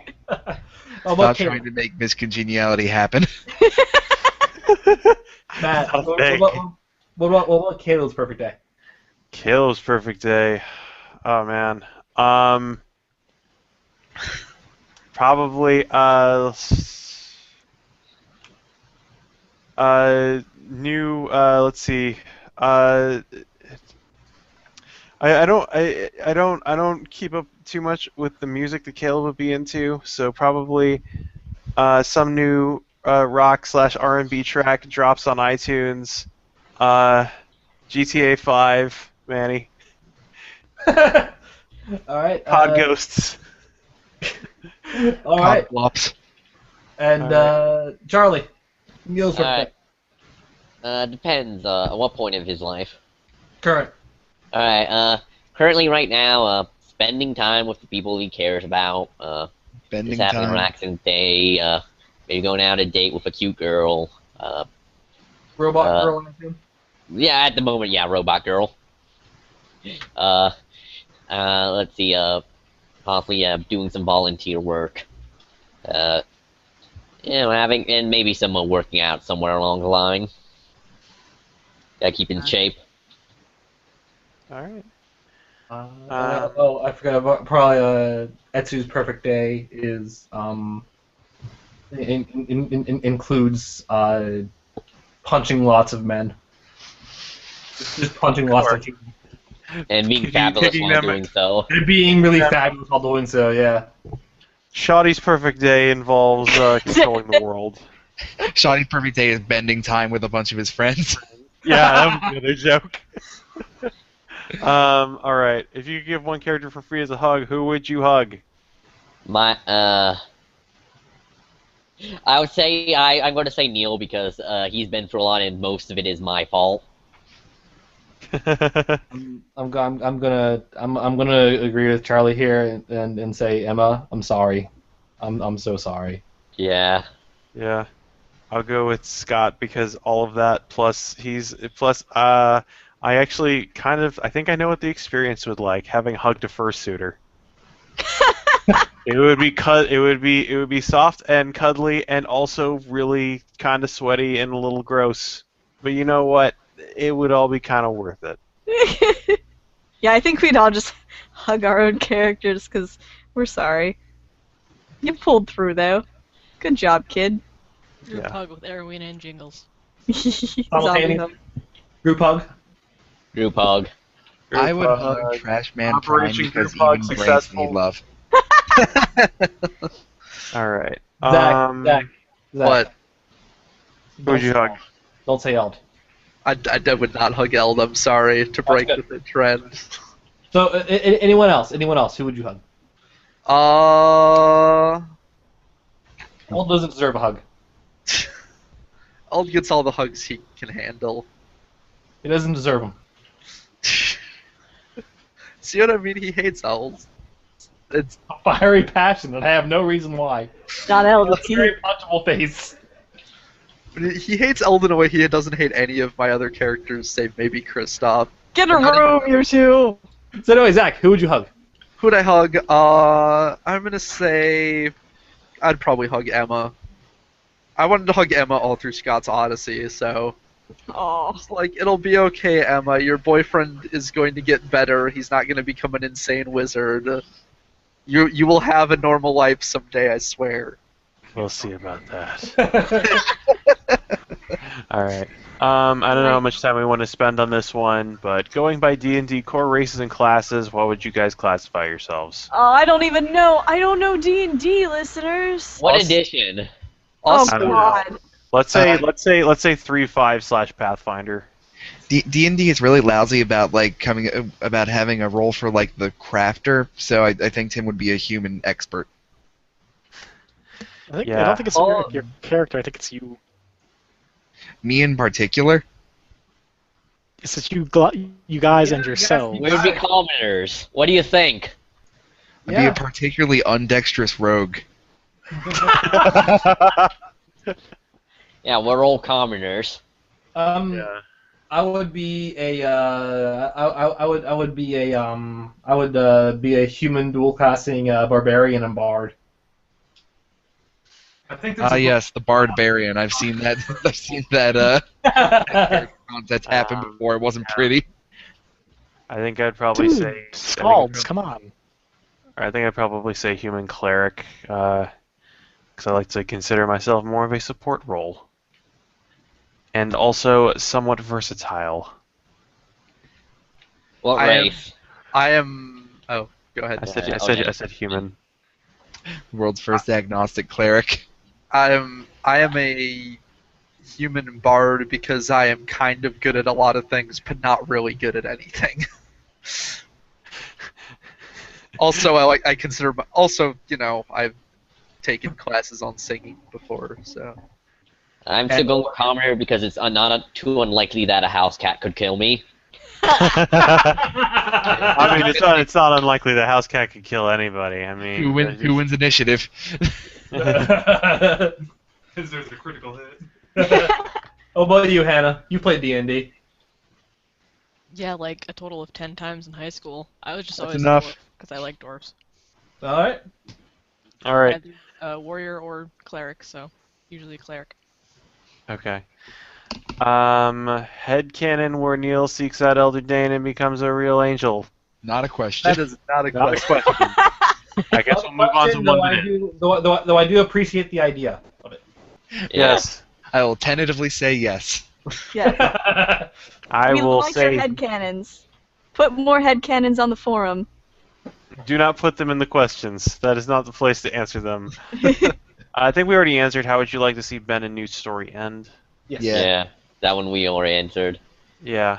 Sam went we had way down some the list to good answer some of these. Do the same thing. Will the good doctor give the sedative he gave to Manny where he made these awesome lyrics while trying to fix him to others? I guess if he does surgery, maybe. Yeah, Rainbowium is one of his tools. Oh, Rainbowium, yeah. You will give him the sedative. Oh yeah, that's why he met. Yeah, that's why he met Pink. I forgot his Yeah. name. Oh, I forgot. Oh, Pink was one of my favorites. Yeah. Honorable mention for Pink, his favorite Honor- Freeze character. Pink honorable mention. I just like how you played him. You told me to be. You told me to be Pink Floyd. And so Yeah. I was as English rock star as possible. Here's my question to you: are you inspired to play Pink again now that you've seen The Wall? I mean, honestly, Pink was colored more by a lot of other perceptions I had. Yes. I did not actually think of Pink when I saw The Wall. I will say Okay that then. much. That's fine. He wasn't, because he was inspired by the songs of Pink Floyd I had heard on the radio, and also my idea of what an English rock star is. Perfect. So he's wildly divergent. Do you guys plan on expanding your viewer base, and if so, how? As much as we can, and we'll figure it out. Yeah. We expanded out into the YouTube, so They're going to Gen Con, so that's one. we're going to Yeah, Gen I Con. think we got Yeah, business we're cards. Do we have business cards yet? we don't have business cards. We need to get on the business cards. Yeah. Business cards for this too. What? I don't So know. people can contact us about this thing we already do in case they want us to keep I doing know, it. like something with a website on it that we can handle people. I don't know. People might want to contact you to do a certain special thing, like a commission. I'd set one out. Travis. Or other certain special things. Give Travis money. He needs to get a commission a haircut. beloved podcast character to live or die? Give Travis money. He needs to go to grad school. This is a question from Catman to Omandas. What is this green thing that keeps flying by your camera constantly? I'm playing with the thing. Hey, do you want to see what it is? Yes, I do. Hold on. I'm going to You're gonna love describe it. it for listeners. Hold on. You're gonna love it. Hold on. Hold on, de-weaponizing it. Hold on. You're gonna love it. Hold on. You see them? They're tiny dinosaurs. Shit. Oh, that's cute. Look how cute they are. Okay, I thought it was an apple that you were Tiny throwing dinos. over and over. Tiny dinos. I know. That's cool. No, I Oh, got them okay. out of quarter machines, which is my love. My second love in life. Yeah, no, I still have all the stuff I got from the quarter machine. When I went, Sticky hand on a string. let's see. I love quarter machines. Rebecca asks if it becomes possible, are there intentions to finish road trip? Oh. At this point, I would say it's over. Sean and Alex both expressed a major lack of interest in finishing it, which makes me a little sad because we were literally at the last session when that happened. Yeah. Well, Yeah. I'll ask Zach about pixies. I'm writing a thing that I might eventually just run to reboot Pixies, regardless of Zach. I can finish it whenever people want to. We've been so busy playing superhero stuff, I just haven't had a chance. If you guys want me to run it, I still have all my notes for the last thing in the arc I was running, so I can run that whenever everyone for that is available. I would like it to be a day where most of the cast is, because it's kind of a big thing. Internet, we play a ton of games, and like sometimes we can't play games because other games are being played. We only have some. Look, our problem with internet is that there are only 7 nights in a week. Yeah. That's one of our problems. What a There's minute. other things at work. Okay. There's 7 nights in a week, and there's about 4 that don't work. Okay, this isn't a question, but it's okay, Zach. I hold out hope for Newt too. Thank you. Us naive idealists. Let's see. If Hobo Johnson, why are there so many questions about Hobo Johnson? Hobo Johnson is amazing. Okay, if Hobo Johnson had a monster, would it be the War Fairy in LaFay National Park? The answer is yes. Sure. Yes. Sure, yeah. Why So not? much yes. Doing it, yeah. Canonize, do it. Canonized sainthood. Yeah, we already answered. Do man and Ven ever make up? How instrumental is Manny in this? We already answered that one. Sam, why don't you delete questions after we answer them? Because Sam wasn't selecting them, and he Oh. was going through the list out of order. God, I'm gonna have to go listen to the first 2 hours of this so I know the answer to some of these questions. Oh, are you curious, Zach? I am. Does Janos get visions Oh, of Frieda's, and if so, what does he think of it? Not Janos. No, hold on. This is a question for Kevin. Yeah, question directly for Kevin. Yeah, Kevin, do it. He might. I mean, he gets visions of the apocalypse all the time.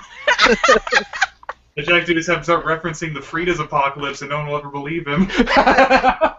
No, you don't understand. The world was almost torn to an end in Indiana. Look, guys, I swear, we need to find this kid named George. He wears a Boston t-shirt. We've got to kill him before it's too late. He's a Boston. Okay. Why hasn't Travis posted his lovely fan fiction to the forums? Fuck you, Max. That is because Travis wrote his fan fiction as part of Ash the City Heroes, which isn't being posted yet. That's not entirely true. There are others. Man, that has seen some Post of it. these. Post things. Uh, Write more fan fiction. I want it. I want it. Max, see. that literally the only question you asked. Oh no, you asked that and how you use the internet. Go, Max. Okay, let's see. We already answered the one about Ven being a demon hunter. How was your day? It was decent. It was alright. decent. This morning I went to an honor ceremony for my honors cords and honors medallions, and I graduate tomorrow morning. Jesus graduating, everybody. Yeah. I'm so I excited. slept most of the day. James, I know they insulted you at your ceremony, but at least up until the last 3 years, you were the best. You beat like the previous 100 ones. You just weren't as good as one of the last 3. Yeah. Yeah. Yeah. Kevin and I went for Mashed our lunch. record. Kevin and I went for lunch, and that was very lovely. And then I was in a Travis game, and then I came here and started to do this, pretty much. Oh, and then Matt, Kevin, and I went to space briefly. Yeah. That was fun. Yeah. So yeah, my day is similar. I made bacon and eggs. I went to the post office. I went to space. I went to space briefly, and then I heated up some noodles I made last Thursday, and finally finished those off, and started this. So let's see. Also, my day on the rec has also been pretty good. In case anyone actually. How's your mom? You went to dinner with her. Yeah, took her out for Mother's Day because she doesn't like to go to dinner on Mother's Day proper. Yeah, no, she's doing good. I was hanging out with her and Albert. Albert was Albert. The internet doesn't need any context for that whatsoever. Doesn't need any context for that whatsoever. Yeah, I took my mom out for Mother's Day's dinner after work. I woke up, went to work, took my mom out. Second I got back, we started this up. That's really been my day, but otherwise it's been Yeah. good. Honestly, I had a good day at work. Internet, you're mostly been a part of our day. Yeah. I was at work. It was busy. And Hannah. I had a day. Hannah had a There day. wasn't much to it. I woke up. Okay. did stuff. So, will there be another Q&A someday? This one worked out pretty well, so probably Yeah. when This something is pretty else good. when something else gets when something else finishes, yeah, we'll Maybe do a when Prominence wraps up, maybe we'll do one for that. Have you, Yeah. Internet, have you listened to Prominence? We all really like it. We think you should give it a chance. Yeah. And then our final question, I've been saving this, and I was hoping that when you sign off, you can say goodnight to the internet in your characters' voices. Oh, man. Should we do it one at a time or all at once? Yeah, that would probably be best to do it one at a time, so it's not just a giant clusterfuck. Nate's gonna be here for an hour. It's gonna be whatever. What is that old show? Good night, Joe Bob. Good night. Little House on the Prairie. Yeah. Me and Josh will go first. All right, you guys. Wait, I had a character. Well, I'll go first. Okay, Josh, go. Good night, internet. All right.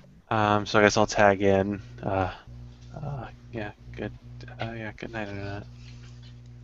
Yo, internet. Yo. Yeah. Peace out. Tag it to Amanda. All right, hold on. Let's see your manny face. My manny face. But For no, the listeners at home, man, to just put all of her hair in front of her eyes. yeah, I sure did. Like, good night, internet.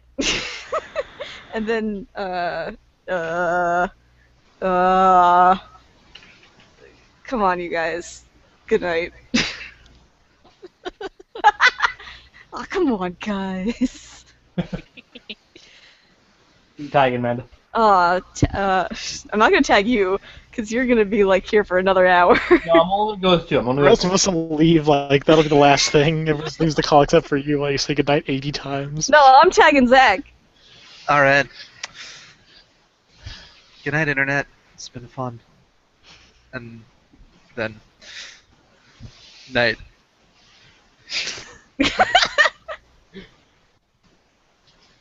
I'll take in Hannah. Night, internet. Jingles is just my regular voice, so see ya.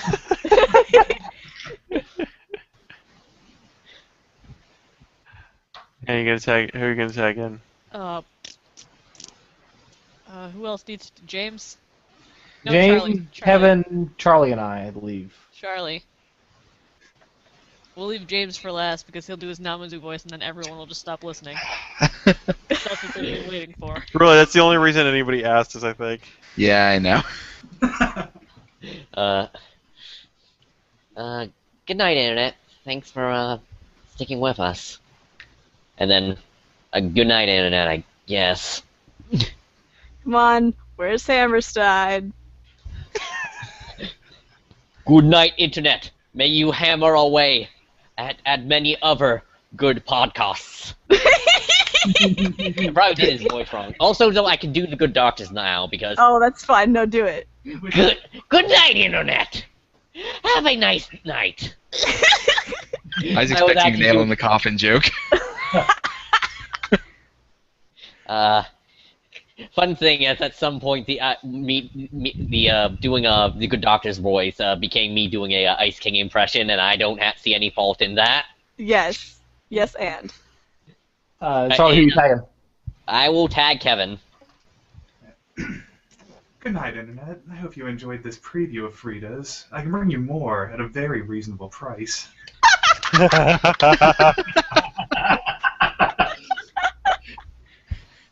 And here you see proof that Kevin is willing to play along. Let's see here. So James is going last. That leaves me here. All right. Yep. Hey, internet. It was really fun having you guys hang out with us. And I really wanted to say thanks. And hey, have a good night.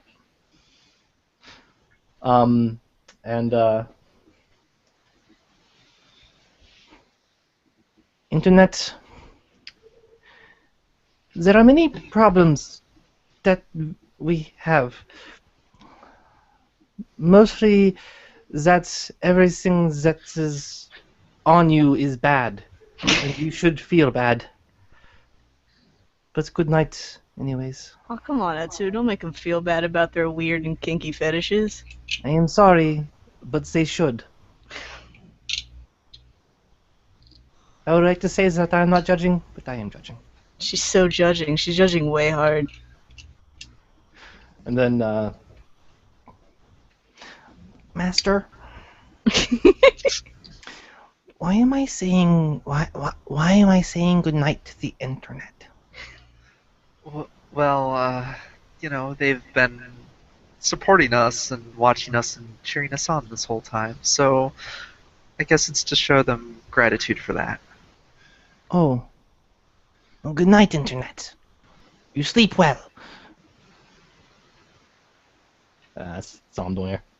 Can you eat internet? Can you eat an internet, Master? No. Oh. Okay. Sorry. I'll buy you a burger later, though. Thank you. Tag James. James! Well, well, first off, good night, internet. But I know I'm not here to see. It's Dr. G, obviously. So may I say good night, Internet, and see you again in our appointment next week. Oh But my. no, I'm not who you're here to see either. Internet! Hey, Internet! Good night! I hope Yuji's data plan covers voice chat. It doesn't. Oh man. All right. Oh. By the way, Rebecca asks, how much for more shopkeeper? No, no more questions. We said goodnight. There's always a price. Oh Always. man, I would put the shopkeep anywhere, in any game, any universe. Just make it. All right. Yeah, actual legit good night, Internet from me. Yeah. Thanks Thanks for for joining us, guys. Good night, Internet. Thanks for listening to us for all these years and all 300 hours of our random bullshit. Plus, like the 5 hours you just listened to us now. Christ. 5 hours of us just talking to you. Yeah. Thanks. It's not like it's the longest thing they've listened to. I guess that's true. True. Yeah. Yeah, thanks for putting up with my scene stealing. Or trying to. All right. So yeah. Bye. Bye, Internet. Bye.